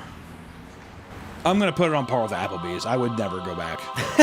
I have no desire to ever go back to Outback Steakhouse. This is what we have to say here. Red Lobster is the king. And if it goes out of business, it's America's fault. Nothing that Red Lobster could have done. The cheddar biscuits are there. It was wonderful. But you know what got me thinking? This whole list feels like a dying breed. Who knows how many years in the future from now, but like these chains, it doesn't feel like this is going to be a thing in the future. Something just deeply from the past. Oh, it felt nostalgic going back to some of them in a way. Because it used to be this exciting unknown thing, right? Before the internet, before all these other things came out, you would go, you'd rent a movie with your family. Maybe you would go, it'd be a special thing to go to one of these chains. You've heard about them. And maybe your friends have been to one that lives in a town over or whatever. It was like kind of a mystical thing that has now transformed into just like garbage. And maybe it's always been garbage, but it at least had this mysticism about it back in the day that I feel like is totally squandered and lost. So I'm glad we got to do it while it's still here, but it feels like these ponies are riding off into the sunset. The moment Red Lobster goes is the moment this channel dies.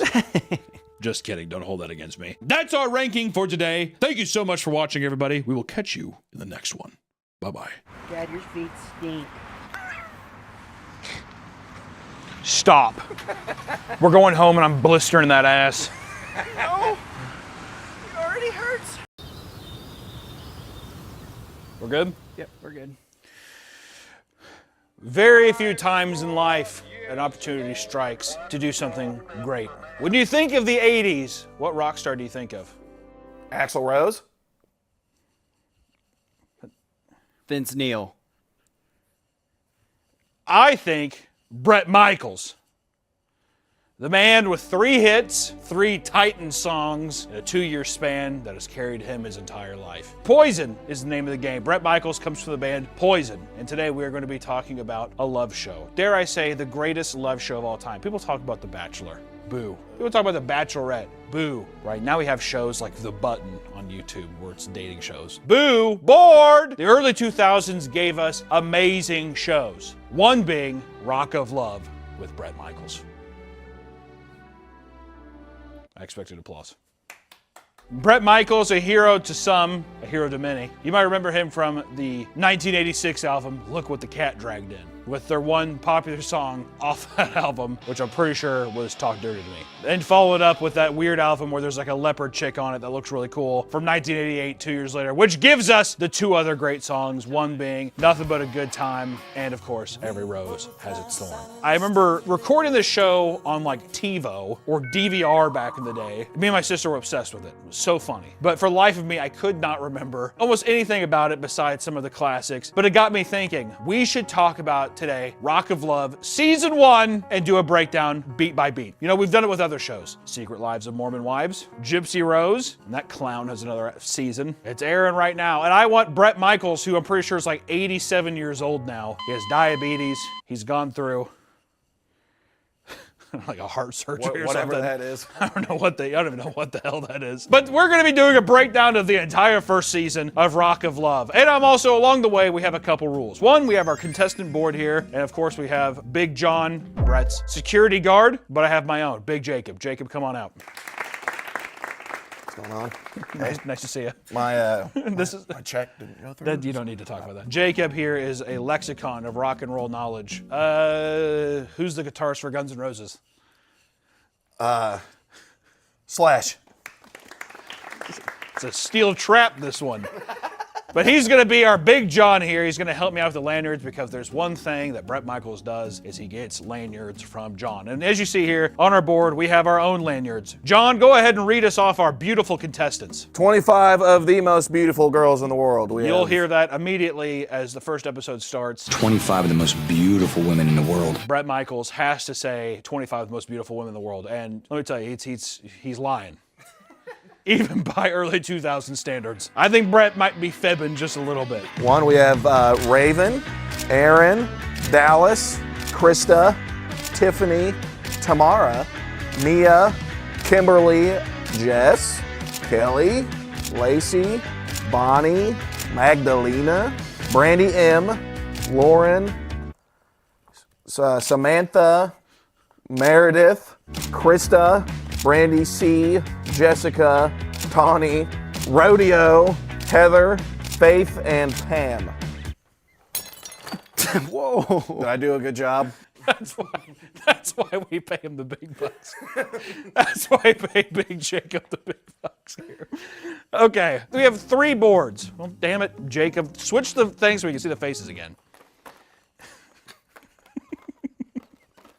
So we have 3 boards. This is how this is gonna go. We have our contestant board where we're gonna be able to talk about the contestants as well. Whoever we think is going to lose, or as contestants do lose, we're gonna move over to John's sloppy seconds. And then of course we have our winner board, which showcases the beautiful, ever luxurious Bret Michaels, and who we think is going to win and who we will crown the winner. Between the episodes, we're gonna guess who is going to win and who is going to lose, and then we are going to move them and place them accordingly. 11 episodes. I want to be in the mind of Bret Michaels by the end of this. I want to be able to choose by episode 2 who Bret's going to end up with. All right? 25 women. That's a lot of women. But without further ado, let's get into Rock of Love, Season 1.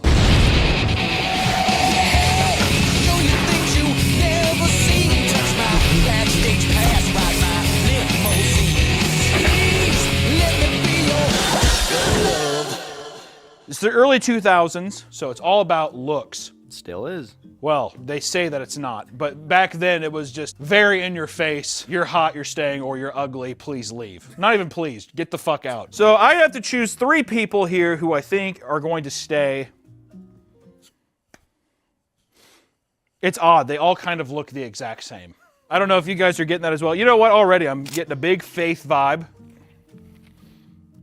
Maybe, I don't know. I don't know. It's like all like early 2000s fake plastic trash. I guess I'll say Heather. She looks like she would be in early 2000s porn. So that's got to be worth. That's got to be worth something. Going Heather. So this is even before we watch the show. This is before I'm even watching it. I'm just saying that, listen, I'm guessing, and then by episode 2, I'm locking in. That's what I gotta say. I'm just saying right now, gut reaction, if I was Bret Michaels, I am Bret Michaels. I'm gonna guess who I think is gonna win the show. They're all revolting. You know what I'll say? I'm gonna say another one, Brandy. Brandy Mahoney. I don't know about like the last name, like Brandy Macaroni. She kind of looks like she has like that early 2000s like look. It's kind of once again, I feel like in the early 2000s it was all just like you would want to look like you're in a porno. She also kind of has like a weird like if Avril Lavigne was like white trash, and like maybe Bret Michaels would like that. So we're doing that. And last but I gotta just be faster with this. I'm gonna say for now, you know what, Tamara, because she looks crazy as shit here, but she's also super hot. These are my 3 people who I think are going to win based off this, but I can change it, all right? I have until episode 2. So without further ado, let's get into episode 1. Which episode 1 of Rock of Love, you see the people show up, all the beautiful women show up. It's very stereotypical of any other dating show. All the girls arrive. You hear little blurbs about all the girls, you know. It's so surface level shit. Usually all of them are just like, oh my God, I love Poison and Bret Michaels. I'm so in love with Bret Michaels. I used to like kiss the album and spoon it all the time. Mind you, this is 25 years after Bret Michaels has had a hit, okay? I just want to put that out there. I always thought that was a funny thing about this show. This show and Flavor of Love. Inside this Hollywood mansion, 20 women have gathered because they all have one thing in common. It's like both men are severely past their prime. Bret Michaels in this is what, early 40s, mid 40s? I think he's right at 40. He's right at 40. So these are all women who are, I would say the median, which is kind of surprising. I thought they'd be younger. I would say the median is like 30. Yeah, I thought they were going to be like 22. I thought that they would all be like, because there's a couple of contestants that are 22, 23, whatever. I mean, he's a rock star. Right. Right? It's going to happen. But in this one, it's like 30 years old, but goddamn, dude. You look at some of these women, and listen, dude, look at me. Yeah, I'm a sex machine. I'm sex appeal. I get it. I'm attractive. Some of these, don't look at my boots. Some of these women, like immediately starting off, my girl Heather here, who I did pick up, didn't realize this, 32. Yeesh. I would have expected that. I thought she was her 40s. Hot dog skin. Back when tanning was really big. You don't hear much about people tanning anymore, do you? Gives you cancer. Fun. So the first episode, Bret Michaels keeps repeating 25 beautiful women. 25 of the most beautiful women in the world. We got 25 hot women. 25 more beautiful women in one place. 25 of the most hottest women. He says it so much that you would think that they had him do multiple takes of the first line, and they just kept all of them. 25 of the most beautiful women. And immediately all the women simp over Bret. I want to fuck Bret Michaels, and I'm not afraid of it. I'm going to get me some rocker ass. I love rock star stuff. Really, almost to where I think 90% of them have no idea who Bret Michaels is, which is justifiable. I didn't know who Bret Michaels was until the show came out when I was younger, if I'm being honest. I mean, everybody's heard the Every Rose Has Its Thorn song. One of my favorite songs was Every Thorn Has Its Rose. Yeah, I never even really heard of Poison. Yeah, I mean, you couldn't tell me that, like, you Bret Michaels? I'd be like, who the fuck are you talking about? But before they even meet Bret fully, they are all lined up outside, which also they rent this, very stereotypical, they rent an LA house. This is definitely not Bret's house. Let's just get that out of the way. Because sometimes I think that they make it seem like, this is where I live. They really don't even break that facade. He's just like, this is where we're doing the show. And they're like, okay, he's a rock star. Let's put light gaffing, like all over, like just like pipes where you could hang lights, like a stage, to where it's like a very mediocre LA house that's just covered in scaffolding. And they have a little stage outside for them, and they're all sitting there. And that's whenever we get to meet probably the best character of the series, Big John, who is Bret's security guard since the Poison days, I think. I don't know. He's a large man. So my first impression of Big John was, wow, this guy is big. He basically gathers everyone outside. It's 25 women outside, and he points out 5 women. Granted, just to let y'all know so far, no woman has even met Bret Michaels yet. You have gone through the trials of signing papers to be on the show, done all this stuff, you've packed a suitcase, and now they've come. And then now John picks out 5 women, and then I'll have my own John pick it, or my own Big Jacob come out and help me with these honors. He picks out 5 women: Meredith, Kimberly, Kelly, Pam, and of course, Tiffany. Do you think he was just like, you guys are way too go? I think that the people on the show definitely brought in a little skunkier people to come in, and I think that they were making a bit of a fools out of them. Pam, Meredith, Tiffany. Big John's job doesn't seem so easy now, does it? Who are you looking for? Which one are you It was missing? Bonnie, right? Yeah. Who is it? Bonnie. No. It's not? Meredith? Pam, Kelly, Kimberly, Meredith, and Tiffany. Pam, Meredith. And then he tells them immediately to pack their bags and go. Actually, that their luggage is at the end of the fucking driveway. They couldn't even give it to him. So go ahead and put him up on Big John's sloppy seconds. Ruthless. Gladly. Unbelievably ruthless tactics here. 5 people immediately before even meeting Brett. Can you imagine? And also, I just want to say this because this is based in LA. Not all of them live in LA. A lot of them are like, yeah, I flew out from Chicago. Imagine flying out to LA and then basically being like, you're the ugliest person here, go home. That's what happens. That's also why Rock of Love with Bret Michaels is one of the best. What other show does that? And don't correct me. No other show's done it. There better not be another show that's done it. All right, you can go. I really need your fucking game to step up, though.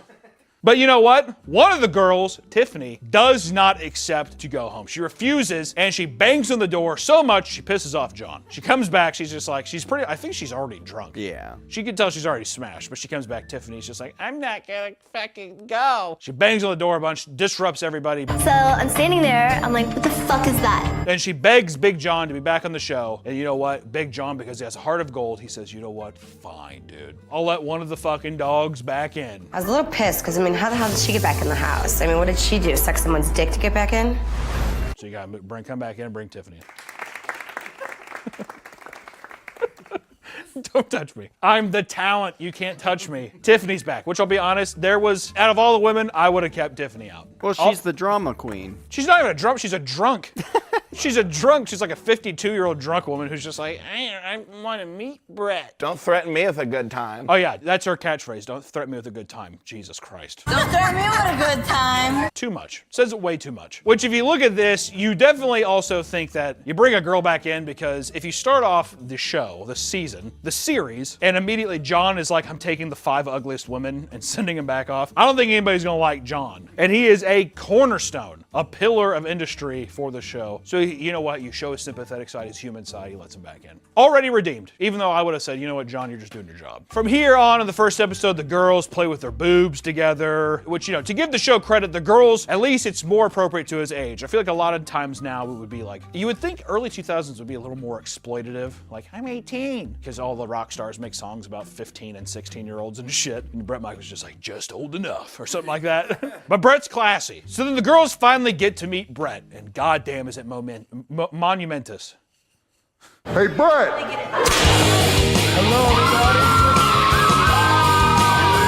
I don't think any person, I'm wondering if any person, this is no shade to Bret, because I love Bret, I love you, Bret. Don't think anybody would have that visceral reaction if Bret Michaels walked into any room. Like, I feel like Bret Michaels could walk into a Starbucks and the world would be fine. I don't think any chaos would happen. But people are losing their minds, they're very excited. And the first thing that Bret does in the show is he's got to take pictures of them for their lanyards. He's like, show me your sex appeal, show me your sexy side. But really it's just a way for one by one for people to come in, grossly make out with them, and then they kind of like do some very white trash. I don't know, they spread their pussy lips or they show their boobs or something. So, some of the girls just flash the camera or they do whatever, and you get Bret's, you get Bret sitting down in his green room thing and he's just like, oh, she's a firecracker. I gotta be honest with you, I was having a lot of emotions pouring through my member. I'm feeling extremely horny, and I'm telling you, I'm ready to explode. And then you gotta hand him off to Big John, and he does who God knows what with him. Adds him to his collection. All right. Yeah, it makes them all little Russian nesting dolls. I love girls in a cowboy hat. That's what he says. That's what he says. I love a girl in a cowboy hat. It is just purely sexy. And I knew even if I didn't want it, she was gonna have a piece of me. He then goes out to make out with every single woman, and Bret makes the weirdest noises when taking the pictures. Pretty much he's just like, ah, yeah. Oh, geez. Oh, yeah. Oh, damn. Oh, yeah. Uh-huh. Oh, jeez. Oh, yeah. Oh, yeah. Oh. Jesus. Coming his pants pretty much. He's just like, oh, baby. Oh, fuck. Oh. Oh. Now the girls are just kind of waiting on the staircase like, wow, I wouldn't have done that. I'm not that trashy and desperate. I hope Bret notices. And then they go up and like, spread their asshole open. I'm one of the classy girls. But one of the girls, Heather, fucking from the 3 already. Heather, who I have deemed already a winner. She tries to impress Bret by flashing her tits, which let me tell you something. Don't remember that from the show. Why it felt so weird is because if you watch the show on Amazon Prime, which it is on Prime, it's all totally uncensored. So you get to see her tits, which is really weird because they'll like cover middle fingers and stuff that was censored before, maybe the broadcast or something, or some words might be censored, but full on tits, ass, all that stuff. Back then they're definitely like, oh, just do it. It'll be censored. Bret will like you more. more, that kind of stuff, and now it's on. 2007, no one even knows what the fuck a streamer is, you know what I mean? But after the pictures, Brett talks with the girls to get to know them more, right? He's very down to earth. Brett Michaels, I'm gonna tell you right now, episode 1, season 1, he's a charmer. I think Brett is a good man. He's a classy guy. It's very hard to not like him. I guess that's what it is. Charismatic, that's the word. It's the diabetes. It is. He also talks, that's one thing about the show, Brett Michaels brings up his diabetes a lot. I've been juvenile diabetic, right? I take 4 shots a day since I've been 6 years old. He doesn't say diabetes, he says diabetes. And it's obnoxious. Every time. Yeah, I got weird diabetes. I'm acting up. They'll be doing a challenge. I have to sit down, I have diabetes. But one of the girls, while he's talking to all the people, one of the girls gets jealous of she's not getting enough attention. And there's a lot of jealousy between the girls. Obviously, it's a fucking dating show, right? And everyone is trying to impress Brett with bullshit like pole dancing, playing drums. It's fucking annoying. Drooling over his tattoos. Stuff like that. It's obnoxious. It's dog water, trash TV. It's wonderful. You're gonna lose brain cells. Lots of dumb bitches. Brandy C and the 2 blondes who team up together are extremely, extremely annoying. They say something like, "Where's our babe? Where's our baby boy?" Where's our man? Where's our baby boy? And they chase after Brett.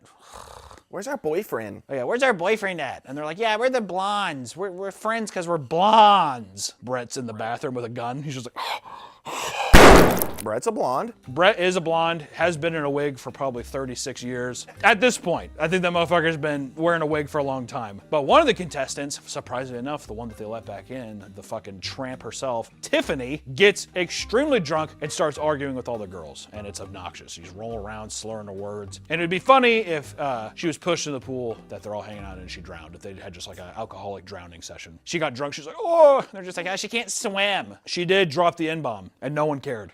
Oh, yeah. What? Hey, that's not a nice word. Oh, yeah, it is. That's 2007. All right. Transformers was getting ready to come out. Shia probably could have dropped one of the bombs then. And no one would have mattered. As long as him and Bumblebee saved the day, I think Shia could have dropped one too. But, this is where, Tiffany starts grinding on Brett, and it's just gross. She beat my penis to a pulp, and it was a dry beating. What are they doing? I love this show so far because none of it is sexy. It's all supposed to be sex appeal. And it's like, living the rock star status and seeing which girl is going to get Brett's heart, but it's just disgusting. I mean, it's a fucking body horror show, if anything. And I think that Big John, even by this point, knows that he made a mistake letting Tiffany back in. But the cuts to Brett are funny because Brett will be making out with Brandy. I mean, when they make out too, it's like they quiet every other sound. They really amplify like the...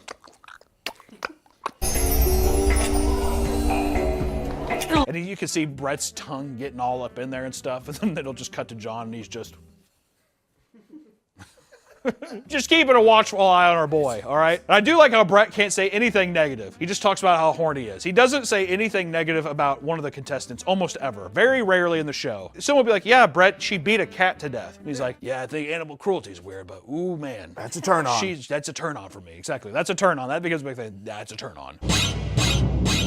Strange, but it just kind of turned me on. My diabetes, that's a turn on. Then there's a Down syndrome looking girl who just sits alone and drinks champagne. She doesn't even speak. It's weird. She's like mute. I don't know. Give me your sexiest, coolest.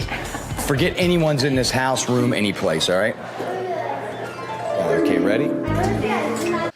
She just has like that ape brow, It's like very weird watching somebody being like at a party, just sitting alone drinking champagne. It's like a Weekend song or something like that. Which actually by this point here, when I was watching this episode, this is where I had my first pivot. There's a elderly woman named Rodeo on the show who's like super buff and charismatic, and I immediately thought to myself, I think this is a winner. So in this first episode, I'm gonna change Tamala, who hasn't made a goddamn lasting imprint at all in this first deal, and I am going to put Rodeo in my winner circle. Controversial plays already. But I think already, they're giving her too much screen time. I'm also trying to game the system, if I'm being honest. I feel like I'm trying to see who they're investing more time into. And so far, Heather, snarky bitch, a lot of confidence. Rodeo, bombastic, loud, most annoying laugh on the show.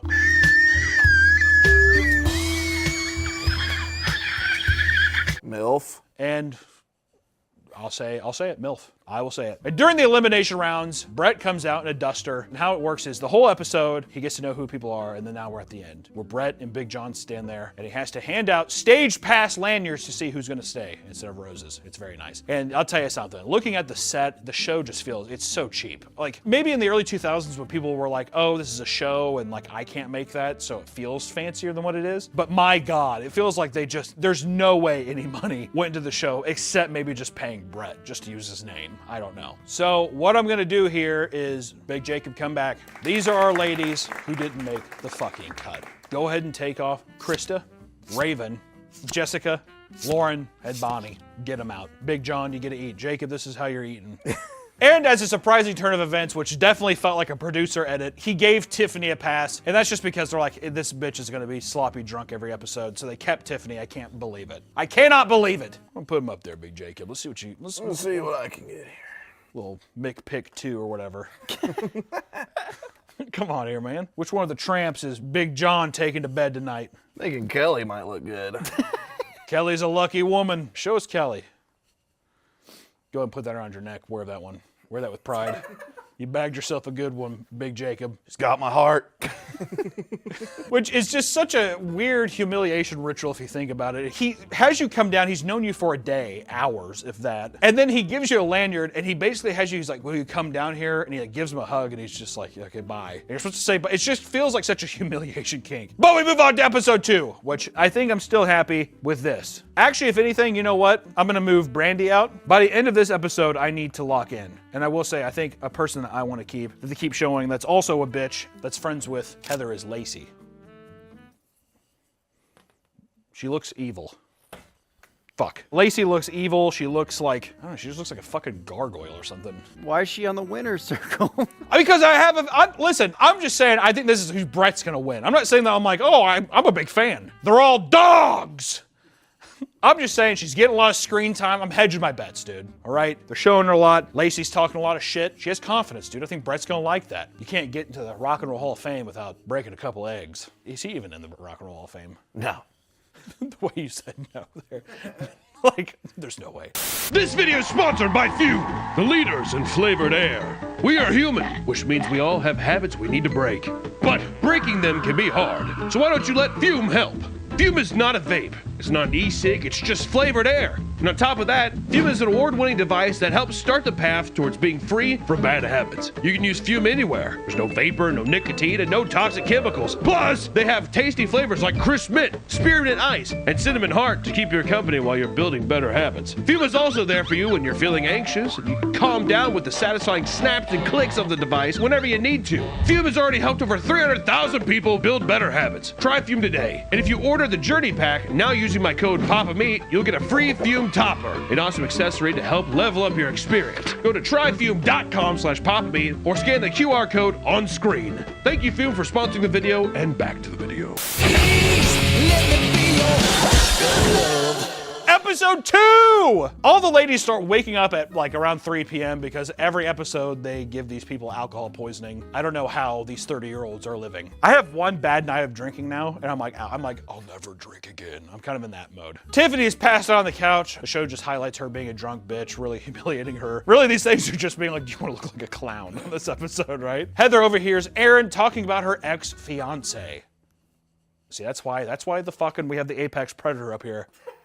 Because I think this is the stallion that's gonna go all the way. We'll see. She has an ex-fiance and they're like, she doesn't really like Brett. Yeah, she's she's with somebody. She's with somebody right now, you know, and then Aaron's like, Hey, it's not really with somebody if we're broken up, so...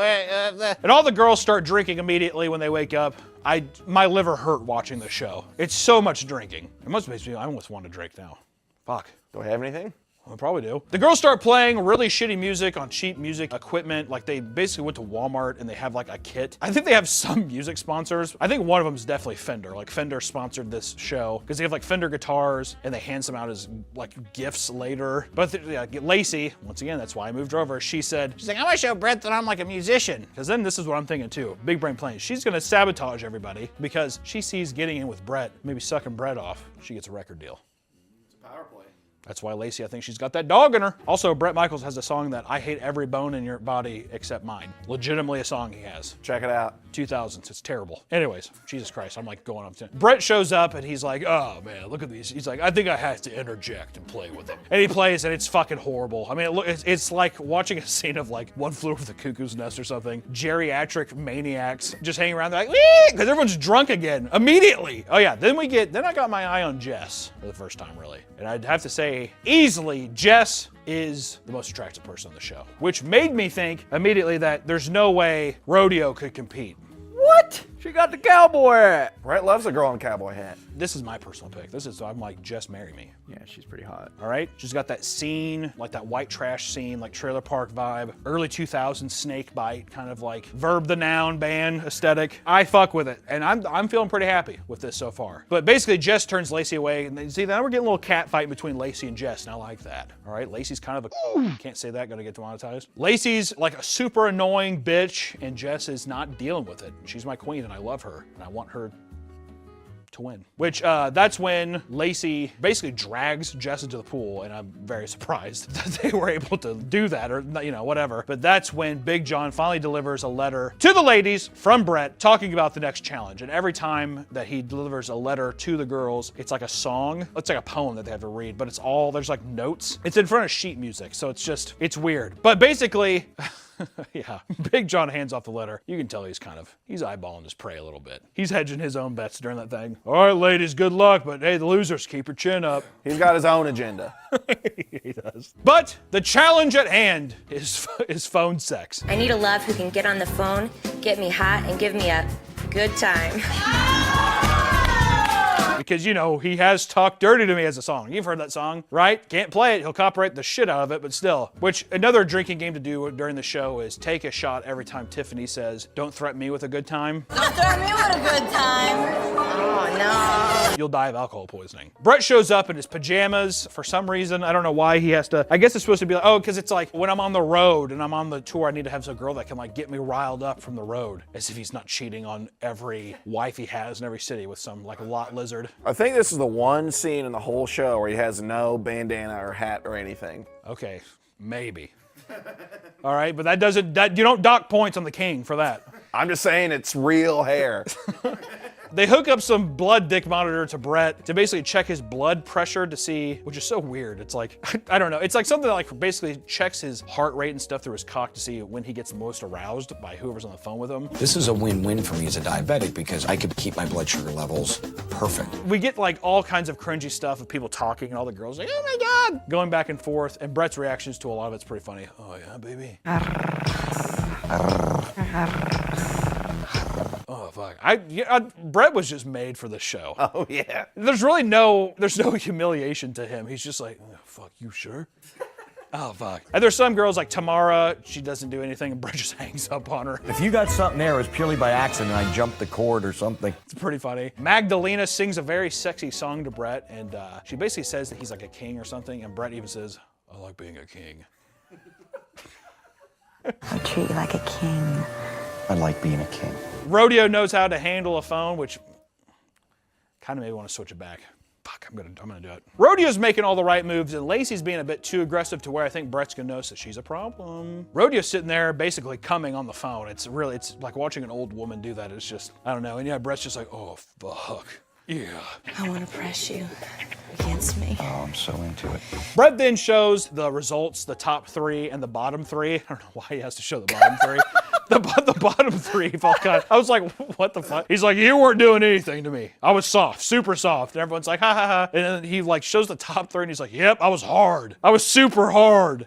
It's such an uncomfortable scene. Do they ever cut to his pants? No. The screen would be big enough. His cock is that big. Aaron, Rodeo, and Lacey win a date with Bret. They're the people who win, so every time they win a challenge in the show, it's pretty funny. You have to do things to win a date with Bret. Is that how it is in other shows, like Bachelor and stuff? I think so. I think so, yeah. It's okay. There's always some kind of challenge. Well, in this show, it's basically like, it's really stupid challenges that then result in you going on a date with Bret that is just as equally retarded. And it's very rarely a one-on-one date. Usually it's a group date to where he's just like, hey, listen, I have a great time. Aaron and Brandy C start arguing, and Aaron says Brandy has a meth scratch face, which is kind of funny. That was really funny. I want to look at your little meth scratched face any longer. Oh, that's right. You know what? Meth scratch. Actually, I got in a car accident. Pretty good time. I thought that was good. Brandy, she's like a little scar or whatever, and she goes and complains to Brett about it, making fun of her face, and Brett, it's pretty funny. Brett is like, are you fucking kidding me? You're fucking kidding me, right? Anytime any of the girls actually go up to talk to Brett about something, he's like, no, I'm fucking pissed.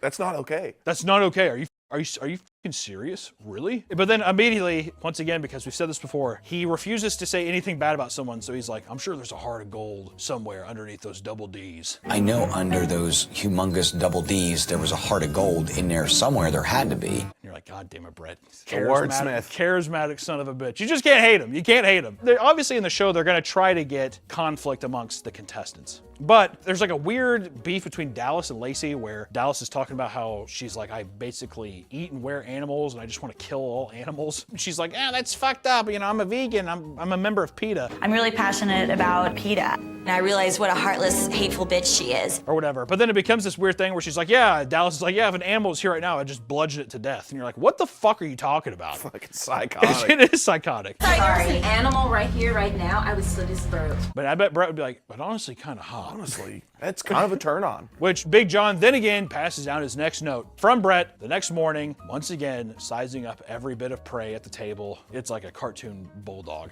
Yeah. It's like a cartoon. Every time Big John comes in and like gives the notes to the girls, it's like looking at like the Tom and Jerry bulldog eating a cartoon steak. That's what it feels like. The three winners leave for their date, and of course when Brett shows up, he's always wearing, by this time, this is peak Affliction era, right before Jersey Shore started popping off. So you know every time that we see Brett, he's in a sick Affliction get up. I fucking love it. So good. And the date they go to is they all go to a recording studio to make a song with Brett. I can't even begin to describe how bad that was. This is a painful one. Brett is constantly tongue kissing all of the girls, and it's just like so often and so much that it's just like there's got to be something being passed around there. Hep C, fucking some. I don't fucking know. All I know is that the song is fucking terrible. Baby, do you remember? Let me feel you, friend. Thank you. I'm hearing a hit. And it's funny that they're getting 2007 Bret Michaels as if he's going to the studios and they're just like, yeah, like the label's really excited. Yeah, the label's really stoked on what I'm putting out. So he's like in there and it's just like, yeah, we're gonna lay down this thing and there's gonna be a lot of, it's like your time has passed. It's unfortunate. I'm like, dude, you have every rose has its thorn. Be happy with that, right? They're making the song and it's like all like really sexual and weird. And like one of the girls is like, I don't want to do this. I'm too nervous. But then we come back to the house and Heather forms a group of girls called the A-Team, which are just all the whores in the house, pretty much, all the slutty girls, which is, in my opinion, the strongest team of characters so far because at least they're the most interesting to watch. Everyone else, kind of boring. A lot of the girls you don't even see. Jess is not a part of the A-Team. Jess isn't part of the A-Team, she's an angel. So let's get that out of your mouth right now. All right, Rodeo's also not a part of the A-Team. She's not. Just wanna put that out there. Brett gets home and tries to talk to some of the girls that he hasn't spoke to yet, but it's like, there's just nothing there. It's so weird. I feel like maybe in the first show, I don't know if they change it in the next seasons, it feels like too many contestants. Yeah. Some of them aren't getting any time with them, and then some people are just like not as outgoing and drunk as the other people, so you're not gonna stand out. Like the first girl, the mute. Even when she got picked off, she was just like, Yeah, I still don't think she said anything. Which Brett then says, I have no connection with Tamara, and she's as dumb as a box of rocks. Here's the thing with Tamara. No connection and dumb as a box of rocks. Which I feel like today maybe wouldn't slide as much. But guess what?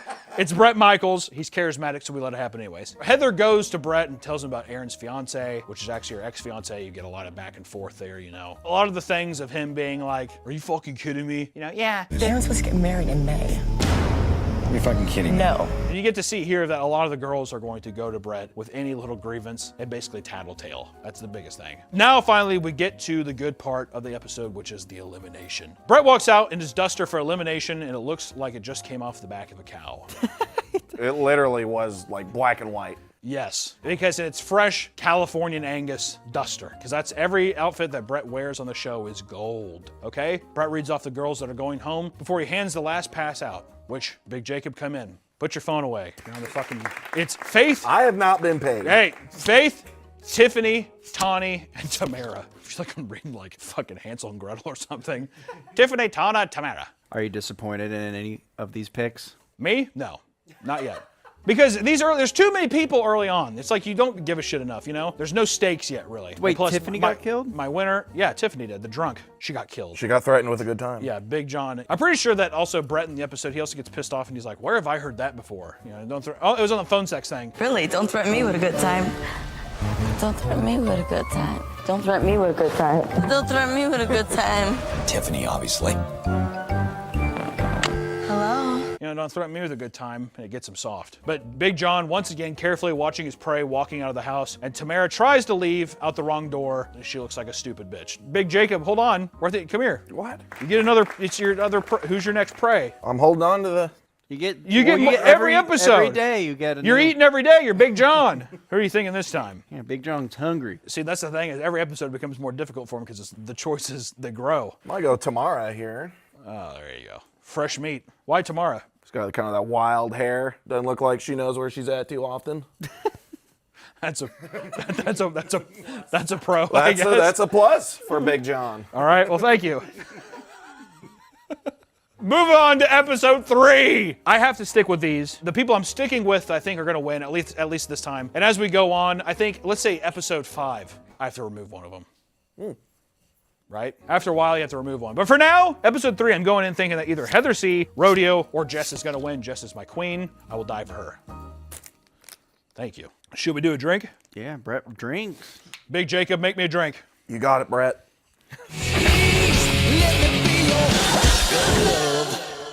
All right, episode 3. I'm locking in Heather, Rodeo, and Jess as my winners. I'm curious to see. I'm still on the fence, though. I love Jess, but also Heather so far in both of these episodes has been a bit of an alpha, if I'm being honest. All right, and Rodeo's already won a competition. I don't know. The next morning, Big John hands out a note from Brett. We're gonna say that a lot, I feel like. Which the challenge this time for this race is dirt bike racing. 3 teams of 4, and whichever team wins gets to go on a date with Brett. Lucky, lucky. The girls get to the racetrack and see Brett riding and doing wheelies, which is funny because there's no way that's actually him. The cut of that is so funny. It shows like 3 people coming in on dirt bikes, and then it just immediately cuts to the bike stopped, and then Brett takes off his helmet. Come on, dude. Can we not be a little more creative with the edit, with the cuts here? Which, they're getting instructed on how to ride. Some of them haven't ridden before. Magdalena pisses herself, and she's trying to get a helmet over her fat, stupid fucking head. Everyone's making fun of her because she's huge. She's like fucking 6'6" or something. I'm pretty sure Bret Michaels is 5'8". The instructors try showing the girls how to ride the dirt bikes, and Dallas is terrible. She's falling over the place. She just speeds off and runs into the fucking ground. Which the girls get split into 3 teams. Magdalena, Heather, and Aaron are team captains. They're the people who are like having to choose. It's basically old school dodgeball style. Big Jacob, give me my drink.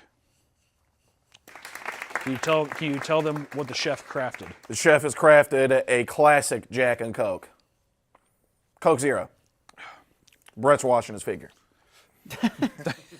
Thank you. That's true. So they're going through, they're picking all the teams, and Dallas and Brandy C are the last ones to be picked because Dallas is fucking terrible, and Brandy, I'm pretty sure, is like a super unconfident woman or something. Lacey thinks she's hot shit. She starts off the race, so they get to the racetrack and they start racing. She wrecks the fucking bike and can't get it started like a fucking idiot. You're like, way to go, Count Orlok, you fucking demon-looking bitch. Good lord. Going back through, you know, it's a close race, whatever, but then finally it's Dallas's turn to ride. And she speeds off 50 miles an hour, really fast. The first fucking hill she encounters, she fucking jolts off, flies off the bike, almost kills herself. It was awesome. Brett lightly jogs over to her to help her back on the bike. Really, he's like, oh my God, she could have died. He really didn't put in much of an effort to get over there. He knows that there's on-set paramedics. He's like, what am I gonna do? Am I a doctor? Rodeo ends up taking the lead and winning for the pink team. Rodeo, once again. Queen. Second challenge in a row she's won. Okay? Then Brett like brings out like a Pop Warner trophy and gives it to the girls to also where it's like, it's 1 trophy for 4 women. It's like, how do we break that up? Who takes this home? And it's obnoxious. It's huge. I want to know where that's at. I mean, he probably fucking got it literally from like a Goodwill store. I don't know. Which Rodeo, Magdalena, Samantha, and Brandy M win a date with Brett. Does that feel special if 4 other people? You know what I mean? Like, okay. Lacey and Dallas start arguing again over killing pets. Lacey calls Dallas to waste a sperm and egg back at the house. You're just a waste of sperm and egg, that's all. You're a waste of sperm and egg. They don't like each other. Feels like a race war. No, it's about animals. They shove each other and break some of the cheap vodka bottles behind the bar. Producers definitely told Lacey to keep pressing Dallas because she won't leave her alone. And then Rodeo comes out of nowhere and like, I don't fucking know. Jet Li's the fuck out of Rodeo and sends her off basically. She's like, this is enough! I've had enough! Which it is fucking annoying. I was like, it made me cringe watching that. Lacey like pressing Dallas the whole time. I was cringing super fucking hard. Like it's like schoolyard shit where it's like, won't leave you alone. It's the cringe was very real. And let me tell you, by this time I was bought in. I'm bought in on all the sauce, if I'm being honest. I'm like, oh no, she didn't. So the dates are like double dates with just Brett, and I wish, once again, Big John could get in on the action. 2 girls go on a date, and then other 2 girls go. While the other 2 girls are waiting, why not let Big John take him out? John's not doing nothing. Look at him. He's Big John. Big John. All right, looking. Oh, if I'll be honest, I would be in a relationship with Big John over Brett in a heartbeat. In a heartbeat. It's not true. Not true, no. No, Brett has the money. Brett has the money and the wigs. John didn't sing Every Rose Has Its Thorn. No, but I like John because I can tell he's gonna take care of me. Right. He's gonna protect me. Yeah. Why do you keep yawning? I'm laughing. He's laughing. Yeah, when I go see a funny movie, I do this the whole time. Sam and Magdalena and Brett are out on the patio and watch a slideshow of Brett growing up. That's a date. Yeah, they say, yeah. By the pool. It's a poolside date where he's just like, yeah, this is pretty much me when I was young. It's like, lucky girls. Lucky. Brett made sure to put on the Rasta wig for the occasion. It's poolside. It's tropical. He's got to put on the Rasta wig. If he doesn't put on the Rasta wig, why even buy it? Didn't Adrian Brody get banned from SNL for that? Adrian Brody got banned in SNL for what? Wearing a Rastafarian wig. Dude, let me tell you something. People, I think, good. Good. Let Adrian Brody get canceled for it and Brett Michael walks free. That's what I say. Sam, I'll tell you something. She's got like a little gap or two. A little trashy. I like it. Just what's in that verb the noun kind of era. Yeah. Trashy vibes. But she listens to Cradle of Filth. Also, she wore a Pantera shirt that one time. Probably loves Atreyu. Oh man, loves Atreyu. It sells a Paper Anchors album and shit. God damn. She's like, yeah, bullet for my Valentine. And you're like, yeah. I'll accept it. That's fine. Yeah, that'll be fine. She's sitting there and she's like, I mean, Brett's been making out with all of these women. And then he's like talking to her and he's trying to kiss her and she's like, oh no. Like, and he's just like, it's just a kiss. It's just a kiss. That becomes a big meme. Is listen, fucking relax. It's just a fucking kiss. Are you gonna be this uptight, really? John? Oh, you don't want me to get John? It's a kiss. Which, it's weird whenever they kiss, whatever, because in the edit, they add these moans in the background. It's like making out, whatever, and you just hear, oh.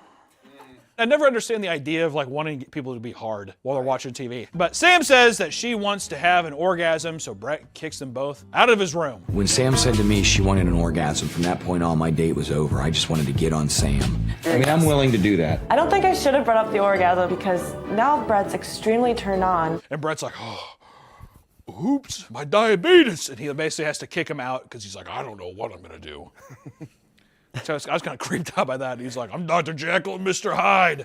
You don't know who's going to come out tonight. John, get my insulin! I really feel like I was starting to connect to them. However, after Sam told me she needed orgasm, I was about ready to pop. The next morning, Big John comes out of his cave. How dare, who fucking wrote that? Shame on you. Next morning, Big John comes out and gives a letter once again to the girls from Brett. And this time, Rodeo and Brandy M hop into a Hummer limo. Super early 2000s. I mean, when I saw that, I was like, God, this is so trashy, dude. I'm pretty sure at our prom, there's people that had like Hummer limos, and it's like the kid who's like, my dad has the biggest plumbing company in town. Rodeo and Brandy M hop in the Hummer limo with Brett to get tailor-made bikinis. Tailor-made? Mm-hmm. Yeah. Every girl's dream, he's like, every girl's dream is to get a bikini customized. You're like, where the fuck did you come up with that, dude? What do you mean? I'm actually almost positive he says it's every girl's dream to get a tailor-made bikini. Just about every girl's dream. I'm going to get them the hottest bikinis ever, tailor-made to fit their body. That's why you love them. Which they have dinner on top of a hotel, and you find out that Rodeo collects swords and has had 5 blood transfusions when she was a baby. Basically, this is where my faith in Rodeo kind of was slipping a bit. She's just a bit too chatty. My favorite position is doggy. Is it? Somebody says something and then Rodeo's just like, yeah, me too. One of those people. Don't you hate that? Yeah. I really like bicycles. Yeah, I have bicycles too. I'm a champion. This one time, this happened to me with a bicycle. Yeah, so this actually happened to me one time. Just turns it around to make it all about herself. But at the same time, that's the kind of guts and glory you need to have to win. Happy she's in my circle, that's all I gotta say. Later on, Brett gets Lacey and Dallas on the back deck because there's a bunch of drama once again about like animal abuse and all that shit. And they're talking about it. They're like, yeah, I don't know why she's doing that. And Brett's face is just, you can so tell he's like, was the paycheck worth it? He's like, I just don't care. I don't care. But for the elimination this round, Brett comes out in all leather attire. I told myself if I was ever super, super skinny in shape, not buff or anything, just slender, I'd wear every suit that Robert De Niro has in Casino, and I would seriously, my everyday outfit would be Bret Michaels outfits in Rock of Love. They're so good. I love them. Give him the bandana. Yeah, Big Jacob come out. And this time, unfortunately, Brett has to send home Dallas and Krista, which I'll be honest, I thought Dallas was gonna stay a bit longer. She had a crazy time on the racetrack. And then yeah, Krista, who the fuck even, has she said a word yet? I don't know. One man's trash, am I right? Whenever Dallas leaves too, she just fucking leaves. She has the only honest response in this whole thing is she walks out and Brett's like, what, not even a hug? No hug. You're like, dude, fuck off. What are you talking about, man? Looks like Big Jacob already picked his girl. I think I'm gonna keep Dallas. Whoa! Oh wait, Dallas got killed? Stop saying killed. She was eliminated. I just was talking about it. She was, this. what the fuck are you talking about? Why don't you take a nap or have a fucking glass of apple juice and get back down to earth with us, dude? God damn. God damn, that Jack's fighting me a little bit today. I haven't had anything to eat. You really are a little apex predator, aren't you? I'm eating. He's a little vulture. He's like freshly killed. Freshly killed it. Also, I like how in the end of the episode, he's just like, why don't we all just fucking have a brewski, huh? Because he's at the end, he's always like, come on, ladies, at the end. And they're all drinking, and it's definitely like Busch Light or something, but they have to wrap it in Brett's Brew. I want a can of Brett's Brew. Dude, if anybody is seriously out there, we probably have enough of this push now. If anybody was a staff member on Rock of Love and they have a Brett's Brew can, I just send it to me. I'd love it. Please. I would cherish it forever. Also, just want to point this out. We're almost halfway through the season here. All three of my picks are still here. But anyways, on to episode 4. All right, episode 4, which everyone starts getting fucked up again after the elimination. I cannot tell you enough how much alcohol is consumed in the show. And right off the top of the episode, Rodeo starts breaking down out of nowhere about missing her son. You've been gone for 3 days. Very ugly cry. Well, not only a very ugly cry, it's like she's so buff that when she cries, you see like every vein in her body, and she's like, I don't know what's it. You're like, hey, eat a few more chalupas and then start crying, dude, all right? We need a little more. It's like watching Jack Skellington or some shit cry. It is haunting. I don't know. Did you ever watch that Gargoyle show on Disney? Oh, I fucking love gargoyles. I used to have the toys. You know, it's Keith David. Oh, what? Yeah. That's Keith David as the main voice. The black guy in The Thing and They Live and shit. Yeah. I love Keith David. That's awesome. I don't know why I thought of that. I think it's just because I was thinking of a gargoyle. But Brett understands Rodeo because he has 2 girls, and of course, he has diabetes. Brandy C is laying down outside Brett's room because she's trying to get in, which Big John happily stumbles upon. Big John's kind of pissed. He's like, what the fuck are you doing? I love that part. What are you doing? She's like, I'm just trying to meet Brett. What the fuck are you doing? Waiting to see Brett. Fucking creepy, man. And I love the mid-2000s. Bret Michaels band in the MySpace band font on his bedroom door. On his bedroom door, it's like red doors, and it's like, it's just such a relic, dude. Take me back. Like, just fucking take me back. Just when I was younger, man. It's classic. It is classic. Dude, every time you go to your MySpace page and a song would immediately play. That's what I thought was sick. I wish that they would still do that somehow. The song that I had on my MySpace page was Determined, Mudvayne. Good song. Not Bret Michaels. No, I'm just giving it brevity for a second because letting people take that in. Not a Bret Michaels song? Well. What was your MySpace theme? I think it was Cthulhu or something. It was Cthulhu or it was like some other like horror thing like that. I can't remember. I had 4 friends on MySpace. Tom was one of them. Mm-hmm. I shared a MySpace with my brother and Joey. It's cool, man. That's awesome. Brandy starts crying. Okay. I don't know how I'm supposed to. You have anything else you want to say there? Or is that, okay. No, that's about it. All right. Brandy starts crying, and Big John says she's not getting into Brett's room. I love that. This is when, once again, I mean, Big John's always been a fan favorite of mine, but I just want to say this solidified it. He's a bodyguard. You're not getting in. You're not getting in. The next morning, everyone wakes up to Brett fake playing a harmonica, which is pretty fun. He's sitting there. I'm putting my entire life on it that he is not playing this harmonica.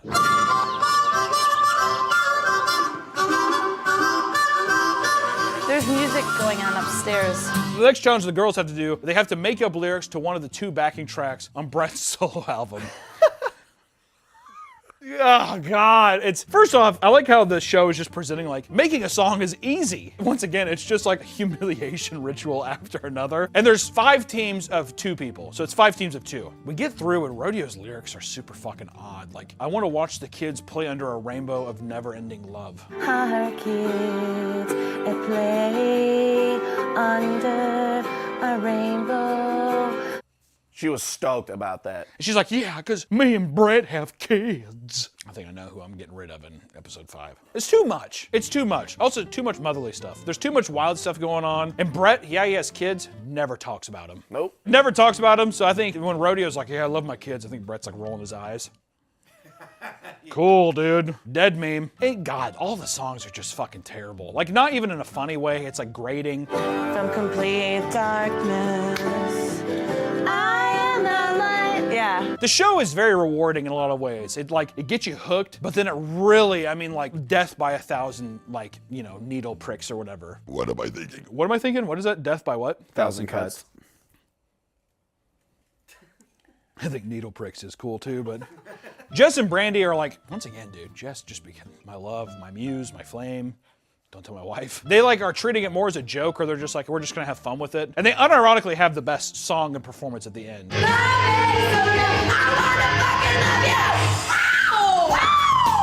So much better than all the people who took it seriously, and you're just, it's bad. Lacey and Aaron are the first to perform, and Aaron can't hit a tambourine on time. It makes me, I just don't know how you can't just do, tss, tss.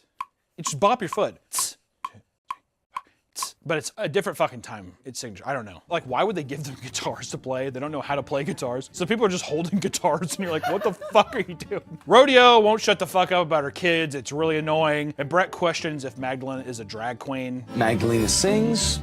Sounds a little like a drag queen. Brett. I'm like, why the fuck would you? Yeah, she's just like, Brett, my bro. Why, Brett, bro? And you could tell that the producers are definitely just like chortling to themselves and rubbing their fingers together, thinking of all the different ways that they're humiliating these women on the show. I wonder too if Brett's just like, I'm going home. Between his shoot, he's there for like an hour a day, and he's like, I'm leaving. Which Heather and Magdalena, Sam and Brandy C tie for the win. So 2 teams tie for the win, which I think is bullshit too. And some of the girls are like, what the fuck, just choose one. But you see that with Brett, he's indecisive. Might come back later in the season, I don't know. I don't know. He's got a heart of gold. He does have a heart of gold. Can we at least give a round of applause for Brett real quick? Why are we giving him applause? And like a broken record that night, because Brett. That's why we did. Like a broken record that night, Rodeo's crying again about her kids. It's like, dude, you've been gone for 3 days. 3 days, bro. I can't handle it without my kid. Like, you crazy old bitch. Good Lord, dude. Brett is always on double dates with the girls. It's pretty funny. He's like never alone with anybody. He's always just like, you and you, come on. Brett gives Heather and Magdalena Chinese Fender guitars on their date. These are definitely knockoffs. They're not real. They look cheap. They're like, cool. I'm never gonna play this in my life. Awesome. They get back from the date, and Brett is completely trashed, telling Heather to get her tits out and smash a guitar, which is very, very pog of Brett to do. And she does. They're naked. It's fucking chaotic. It's one of those things where, as a cameraman, I don't know how you sit there and are you just like, once again, none of it's sexy. It's just like, yeah, someone's naked, but you're just like, yeah, I don't know. At least they didn't smash the Chinese Fender guitars. What would a Chinese Fender be called? Chinder. I hate the smirk that you had on that, because I can't see his eyes, I could just see his mouth, so I just saw Chinder. And it was like the screen was blocking it, so Chinder. But that night, Brett may or may not have fucked Lacey and Brandy C in the same night. He was trashed. And he even says, I'm only human, damn it. I'm only human, damn it. Real cute. The next day, the other girls are pissed that, they're like, did you fuck Brett? And she's like, I can or cannot confirm it. Just say yes. Yeah. What the fuck? But Sam and Brandy C find out that their date is riding horses with Brett on his ranch, because Brett also owns a ranch in LA. Sure. Yeah, Brett owns land. Sure. Yeah, I mean, can you fucking imagine that? Yeah, every rose has its thorns carried me this far. That gravy train only goes so far. Yeah. But it's a good gravy train to be on. I'll give him that. That was my wig. Okay. Rodeo's devastated because that was her dream date with Brett. And she's like, that was what I wanted to do with my date with Brett. My dream date with him was to ride on a horse in his land. Me and my kids and Brett. She starts fucking crying again. You're like, God damn, Rodeo. You know what? I'm already moving her off. I'm moving off before episode 5. I don't think she's gonna be gone yet, but still. Actually, you know what? Here, move that out of the edit. I'll keep it up. I'm conflicted. Brandy C, just to throw this out, Brandy C's horse that she's riding looks borderline retarded. Just gonna put that out there. Keeps dipping his hoof in the water. I have my own horses, and let me tell you, my horses don't do that. So, there you go. Brett then gives them, it's just weird, he gives them more guitars, more Chinese guitars. It's just one of those things which, once again, every time that a girl's given a guitar, they're like, yeah, cool, a Chinder. It's awesome. Sam is wearing a really sick Harley Davidson t-shirt. It is actually fucking dope. I want that, once again. Vintage Harley shirts, they're hard to come by. I need some, please, someone send me some. In 5 or 8 XL. Sam confronts Brett on fucking Lacey. You know, why would you do that? I thought we were all here. Which I'll tell you what, Sam's become kind of a favorite of mine. You know, I don't know why, the Pantera shirt got me. It was really the Pantera shirt, and then ever since then, she's grown on me. More so, she seems like an actual human being and not just a drunk slob all the time, so that's nice. But she's just like, hey, Brett, why would you fuck Lacey? And Brett explains that he also had trust issues. Started telling her, you know, just things that had happened in my personal life, the reason I have mistrust issues. I think me and Sam are really starting to connect right here. But he's also fucking every girl in the house. He's like, listen, Sam, I have trust issues as well, okay? And she's like, all right, so are you fucking other girls? He's like, yeah, maybe. I don't know, probably, fuck. This kind of ends like a kind of open-ended. Yeah, it's very much, he's like, listen, we could split hairs all day. She's like, it's a yes or no. He's like, tomato. You know? Which, once again, Big Jacob come on in because we're moving into the elimination round of this episode. And this time, Brett's suit is a tiger suit jacket. It's very, very nice. We don't know if it's tiger skin. It's tiger print. Looks like it. He's skinned a tiger. Would Brett cheap out? Are you saying? Okay, that's true. If he's already getting fenders from China, you better believe he's getting fucking tiger skin. Yeah. Man, come on. You know what I mean? If you can get a chinder, can you get a... You can get a tiger. Chiger. Tiger, yeah. Yeah, can I get a chiger? All right, with a surprise, he has Big John send home Rodeo almost instantaneously. Oh, no. You couldn't even eliminate her yourself. Brett sends her home with dignity. He's basically just like, go see your baby boy. But she's like, I don't know if I want to leave, Brett. Whatever, and he like basically walks her out to, he hasn't walked any girl out to the door. He walks her all the way out the door, gives her a kiss. Go ahead. Put her up on the sloppy seconds board. Oh! Even before it's done! Oh, yeah. You don't even know who's getting done, who else is done, because the next person is Brandy C. He sends Brandy C home, which I will say, Brandy C, no, Rodeo's better. Brandy C has the worst voice in the entire show. It's true.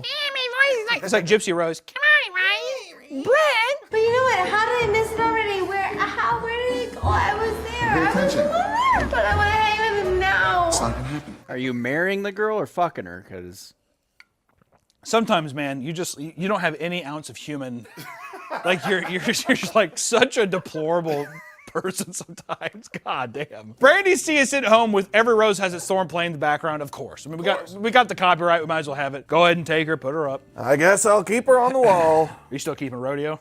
I'm gonna keep Rodeo. That's probably a good call. Yeah, she's been around. Yeah, that's true. That's true. Which by this time too, it's funny. At the end of every episode, usually they hand out drinks. This time it's water. He's like, my liver can't handle it. He's like, I need a break from my liver and my diabetes. But we move on to episode 5. So how many girls we got left? 1, 2, 3, 4, 5, 6, 7, 8. 8 girls. This is where I'm saying. This is where, you know what I'll do? Because episode 5 here, we were going to go from 3 to 2. I did not know Rodeo was going to get hit out. So what we're going to do now is, I feel like episode 5, I should commit to 1. You are running out of time to commit. I just feel so personally attached to Jess for no reason. But I feel like the better strategic play is Heather. Also, mind you, we're watching these episodes in between each of these recordings, so that's why I get a little progressively a little more drunk. All right? So, who... On my winner board right now, I have Heather and Jess. My heart says Jess, but I feel like strategy says Heather. Jess really hasn't... They're not giving her a lot of screen. I feel like she's going to get knocked out soon. Is there no one left on the board that you would like to add? No, I can't. From episode 2, I had to... This is my solidify. This is who I think are going to win. Right. So I need to see which one's going to lose or leave. Which one do you guys think? I like Jess. You just say it like such a creep, dude. I think it's just because you're hiding on the camera. Also, your last comment of like, were you marrying him or are you fucking him? I'm going strategy and I'm picking Heather. I hate to say it. Listen, all is fair in love and war, but I think Jess is too pure. For me, I would be I'd send everybody home. But for Brett, I think Heather is the name of the game right now. So into episode 5.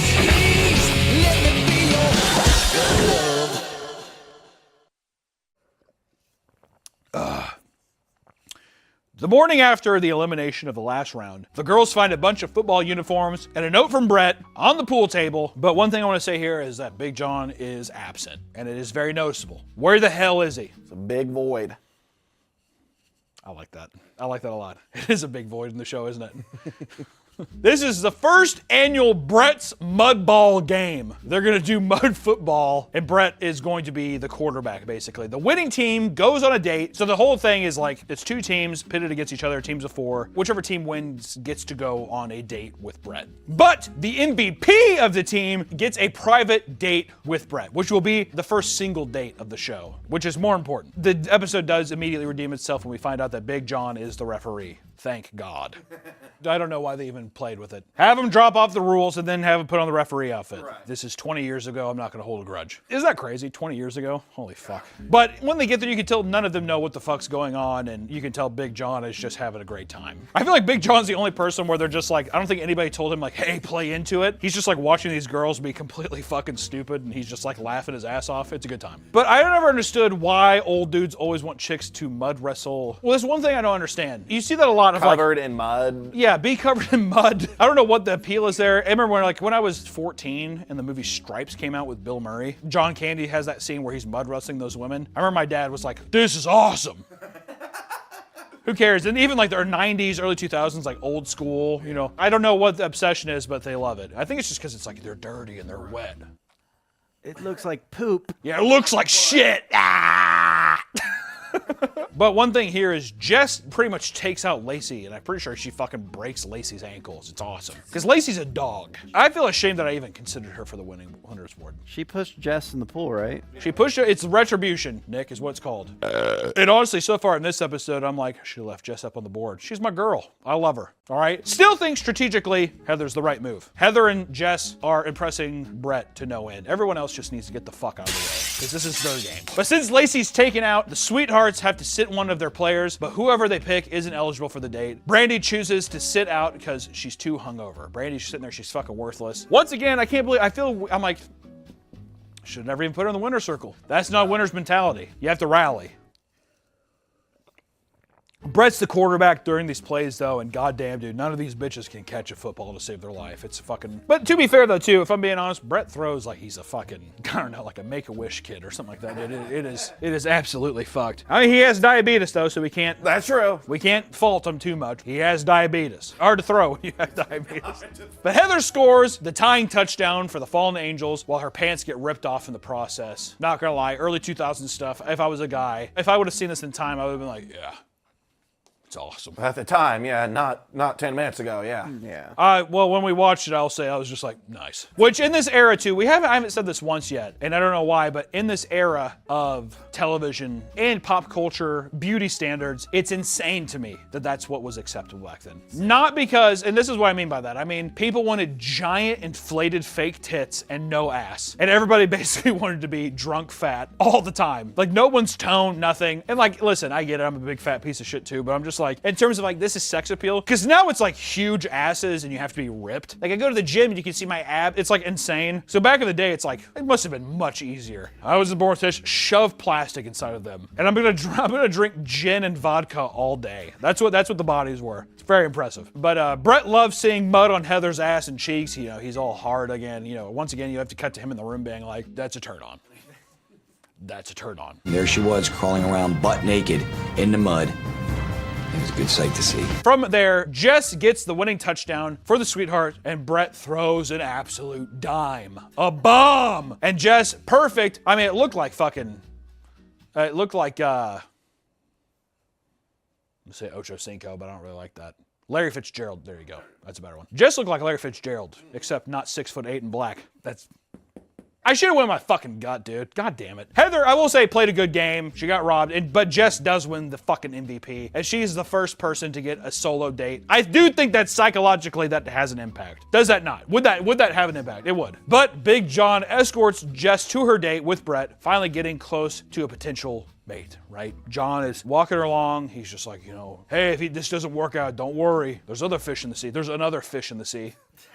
There's another shark in these waters. I would not count Big John out at all. Do not count Big John out for a millisecond in this competition. Lacey overhears Aaron on the phone with her boss saying that Justin Timberlake is going to be at the club the next night and that Aaron would have been the one serving him. So now she's sitting there and Aaron's like, oh my God, Justin Timberlake. It's 2007, Justin Timberlake, wow. And now Heather is writing a letter exposing the other girls. And I want to say this, Heather writing a letter exposing the other girls, exposing Aaron, you know, she's just like, oh, she really cares about she doesn't give a fuck about you. She wants to go see Justin Timberlake, blah, blah, blah. I think Jersey Shore stole this in season 1 when Snooki and JWoww wrote a letter to fucking, who's Ron's girlfriend?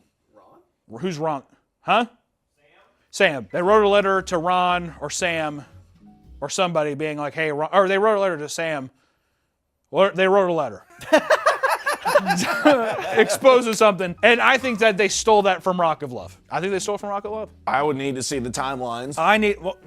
Rock of Love came first by years. By 2 years, I think. Wow. No one else is blown away by this. All right, but Brett in his solo date plays an extremely sexy song for Jess. We don't really hear it because I think it's bad and I think people would judge him, but it is sexy and it's hot, and Brett's likable. If the show was just called Brett Michaels Has Charisma, I think it would have done well, because he does. Which every acoustic song that he's playing here, it is just the G, C, or Jacob come in. Big Jacob come in. I don't play guitar. What was the whole thing? Because Jacob had a big old stink this episode. Complained to them about the song of the guitar. All of Brett's acoustic stuff is just the same like G, C, D, C like chord progression, which is like just the most common like songwriting progression if you want to pick up guitar real quick and write a song. What's the problem with that? Well, I don't know. It worked on Every Rose Has Its Thorn. This is the problem with you. When you have a Big Jacob kind of character. Because he's sitting there, he expects everybody to be fucking Alexia Leo. I'm not saying that. Writing songs. He's like, this is sounding like Bodum, dude. What should he have done? I don't know. Something different. Math rock. Math rock? Yeah, math rock. He can't do fucking Mars Volta or some shit? Yeah, he can't do Converge. All right, fine. All right, get the fuck out of here. All right. But the next morning, Brett wakes up and reads a letter from Heather, and Brett is pissed. Brett's pissed! And you don't want to see Brett's bad side. I'm sure John has plenty of times. Yeah. Big John has definitely had to weather that storm many times, but God, it scared the shit out of me. I backed into him and I looked over and there he was.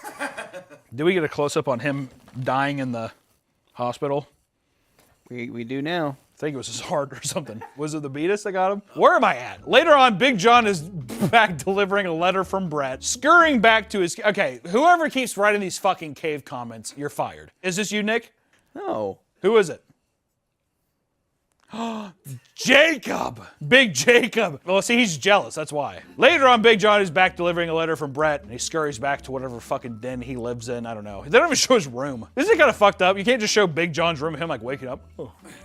Like one time. But the rest of the team sweetheart goes on their date with Brett, the rest of the football team. So he had the MVP, now it's the regular team. And they go to a shooting range for the date. And Magdalena, the fucking Polish spy, doesn't miss a single target.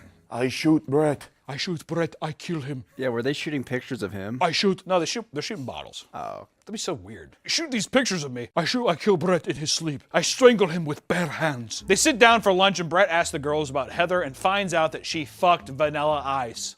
Whoa. I don't know if that's... In 2007, is that a... Well, I guess it was on some other reality show. You know what, though? See, that's again, I heard that and it was like... You're stuck. I'm fucking stuck now. Fuck. It's probably okay. He didn't really seem to mind it too much, though. One thing I know for certain is I, Brett Michaels, will not be played. He was like, awesome. I love Vanilla. He's a good friend of mine. Maybe we can Eiffel Tower you later. But the show is constantly getting these chicks to say shit behind each other's backs, you know, gossipy reality show stuff. You're getting a lot of that. If you like that, you're gonna like this show. And Brett comes into the elimination looking fairly normal, brown leather duster with a dragon patch on the back. Pretty classy. Big Jacob, come on in. So now Brett chooses all the women, but this time, who's on the fucking chopping block? It's fucking Heather and Aaron. Whoa, Heather? Yeah, he's on the chopping block. And I think it's because she's being a little too scoundrelly, she's being a little too gossipy. Snooty. Yeah, all that kind of shit, right? But luckily, Brett tells Aaron, it's Aaron, gets eliminated. Yeah, it's Aaron. He says your tour ends here. I was trying to find a way to say that. Take Aaron off. And Aaron says, while she leaves, which is the least classiest thing we've heard so far, she says that she's had bigger and better stars than Bret Michaels. You know what? I have plenty of men waiting for me back in Chicago. And really, I have had bigger and better stars than Bret Michaels. Cool, dude, you're a whore. Congratulations, you're a fucking whore. All right, Aaron's up on the board now. So now Big John, I mean, look at this this treasure trove. I might pick off Brandy C here. You're just double dipping now from the fucking elimination. All right, he's got Brandy C. Get out of here, you pug. On to episode 6. Actually, I need a refill. Really should have had the Chipotle before this.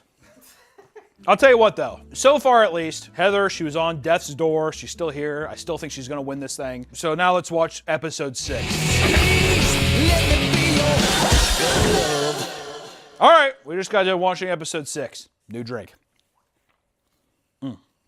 You're pouring these stiff, aren't you? No.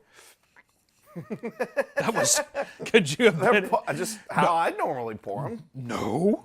The next morning starts off with Big John bursting into Jess's, Mia, and Brandy's room, waking them up. Because everybody sleeps till fucking probably 4 p.m. because they're like, all right, so we're filming till 6 a.m. and you're drinking heavily. They're like, okay. It's like noon. He's like, get up, lazy bones. This is rock and roll. It ain't rock and sleep. Get up. There's no sleeping in rock and roll. Let's go. But see, that's Big John's way.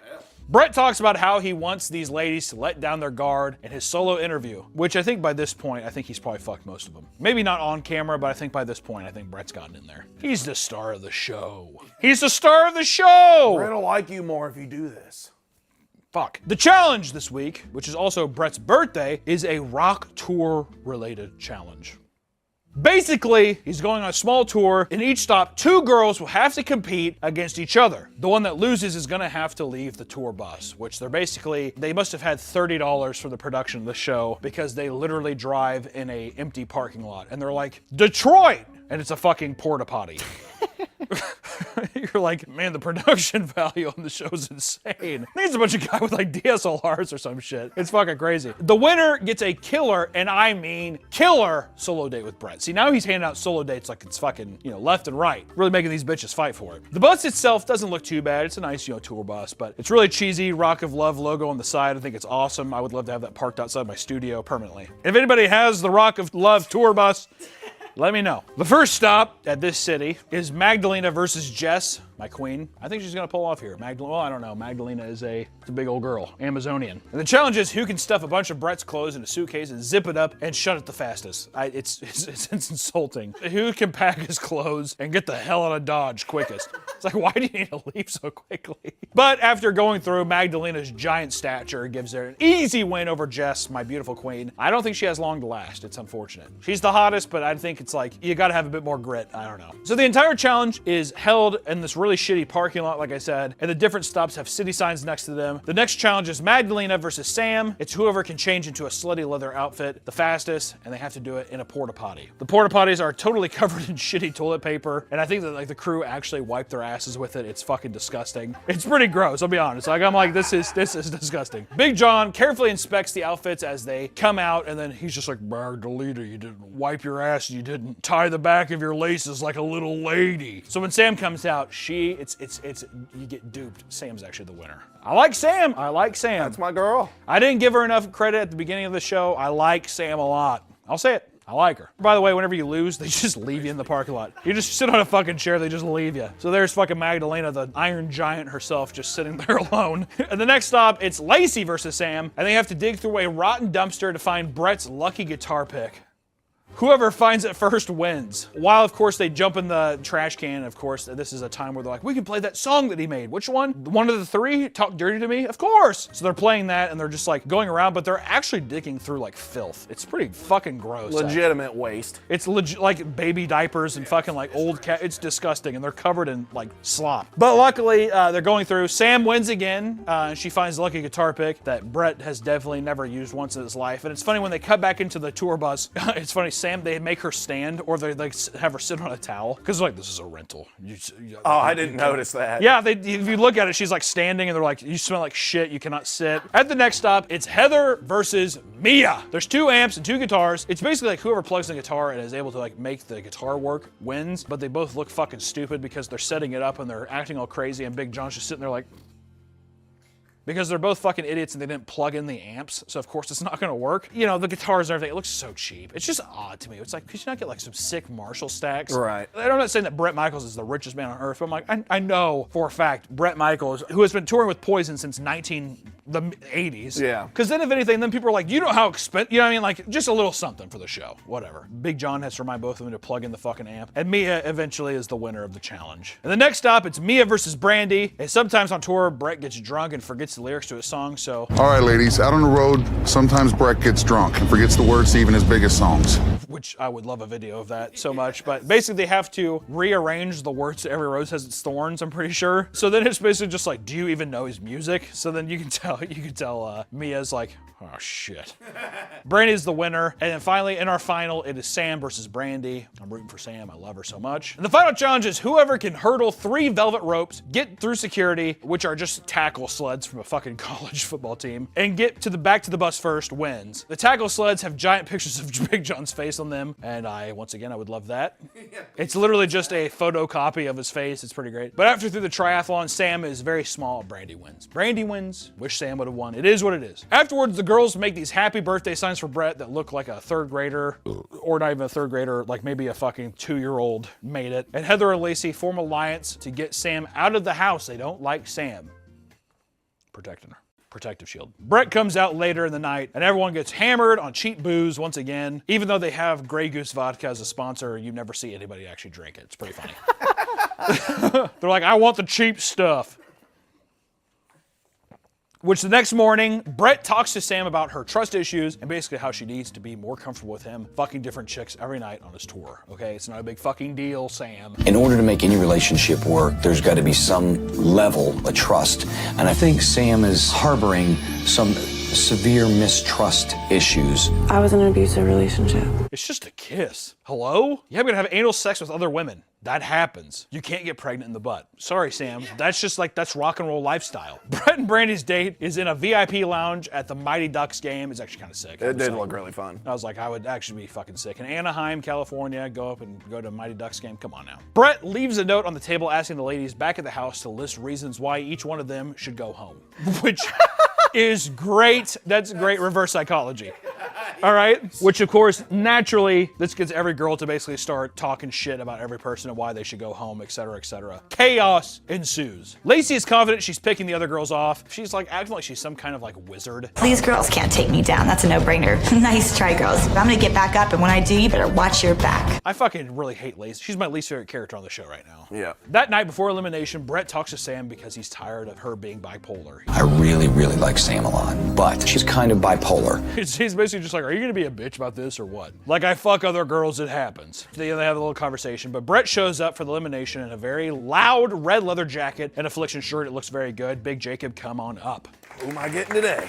Which at the end of the tour, Brett gets his pass, and it is Magdalena, whose tour ends. Oh no! And this time, Magdalena comes up, and it's just funny watching John just kiss Brett, watching Brett kiss all these girls.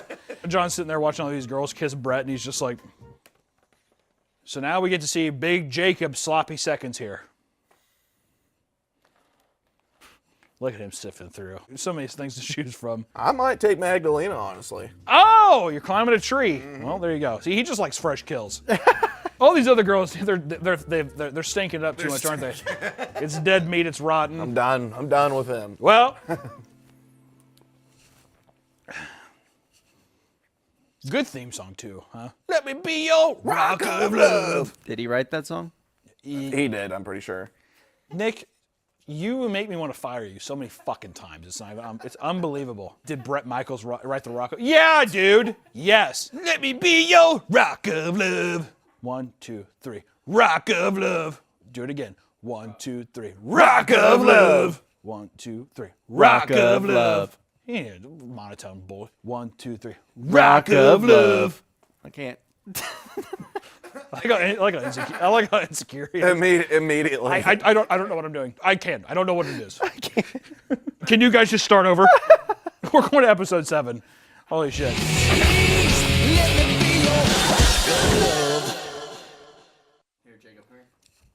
God, it's a Thursday. Shit. I'm getting wasted. Getting wasted. All right, episode 7. We just watched episode 7. Luckily, my winner pick here, Heather, is still in the race. She's doing great. Granted, you know, Sam kind of growing on me. She's kind of becoming my favorite right now. Jess is still, I think, the hottest, best person. Lacey, I hope she... Not really, JK, just kidding. But not really. So now we sit here and we talk about episode 7, because this one was a doozy. In episode 7, the next morning, Bret says he has some serious work he has to tend to in the studio, which I love. I have to go to the studio today. Label's really wanting this one. the label is really pressing Bret for a new single. So he leaves a note saying that he wants a sexy six. He wants the sexy 6 to do a photo shoot. Is there? Yeah, there's only 6 people left. Shit. God damn, dude. For like a song, right? It was an album cover. Or an album cover. And all the notes, once again, are left on like a sheet of music to where I want somebody to decipher this. Is it actually a song? Is it Every Rose Has Its Thorns? I bet it's Every Rose Has Its Thorns or Probably. Something like that. They go to the photo shoot and Ivo Lopez, a longtime friend of Bret's and celebrity photographer, is there to take the pictures, which he's probably just a porn shoot. I think he's just a porn photographer, if I'm being completely honest. He's like, so what, you'll have Bret come here and take picture? They're like, no, we're here for the show. He's like, okay, I had no idea. You take top off, you squeeze asshole out. And it's like, what is that?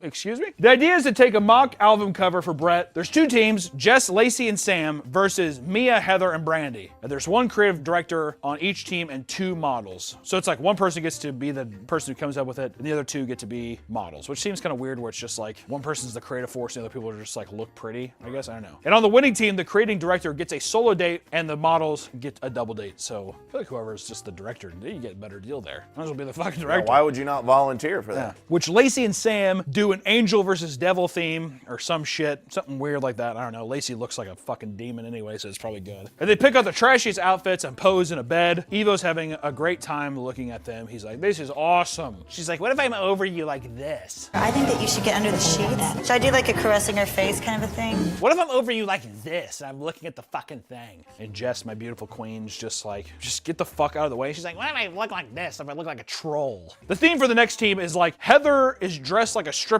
and Brandy is dressed up as a man that's like a mechanic posing on the car. And I have like no idea really what the fuck is supposed to be going on. I think they're trying to be clever and cute, but it's just retarded. And back at the house, the girls get prints from their photo shoots and Evo leaves some notes on like, you know, just being like, what are you saying here? Basically the Lacey and the devil thing, they're like, that's kind of unoriginal. It is what it is. But then with Heather and Brandy and all them or whatever, it's kind of funny. He's like, are you saying Bret's old? Because she dresses in like a gray wig. What is going on with this photo? Why is Brandy a man? Is she supposed to be Bret? Bret doesn't have gray hair. Are you trying to say he's old? She's just like, are you like making fun of him? And they're like, that's not what we meant. I don't know. But Bret returns from the studio because he's been there all day to judge the photographs. Evo's with him as well. Mia, Heather, and Brandy's album cover, Bret Michaels' Broken Road, is it's not a hit. That's it. Let me tell you, Bret Michaels' Broken Road, which is even more insulting. Bret was probably at the studio for 9 hours today, and everyone's like, this is terrible. And then he gets there, and all of a sudden the women on the show that he's supposed to be fucking are just like, yeah, Bret Michaels' Broken Road. But Jace and Lacey and Sam's album cover, Bret Michaels' When Love Dances with the Devil, is a huge hit. When Jess revealed her cover, I was like, wow, this is hot. A little girl on girl. Ow! Evo gets very riled up about it. He loves it, which Jess and them win, and Jess gets another solo date with Bret. I don't think Heather has even had a date with Brett yet. Why the fuck? I should. You fucked up. Locked in. I know, fuck. Lacey and Sam get the double date later. Lacey talks to Brett privately about how Jess didn't actually do anything and that she deserves a solo date. Jess hears about it and then she goes to Brett telling him what a lying bitch Lacey is. It's a bunch of gossip where I'm just like, dude, who gives a shit? Just fucking roll on with it. And yeah, Lacey, she does some shit. She's just like, I don't think you really did anything. I think it's mine. And then it just keeps cutting back to these like headshots where you're like, oh God, just move it on. Drink more and fight more, please. On the double date with Brett, he takes Sam and Lacey to Neptune's Net. Oh, classy. It's not fast food, but it's pretty much just like, it's like a Chili's on a beach. He's like, this is a local's favorite. Getting cod and fries or whatever. While Brett is gone, Heather and Brandy decide to redo their photo shoot basically naked because they're just like, yeah, you think this is saying, how about this? Just shaved pussy and fake tits and no ass. It's awesome. They get done with the deal. I'm pretty sure Sam pretty much talks shit on Lacey being like, no one likes her. She's a fucking psychopath. And Brett's like, word? Really? Are you serious? Are you fucking kidding me? Are you serious? And he's like, all right, anyways, are we gonna make out or not? But then Jess and Brett get their private date and they ride along the coast of Brett's motorcycle with his beautiful wig flowing in the wind. They stop and have dinner on the beach. And Brett loves sucking face with Jess. He's like, oh, I love it. We got the suck face, which is always a good thing. When they get back, Brett finds the nude pic taped all over his door. He's like, okay, this is awesome. You know Big John had a good time looking at that. Big John definitely beat his cock at the door, came all over. He's like, I'm not cleaning it up either. He's like, uh-oh, stinky glue. Then Brett cuts back to Brett in that room and he's like, huh, that's why we call Big John Elmer. For the elimination, Big Jacob come back in. Brett appears in a beautiful bedazzled snake skin jacket. It's a beautiful jacket. It is. It's a beautiful jacket. Shiny. Maybe I'm just noticing it now, but Big John has 3 bandanas on and a hat on top of it. Yeah, dude, it's volume. It's cool. But on this one, on the chopping block is Lacey and Mia. You know, is Lacey the one who's going to finally be the one kicked off the show? Everybody fucking hates her. It's the last 2. Lacey's even like, why am I here? But unfortunately, it's Mia. Mia is gone. She wasn't really doing shit anyway. Yeah, it was kind of writing on the wall anyways. When you're watching the episodes and you notice that she didn't do shit, you're just like, what are you going to do? All right. Oh. That actually works out. Aaron. This literally does feel like sloppy seconds. He's like, which one fell off? Don't matter to me. Come here, butterfly. This birdie clipped her wings. All right, there you go. Feast on it. Now we get to go watch episode 8. Thanks, Brett. I know it looks like I'm disappointed, but actually this is sick. This show fucking rules. So on to episode 8.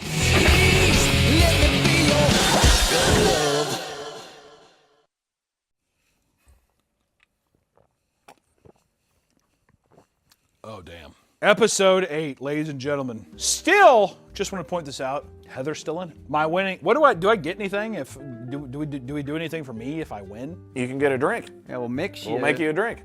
What happens if I lose? You get a... It'll make you a drink. Okay. All right, so there is a win and lose option. Episode 8. The next morning, Big John very sternly drops Brett a note off of the girls. I don't know if he had a bad day, but he does. He fucking basically throws it at him. Here! Drops it. He's a good man. He's got shit to do. He does. Brett invites 3 super fans that are all girls, Amy, Kai, and Allison, to come and basically judge the girls. This makes no sense to me. When we were watching the episode, I was so confused why you would do this. Imagine if Dream had a dating competition and he's like, I'm gonna have my 3 biggest super fans judge who I date. What the fuck are you talking about? You're watching these girls come in and it's very odd because it's like 5 years as super fan. And I'm like, you became a fan in 2002? She's like, I didn't start listening to Poison until the towers fell. I really don't think I ever in my life I've met anybody who's like, dude, Poison, favorite band. Favorite band, Poison. I've never met one person that was like, oh, I love Poison. I've never met a person who's like, I like Poison. Yeah, dude. Even like. And I'm not gonna deny they have hits, but I'm like, super fan, really? Whatever. But the challenge is that the super fans are going to interrogate the girls one by one and see what their real intentions are. They'll tell Brett their answers and take one winner on a solo date. So now basically the challenge is impressing the super fans, right? Yeah. The interrogation room is totally dark room with one bright spotlight on their face when really it's like it's a guest bedroom in the house that they threw curtains up in. I cannot emphasize really how cheap the show is. It's unbelievable. After they drill the girls, Sam goes to her room because she's emotional and Brett comes out of his hole and they start getting hammered. She's like, can't believe that happened to me. He's like, cool, let's drink. Brett takes the superfans back to his room and they talk about the interrogation. What I love about this is that they drill people and they get won over by some, but one thing I love is that they all absolutely fucking hate the gargoyle that is Lacey. All right, let's go to lovely Lacey. No. No. No. And she's very wrong for you. But finally, Heather wins the solo date. My winner. Huh? And it is looking good, boys. The solo date is at a tattoo shop where Heather gets a tattoo of Brett's name on the back of her neck because during the interrogation, she's like, yeah, I'd get a tattoo of Brett's name on the back of my neck. Fuck it. Like, I don't care. Would you get a tattoo tonight? Yeah, I'm gonna get Brett on the back of my neck. You're gonna get his name tattooed on your neck? Yes, I am. And she does it. And that's the date. He's like, lucky you. Brett says he gets aroused getting a tattoo. It just kind of gets me aroused. I've had some of the best sex ever after getting some tattoo work done. Probably popping a stiffy in the chair while I sit there. He's like, baby, look at me, baby, look. Also, back of your neck's not bad. Fuck off. If she dropped her hair, you'd never see it. Well, it's really funny because Brett just gets an old tattoo touched up. Yeah, he's like, can you actually just touch it up? He doesn't even get like a new one. To be No. like, oh, I got this with you. No, he's just sitting there. He's just touching up his own. He's like, all right, awesome. All right, babe, let's defile your skin forever with my name. I hope you win, by the way. I hope you win. Good luck, babe. Back at the house, the superfans continue to grill Lacey and Brandy. It's not looking good. Brandy, she's falling pegs for me. At first, she seemed fun. Now she seems kind of like, I don't know, just an obnoxious drunk. Lacey's still the worst, though. I'd take Brandy over Lacey any day of the week. When Brett and Heather get back to the house, the superfans go back to Brett's room to discuss elimination and tell them, they beg him, get rid of Lacey. I don't believe she's your girl. She's the one that should go. And I'm like, finally. The gods have answered our calls. Lacey sucks, dude. He kisses all three superfans on the lips when they leave. You gotta get in while the getting's good. All right, I only live once. YOLO! Brett shows up in a very modest outfit this time, of course. Black jacket and jeans, very good. Big Jacob, come on up. Which somehow, some way, I'm gonna throw it right at you. Lacey doesn't go home. I know, what the hell is this? They begged her. I know, they begged her, and I can't fucking believe it, but this is where Sam's tour ends. Sam leaves. My girl. I'm not even taking her over there. Don't even put him on the board. That's a good man. That's a good man. Is that your most valuable sloppy second so far? My queen. My muse. Honestly, I'm at a point now, too, where I'm like, I kind of wish Sam would have won, too. I like Sam. She was good. She's a nice girl. Well, we can at least go watch episode 9. If Lacey doesn't leave this episode, I'm going to put a gun in my mouth. Actually, this is pretty interesting. So now we have left is Brandy, Jess, Lacey, and still Heather. I called it. You got to call that porn thing. I'm guessing Lacey's lasted like a cockroach. If I had to make predictions, I don't think she's going. Well, you know what I'm gonna say? Actually, I think episode 9, I think she gets booted then. I think Brandy's gonna hold on. I don't know. Episode 9, let's get it.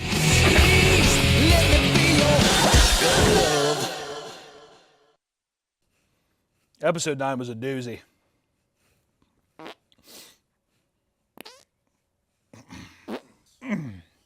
Okay, episode 9. The next morning, Big John looks a little hungover. I think he fucking had a little party of his own that wasn't recorded. You don't want to record a Big John party. He hands a letter from Brett off to the girls, and the girls are going to Las Vegas, I like this, for free to a Bret Michaels concert. I like how they have to specify it's for free. It's like, well, I'm on a show. It's a free show. Well, it is a free Bret Michaels show, and they get to go for free. So they're just like, you have to fill this place up. You have to fill it up. You know what I mean? It's unbelievable. When they get there, they get on a Gibson VIP tour bus, which I was like, I'm surprised that Gibson and Fender both sponsored a show. It seems odd. I think I'd rather have the Gibson. Yeah, oh, definitely. Well, you say definitely. I think a lot of people would prefer the Strat. Well, come here, a Big Jacob. Chender? Come here. They want a Chender? make a case for Gibson over Fender. I'm just no. Don't look at me. Saying. Don't look at them. Make a case for Gibson over Fender. I'm just saying. It's just a preference. But why? I like Les Pauls more. Don't look at me. Look at them. They're the one you're talking to. Hey, buddy, you don't have to convince me. I don't. You're Big Jacob. You gotta lay down the law here. Why do you prefer the Gibson Les Paul over the Stratocaster? It sounds better. It sounds better. Duh. Everyone knows this. Don't look. You stop looking at me. You're on a chopping block right now. All right, fine. I agree. Ever since I watched Metalocalypse, when there's the episode where Pickles goes to the guitar shop, he's like, he went up to that guitar shop and he got himself a gold Les Paul, a gold top Les Paul. I've been hooked on it. Also, every kid who grows up and they don't see Slash and see like a sunburst Les Paul, fuck off. I like John Mayer.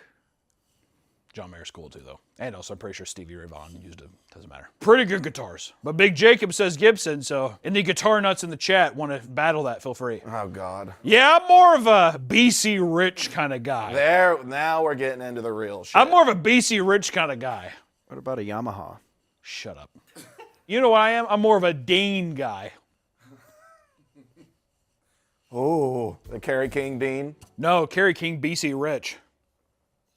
I hate Kerry King. Big Jacob and me used to complain about Kerry King all the time, and then all of a sudden one day Big Jacob was like, I think he's pretty cool. I think actually he's rad. I didn't say that. Motherfucker doesn't. He's like, he's sponsored by Jägermeister and Oakley. I'm like, could you have gayer sponsors? Yeah, dude, I fucking love Kerry King. He's awesome. I never said that. Yeah, he has a sweet skull tat on his head. Never said that. Fuck you, Kerry King. Everyone, Nick, say it. Fuck you, Kerry King. Harry. Tell Gary to yell it out. Harry. Yell fuck Kerry King. Fuck Kerry King! Big Jacob? I refuse. Anyways, you know, this is a good episode. I'm a big Vegas guy. If anyone knows me, they like, I have buddies in Vegas. I go to Vegas a lot because I have a buddy named Trevor that lives out there. And I like to play, you know, I like to gamble. But anyways, Brett is playing at Red Rock Casino, which is the locals casino. It's a nice casino, but it is like the locals. It is not on the strip. When you think of Vegas, you think of the strip. It's miles away from that, all right? You can see the strip from there, but still. What I'm saying is that people are going to be deceived. I think it's cool. I'm just saying, Brett, you're not fooling me. The challenge is they have to impress Brett during the show somehow, and then the winner gets to stay overnight in his hotel room. So it's like, you're so lucky you get to win. You get to win and I get to fuck you. That's your trophy. And Brett takes the stage in a very sick cutoff Affliction shirt, and I actually think he still wears the same one. He does, actually. The same one playing? I think so. All he ever does is wear Affliction, or he wears cutoffs mostly, because the dude's always had a good body. I mean, look at Prime Michaels here. All right? Even in a hospital bed. That's Primo Michaels. Those are good abs. I'm pretty sure he's on a thing called, like, Party Gras. Really? That's his tour thing, so he always wears Party Gras cutoff shirts. Fuck. On a shirt, you know, you see it sometimes that like Sam in some of the previous episodes, she's worn a Motorhead shirt, but you can't, she has to tape over the Motorhead name. But on all the amps at the show, they're all taped over. So it's like, yeah, we don't know which amps these are actually. Yeah. These are Bret Michaels band amps. Which the girls are on a weird side part of the stage while everyone gets to see them dancing, but it's like very performative. Like there's a crowd there of like very obvious Poison Bret Michael fans who are like, oh, this is sick. But then it's just very obvious, like, and it's lit in a way too where you can see them and all the girls are like dancing and shit. It's just odd. I don't know. I was a little grossed out by it. After the show, Brett goes to get changed. He's like, I'll change. I'll come right back. And the girls start partying with the band. Mostly Lacey starts partying with the band. And it's definitely like a Red Rocks band. It's not Brett's band for sure. But she's like, hey, he gives her Jaeger. Kerry King special. He's like, put on these Oakleys. It's bright in here. You look hot. You look so hot drinking this Jaeger and wearing these Oakleys. Do you like Slayer? She's like, what? You ever hear a guitar solo that sounds like a panic attack?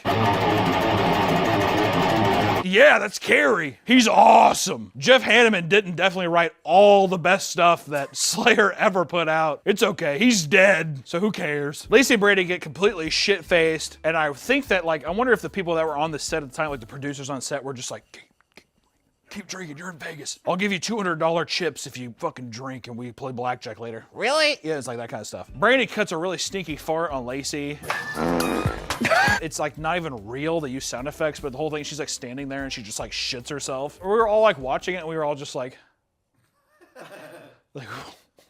what? But you know, Big John busts in the room to get the girls up to dinner, and he yells at Lacey because he's just like, you're fucking drunk, you stupid bitch. Lacey, yes. shut the fuck up and come on. All right. John has to carry Lacey through the casino up to dinner, finally getting his paws on all the women. He's Big John, which it's really cringy. Lacey's like sloppy drunk. I will say this episode captures that feeling of like, you know when you're in college and your buddy gets drunk and you have to like stay with them and like, you know, make sure they get home okay, all that stuff. It's like that vibe because she like gets up on the bar and then she falls on all the bottles. Oh, I felt so bad for the bartender. I was like, oh God, such a pain in the ass. Hopefully they tipped him well. Did the bartender get tipped well? Hit us up, let us know. If anybody has any info on production of Rock of Love, put it on our subreddit so we can see, please. I desperately want to know. The bar that they go to, it's all in Brett's room, but it's like this huge fucking, he has his own bar with his own bartender. But he's climbing through, she falls on the bottles, it's fucking gross. And Brett tells all the girls to shut up. Yeah, it's pretty funny. They're all like yelling. He's like, would you just shut up? Shut the fuck up, shut up. And Lacey blacks out and pukes at the dinner table. It's pretty gross. And fucking Big John, our soldier, has to carry her all the way back down. He carried her up, he has to carry her back down. Jesus Christ. Brandy pukes at the dinner table too. Ugh, it's fucking horrible. Everyone's like, ew! And Heather's just like unfazed eating oysters the whole time. Have you eaten an oyster before? It's fucking gross, man. Oh, I like them. Of course he does. You like raw oysters? Not cooked? Yeah. I just recently had some. Why? How? Well, it was a couple months ago, but... That was the first time having them. I recently had them 4 years ago. Remember like it was yesterday. It was awesome. My favorite thing I've ever eaten.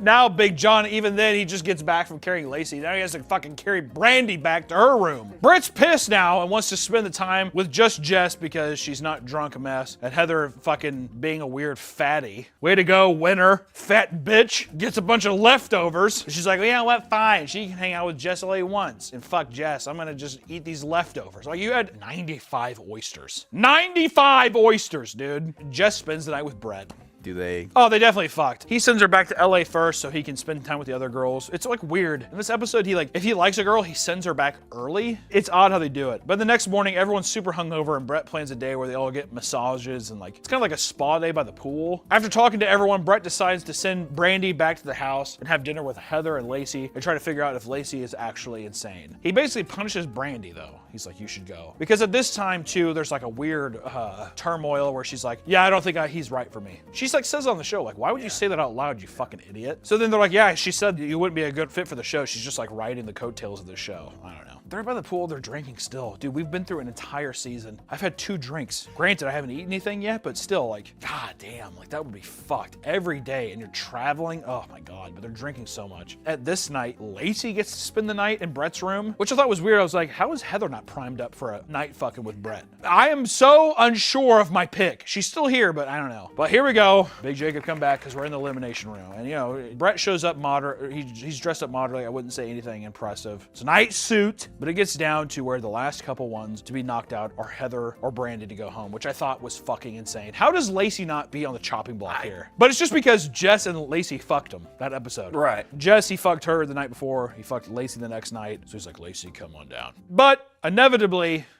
our winner is safe. Brandy is the one who gets sent home because she can't let her guard down. And she farts. Brett gets mad because he's like, why the fuck didn't you just tell me that you don't want to be here? Yeah, she's just like, you're not She's like, I don't know, I just don't want to be here. And he's like, why wouldn't you just say this weeks ago? I could have had another girl here. Right. So he kicks her out. I would say this is the worst one so far. I would say so, yeah. Who are you gonna choose? I don't know. It's a little fucking, little pig trough full of stuff here, huh? Can beggars be choosers? It's like watching Wilbert from Charlotte's Web fucking sift through something good. I might try. Take Lauren, the mute. Oh, if you say so, Brett. Give her some love, dude. She didn't say a goddamn word this whole time. Lucky dog. Lucky dog. If anyone knows if Lauren is actually mute, please let us know. Also, whenever Brandy leaves, I'm sure she says have a good life. It's like, fuck off, dude. I love how whenever they're done too, they show the girls crying outside. I'm like, there's no way they give a fuck that much. Heather, she's safe. I can't believe she's been on the chopping block now twice or 3 times. I don't know. She's still in the winner's circle.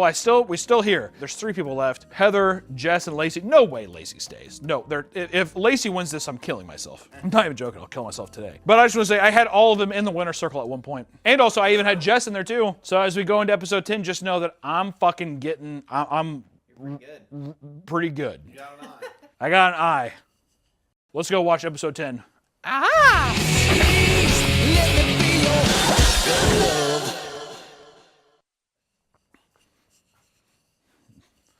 Anyone else think episode 10 was the worst episode of the season? Ugh. God. Fucking brutal. It was brutal because the episode is based around everyone's parents coming in to meet Brett. It's so odd. First off, Heather's parents rule. The dad is like this weird guy who lives in Florida. I love Heather's dad. This episode made me like Heather more. Glad she's on my winners board. Jess's family was pretty cool too. Lacey's family, abhorrent nightmare. Her dad's a piece of shit. Fuck that guy. It's kind of weird too. Lacey kisses her dad on the mouth after she just sucked Brett's dick. It was kind of weird. So she just kissed, I don't know. The dad's just like, yeah, we were actually on a flight together. And I actually showed you a picture of Lacey on that flight, and he said, gee, she's really pretty. Aww. Could I date her? And I said, she's way too young for you. It's just really awkward. Both other families are cool. I don't know. And what's weird too is that Lacey's closer to Brock's age, but her dad's being a stink about it. I think Jess is almost 20 years apart from Brett. It's odd. Whatever. Which Brett takes Heather and her parents to Saddle Ranch Restaurant, which is just like the shitty place in LA. He's like, it's a local's favorite. It's like, you're from fucking Pittsburgh. Like, calm down. No, it's a local's favorite though, for real. Seriously. They have a bull riding machine, okay? Brett's stoked that her parents are alcoholics like him. They're drinking like fish. He's like, this is perfect for my touring lifestyle. And she kept saying, I don't know who it is. This guy keeps farting. Points for Heather. I hope she wins. Next is Jess and her parents. Brett takes them to a rock clothing store to get her dad rocked up because he's like a dude from like Minnesota or some shit. He's cool. I don't really mind him. But they get him the most gaudy like Affliction shirt that I'm sure cost like $60 at the time. If everybody shopped at Buckle. God. Later, Brett takes Lacey and her family out to eat, and Lacey's dad like won't stop grilling Brett. He even like there's that cringy part in the show where he's like, "Do you actually have hair under your?" Can I ask you another? Sure. Do you have hair underneath that hat? Yeah. What in the fuck is up with Lacey's dad? I don't know. I fucking hate this guy. He said Brett would need to sign a prenup if he got married to Lacey. I'm like, you think Lacey has more money than Brett Michaels? I hope you know there's going to be a prenup involved. Are you fucking kidding me? He's like, yeah, she works the stock market. I'm like, really? Later on in the night, Brett has everyone eat together for dinner. It's like super fucking awkward. It's like a bunch of really tense and like all the girls are kind of throwing, or at least Heather and Lacey are throwing jabs at each other. And Heather and Lacey are getting into it in front of their parents. And Lacey is like lying to their face. And she's just like acting super cool. I'm really, by this point in the show, I'm totally bought in. I'm like, dude, she's fucking lying. We're all talking to each other like, are you fucking kidding me, dude? She's lying. How do you not see this? Dude, Brett, watch out! Lacey's dad does not like Brett, so he ends the dinner early. Brett gets up and he's just like, peace, I'm fucking leaving. Love Brett. Brett, love you. You and Big John, carry the show. The next morning, Brett is hitting the bag out on this deck patio, and it's like he has a picture of himself out there in like a Steelers jersey. Like, I don't know what the set designer was thinking, but it's like, he's like, well, he can't act too hard because he has a diabetes. That's a good point. Good point. But he's doing his whole workout in Affliction jeans, buckle jeans, which I think is pretty cool. And he's getting his frustrations out. He has to get his frustrations out. Am I right? Yeah. Lacey's dad's too much. He's fucking stressed. And they keep playing clips of Lacey's dad talking down to Brett while he's working out. And I'm getting pumped with him. It's like fucking Rocky Balboa getting ready to fight in Rocky IV or whatever, getting ready to fight the Russian. Lacey comes out to talk to Brett while he's pumping some iron. And it's just in the smallest corner of this like weird wooden patio. And Lacey's doing the same thing she's been doing this whole season. She's kind of going up to him. She's just like, yeah, I think it's like weird that she's like talking shit on the other women. And it's odd because by this point in the show, you're like, who the fuck are you to talk about any of this stuff? Your family sucks, dude. But Heather overhears what Lacey is saying from the deck, and she like completely fucking blows up and freaks out on Lacey. And Brett is like so exhausted. Like she's just like, hey. The girls are fighting, and Brett's just sitting there like, he's like, oh my God, only one more episode. Only one more. They all get into a huge argument in front of their parents, and Heather's saying Lacey's done all the sexual stuff with Brett, suck his dick, and all. Which is true. It's true. And Lacey's dad comes down and he says, like, maybe since you sucked Brett's dick, maybe he ought to talk to me about it. I just had somebody yell at me that I need to be concerned that my daughter sucked your cock. Lacey's dad says to me one of the worst things any rock star wants to hear. He's pretty much just like, whoever does sexual stuff with whoever, it doesn't matter, but it seems pretty unclassy to talk about it in public. You're on a VH1 show with Brett Michaels. Like, gauge the room, dude. But he like goes to Brett's face and like, once again, it's just like, it's Brett's hell episode is what I would call episode 10, is like him being stuck in a fitness corner, being berated by people. There's even one point, it's kind of funny, he's getting confronted by these people and he's just like, I'm thinking, where the fuck is Big John right now? And it cuts to Big John, and Big John's just like napping on a couch.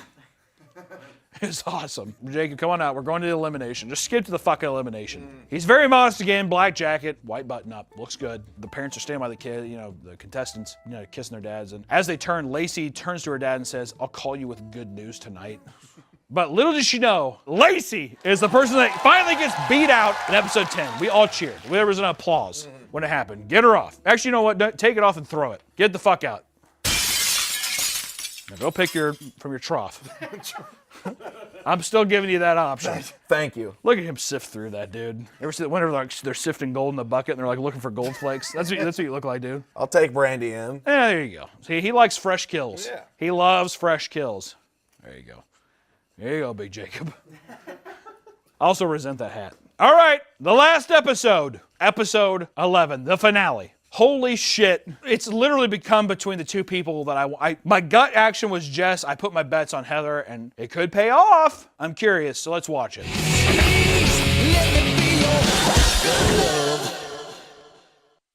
All right. Should have gotten another drink before this. The finale. We've been through a lot. These episodes are like an hour long. We've watched 11 hours of Bret Michaels' Rock of Love. Just want to say that. But for the finale, Bret is taking the final two, Heather and Jess, to Cabo. And they take a private jet that Bret has probably owned since 1988, when Every Rose Has a Thorn was probably #1 for 4 weeks straight. Man, to have a hit back then. You live off it. Like pouring money. God. But they arrive at the hotel and there's a group of dancers and they all start dancing. Everyone's completely hammered already. People are already fucked up. How people have not died of alcohol poisoning, I'll never know. I might. At the table, the girls don't say anything at all at first. You can tell it's like it's competitive. Trying to get their man. They're trying to get their man. Thank you. The girls don't even eat because they're arguing. It feels like all a producer's move, you know? It's like they're not eating. It's like, don't even touch your food. You're too upset to eat. You gotta stay skinny for Bret. Bret will like you more. It's true. But Big John, he probably gets to eat all the scraps, so it doesn't matter. The girls are by the pool in the morning, and Big John drops the note off from Bret. Basically, they both get a private date with Bret. The first off is my choice as a winner. Heather drops off a note, and Heather gets to go on a date with him, and basically they're going to ride dune buggies in the dunes at Cabo. Does sound fun. Sounds like a date I'd want with Bret Michaels. You kidding me?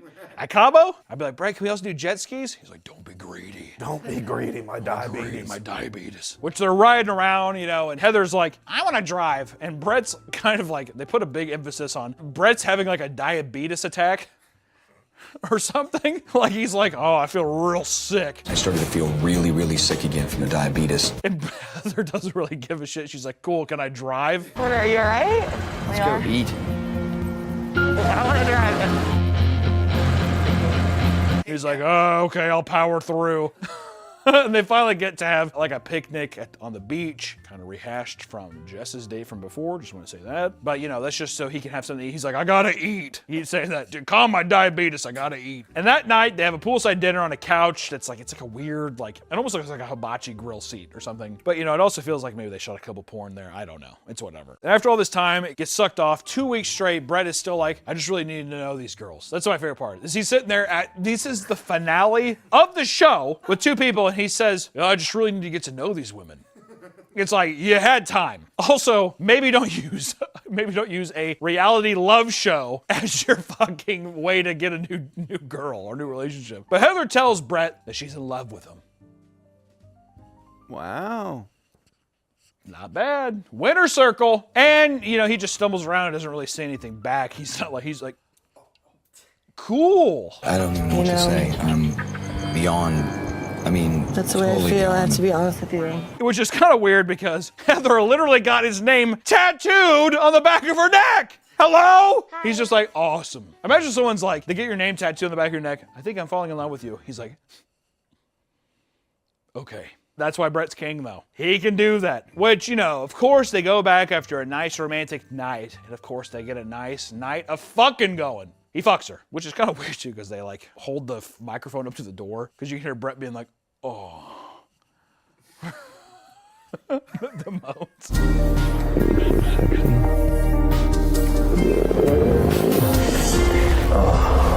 Kind of weird. The next morning they go back and Heather comes down and there's a new note from John. And it's Jess's date. And they kind of have this weird thing where like she's like, enjoy my sloppy seconds, bitch. Sloppy seconds, baby. Oh! Power move from Heather. Oh, yeah.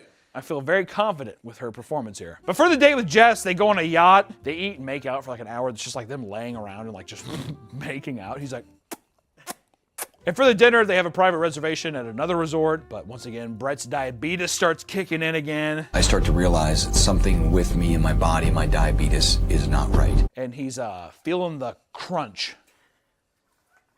So like the crunch of his I don't know what the fuck that, he's just like, I feel the crunch. I realize that something's wrong with my body, and I'm feeling the crunch of my diabetes. I've never heard anybody with diabetes ever say that, so there it is. He shows Jess his EpiPen and tells her to put it in his ass if he's having a diabetic shock. He's like pretty much just like, honestly, if I go into a diabetic shock right now, I need you to put this in my ass. And she's just, okay. Imagine saying that and there's 50 people behind a camera. Seriously, it's you. I swear, it's you right now. Which, you know, she's just like, of course I will. She's a lot more understanding than Heather. Yeah. Afterwards, everyone goes back to the house in LA. You know, they had their fun in Cabo. Now it's time to make the decision. When they go back, there's a nice red carpet rolled out. There's candles everywhere. It's very romantic. Come on, Big Jacob. Time for the big one. This is the final. Brett and Big John are sitting in Brett's room talking about the girls, and then Brett decides that he's made his decision. It's weird because like they're talking about it, and then like he's like, I'm gonna make this decision on my own. I think this one I gotta make on my own. You got it. Thanks, buddy. So it makes it kind of seem like, was Big John making the decisions before? Was Big John just back there just be like, Brett, just I'll take care of it. I'll take care of it, yeah. Maybe he was. It's rockstar living. I don't know. But the elimination round is decked out in flowers. You know, there's curtains and too many candles. Fire hazard. If I know anything about LA, fire hazard. Heather and Jess have matching flying V necklaces. There's been one flying V in the show. Don't know why that's important. Maybe it's just rock and roll, you know? Rock and roll, yeah. But Brett shows up in his finest outfit. Best boots, a velvet jacket. Looks amazing. Zoom in on him.